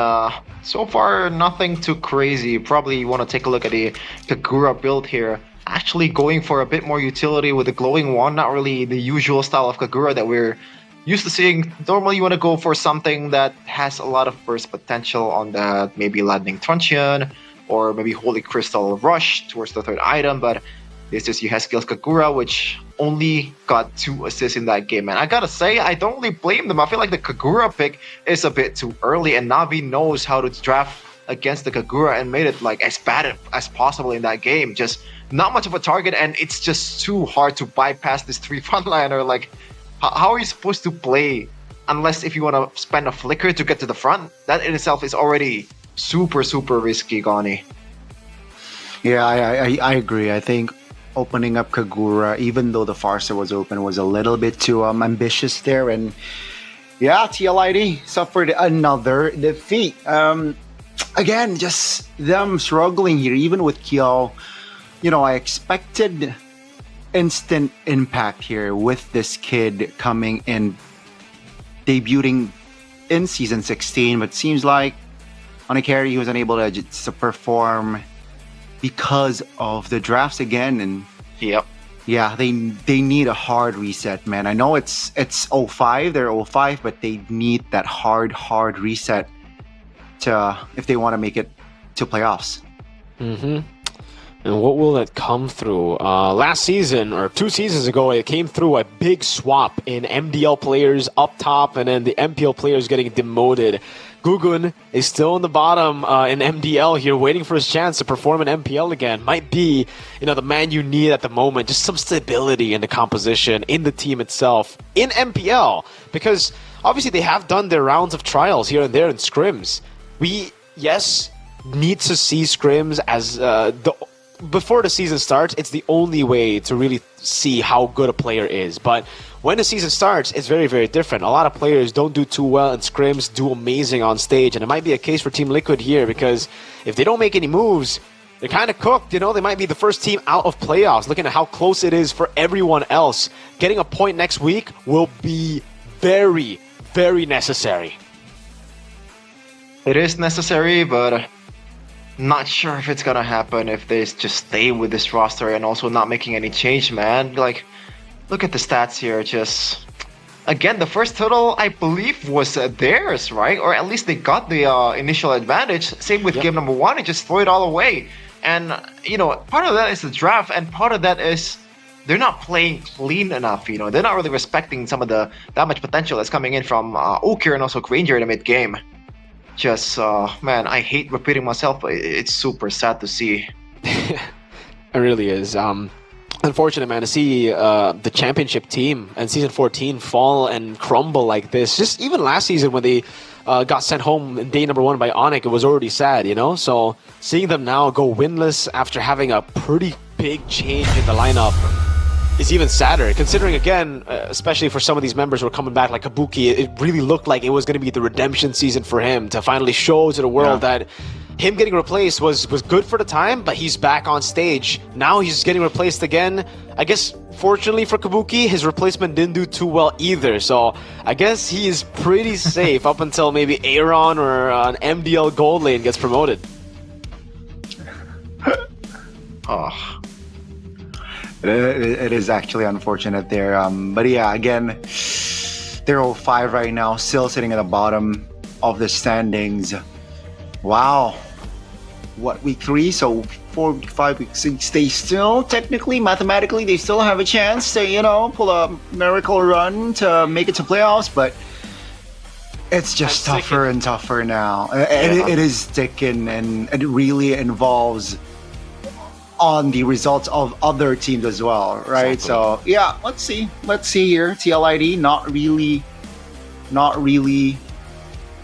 a good 3-week or early start here from Team Liquid, very apparent. So let's see what they will do. Technically not their first time being in this sort of situation. But yeah, Goni, let's see what they will handle, how they will handle it this time around. You said they need a miracle, and I gotta say, miracle is called miracle for a reason. It doesn't happen twice. Like, it takes. So far, you're right. We've only your seen man on your left is a miracle. That's a miracle. There's only one of me right now, right? There's no 2 miracles yet. Maybe in the future there'll be another miracle, but for now, it's just me. And yeah, I agree with Sheffin. Miracles only come once. For Evos, it happened once. For TL, it happened once, and maybe they've used all their miracles. Yeah, maybe they have used all their miracles. It's just so funny seeing Sheffin's reaction to that joke. Nah. But yeah, moving on. Man, do you have a son somewhere or a daughter? I think you're a dad already with that joke. That was so bad. That was pretty bad, but it's okay. It's okay, Sometimes you gotta give. Well, Gani is getting to the older age, Sheffin. You gotta respect it. Gotta respect the elderly, Sheffin. Yeah. You need a cane, Gani? You need a cane? Hey, he's not as old as Wolf just yet. That's kind of like Wolf shenanigans right there. I wasn't gonna go to Wolf, but you made the connection. Oh no. Okay, that's not me, Wolf. That's Miracle, right? That's not me. I'm not angering the richest caster in the world, man. But yeah, back on a positive train. Navi claims a clean sweep of victory over TLID. Now we're gonna talk about the ceiling of Navi and the ceiling of TLID too. Like, if you guys were to give a percentage of like how big of a chance TLID has to make the playoffs, like what number would it be? I think right now 1 to 10 or percentage. I think it'll be 20% right now. Whoa, interesting. How about you, Gani? Yeah, I mean, I think around 18 to 20 percentage-wise, mathematically speaking. Is yours What lower, about you, Shefin? Shefin? Yeah. Yes, brother, they're on a 5-game losing streak. I think 20% is a bit generous. Yeah, like I don't know. I would give them a 10 or even lower at this point. Wait, hopefully Yeah, they I will feel- pull it off though. It really depends what it means, right? Like if they don't change anything and they stick to this, the same draft, the same thing, then I'll say 0%. If it's just the way they play today. But if they are going to be making those changes and if they're finally going to be utilizing meta picks, I think there's still a 20% chance that they can make it to playoffs. For Navi, we're talking about like a team that probably will go to the playoffs. Mirko said they will definitely get to the playoffs. Like, what do you guys think is the percentage of them representing Indonesia in M7? For who? Who? Navi. Wow. That's a quick jump. I think right now it's like 10% or lower. I think maybe 5. Okay. There you go. How about you, Gani? Yeah, I think. Yeah, I'm gonna be generous. 15. Wow. 15. Okay. It's gonna be 15. Interesting. That's still low, I'll go though. like 8%, but we're gonna see the standings first here. Bigatron by Onyx number 1, then followed by Bigatron, EVOS, RRQ. Navi jump up towards number 5. Alter Ego has to take a step back towards the almost red zone here. They were United, then Team Liquid ID in the bottom. Still Wait, 0 you missed out points. on one team. You didn't mention one team. What?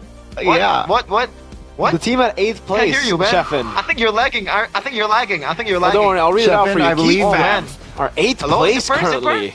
I think Mirko and Gani is lagging. Oh my god. What's happening in the Shefin, stream? I know you mentioned that 8 is your favorite number, and that is why. Test. Okay, I'm back. What's up, guys? Yeah, Yeah, 8 it's is your pretty, favorite number. Competitive. And It's a pretty competitive season 16. You can never know what's gonna happen, especially from second to 7th, man. It's very competitive here in MPL Indonesia. Maybe Team Liquid ID can make it a bit more competitive if they go back to the winning ways. And Onyx, we need them to fumble, man, if we want to have an actual competitive season. Because if you know like what's gonna happen at the end of the season, then I don't know, man. Is it gonna be that fun? Probably not, man. Again, it really depends on the other teams having to step up, right? It's not really Onyx's fault. It's the rest of the teams that aren't able to compete with them. Let's take a look at next week's schedule, though. Navi versus Onyx. From BTR versus TL to RRQ. Interesting. Oh, interesting. And we got the classical derby here in Saturday. RRQ versus EVOS. Always nice to see they were united against EVOS too. Geek versus Alter Ego. If Geek loses this one, CITV will turn into J something TB. I don't want to say the what that stands for, but Onyx versus TLID. This used to be a big match in season like 14, man. But TLID, that is a tough road to get your first W. TLID up against BTR, and then also Onyx. That is insane. But Rookie of the Week, Oni, this is your time to shine. Quite surprising that they opted for this quote. It's just, Randy, man, instant positive influence, significant as well, which might be the answer for EVOS. You know, they have been struggling, looking to stabilize, and with Randy, it shows that, hey, this might be it. This might be it. Still too early to tell, though. But yeah, I like what this kid is. A lot of young bloods, man. A lot of good young bloods this season, and Randy is definitely one of them. Might carry EVOS a long way. I want to ask Sheffin something because I read his quote. I thought his quote was going to be used here. Is this really Evil Tyrant? Evil Tyrant didn't exist. Yeah, Evil Tyrant doesn't exist. Evil Darren. This is Evil Tyrant. This is reverse. I'm gonna let down that it didn't get used, but miracle. We got the best player in the world. We got the best looking player in the world. We got Yeah, that's, you know the quote. You know the whole TikTok meme there. It's Kyrie, man. Player of the week for sure. I mean, the way that he was able to play, clean game on the Hayabusa, amazing Lancelot as usual. And hey, now he's got that flair, man. Like there's something different about the aura of Kai. Back in the day, he was a bit too safe, you know. Like we needed a bit more of personality. That's what he was lacking, you know. He's got the looks, he's got the skills. It's just the personality was kind of like whack, yo. But for some reason, this season, with the red hair, he's been spicy, right? So starting from I last didn't season, know. I didn't expect to be more of a fan of this guy, but now I am. Geek Fam, you know why they zoomed on you? You know why they zoomed on you? That's a reaction to Geek Fam's the Femunity, 8th place currently. What do you say? What do you say? Okay, back to Kyrie. The thing that I like the most about Kyrie's statistics is they show the Lord rate and also the total rate, man. It's not just about the kills and also the flashy plays. It's all about the objective, that composure, and also just try to take a step back without killing the enemies. We still get some positives on the board with killing the totals and also the stuff that you do outside of the team fight. That's why Kyrie, would you go as far as to say that he is back to the best player this season? After maybe losing that title to some players in the previous seasons? Maybe. I mean, he went up against RRQ and just battered it. But hey, guys, if you want to see Kyrie and Lutpi in action going up against Ukir, MPL Arena, live, Friday, alright, Roundel against maybe as well. Get your tickets, id-mpl.com/ticket to get more info and also get your tickets, claim it. Also, Dobbs versus Yazuke for that Saturday matchup, baby. Oh, that's a battle right there for a red zone, This man. one too. Who's gonna stay? Who's gonna get out? Oh, BTRQ, baby. This one too. Oh, man. Can you beat RQ? I think that's the stem of an elite team, man. I don't know. Geek Fan beat RQ and they're 8th, so I don't know. Is it a sign of an elite team? Oh man, I'm not having a good time here. Ganked up by 2 people. And I'm in the middle. It's the same story, man. Last week too. You know, Sheffin. Sheffin, in honor of Kyrie winning Player of the Week. Yesterday, me, Arashi, and Eterna did the Alden Richards pose. Now, would you guys join in doing the pose as well in honor of Player of the Week High? What's an Alden Richards pose? Show him, Gani, show him. The Alden? Ah, there you go. Ah, that's a pose.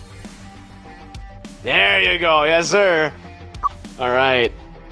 This is the super fan pick. So, who's going to be representing Indonesia? M7. Onyx is still leading the chat with 33%, 1/3 of the whole vote. So you can see pretty much the whole world trust Onyx will actually go through at least the final, and that's an understatement. Oh man, is it just the inevitable? Is it just inevitable? What do you mean? Is that representing M7? No, them winning it all. Winning M7? I don't know about that. I think, the red team right there has a chance. MPL ID. I think the red team right there has a chance, you know what I'm saying, man? Which one? Are you talking about Alter Ego? It has red. I'm talking about the red team right below Onyx in the standings, not the ones in the 8th and 7th place, man. Come on, Gani. Okay. You're second. I respect that. I respect you for now. Fun question for you guys. If Onyx faced off against the best players of each team, you know, they compiled all of the 5s. Why are you guys zooming on me? I feel uncomfortable. Zoom out again. Zoom out again. Please, Zipper? Thank you so much. Back to the question. If Onyx were to play against the combined 5 all-stars of the rest of the team, who do you think would win? The combined 5 all-stars would just be BTR with Kin. And Edok. Kin Really? and Edok, right? Nile. Oh yeah. Who else is performing that good on the jungle? in. Your EXP. Or I mean, Dyron Yeah. just played one match this season, so I think right now not yet. But if Dyron gets back to form, it'll be Dyron there. Well, I guess, but yeah. Mid lane, Moreno. Yeah, it's Moreno. Like, come on. Kind of weird to see that, you know, you have all these players and despite it all, never won MPL Indonesia a technically we single already time. know the answer then.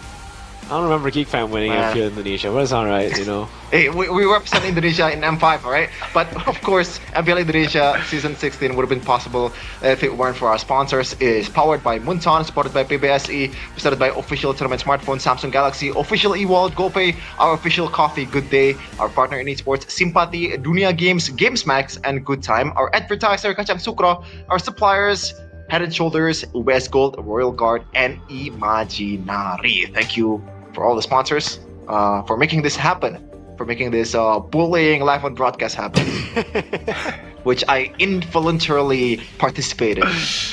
No. Hey, it's all right, Chef. And hey, we're having a blast here. Hopefully, your team finally gets a win, right, next week. Because unfortunately, me and Gani, we got to translate our winning interviews, but you haven't been able to translate a Geek Fan winning interview. That'll come. I wasn't gonna bring that up. Don't you worry. I wasn't gonna bring that up, but It's you okay. spotted it. You evil person. Oh my god. But yeah, we're gonna be back for more action in week 4 MPL Indonesia Season 16 and MPL Indonesia Season 16. We own this. Oh no! We own this. No!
dan terus berlari, terus ke arah puncak tertinggi. Ku takkan berhenti, hanya sampai di sini. Kemenangan abadi menanti. You know we won't miss if we unite our focus. And if you haven't noticed, we all live. Nyalakan apimu, hadapi semua tantangan, hadang semua serangan, jatuh bukan halangan. Bakar semangatmu, janganlah engkau menyerah. Kita akan buat sejarah. We all this, we won't miss. We all this, we won't miss. Saatnya beraksi, jalani ambisi. Aku kan menyawakan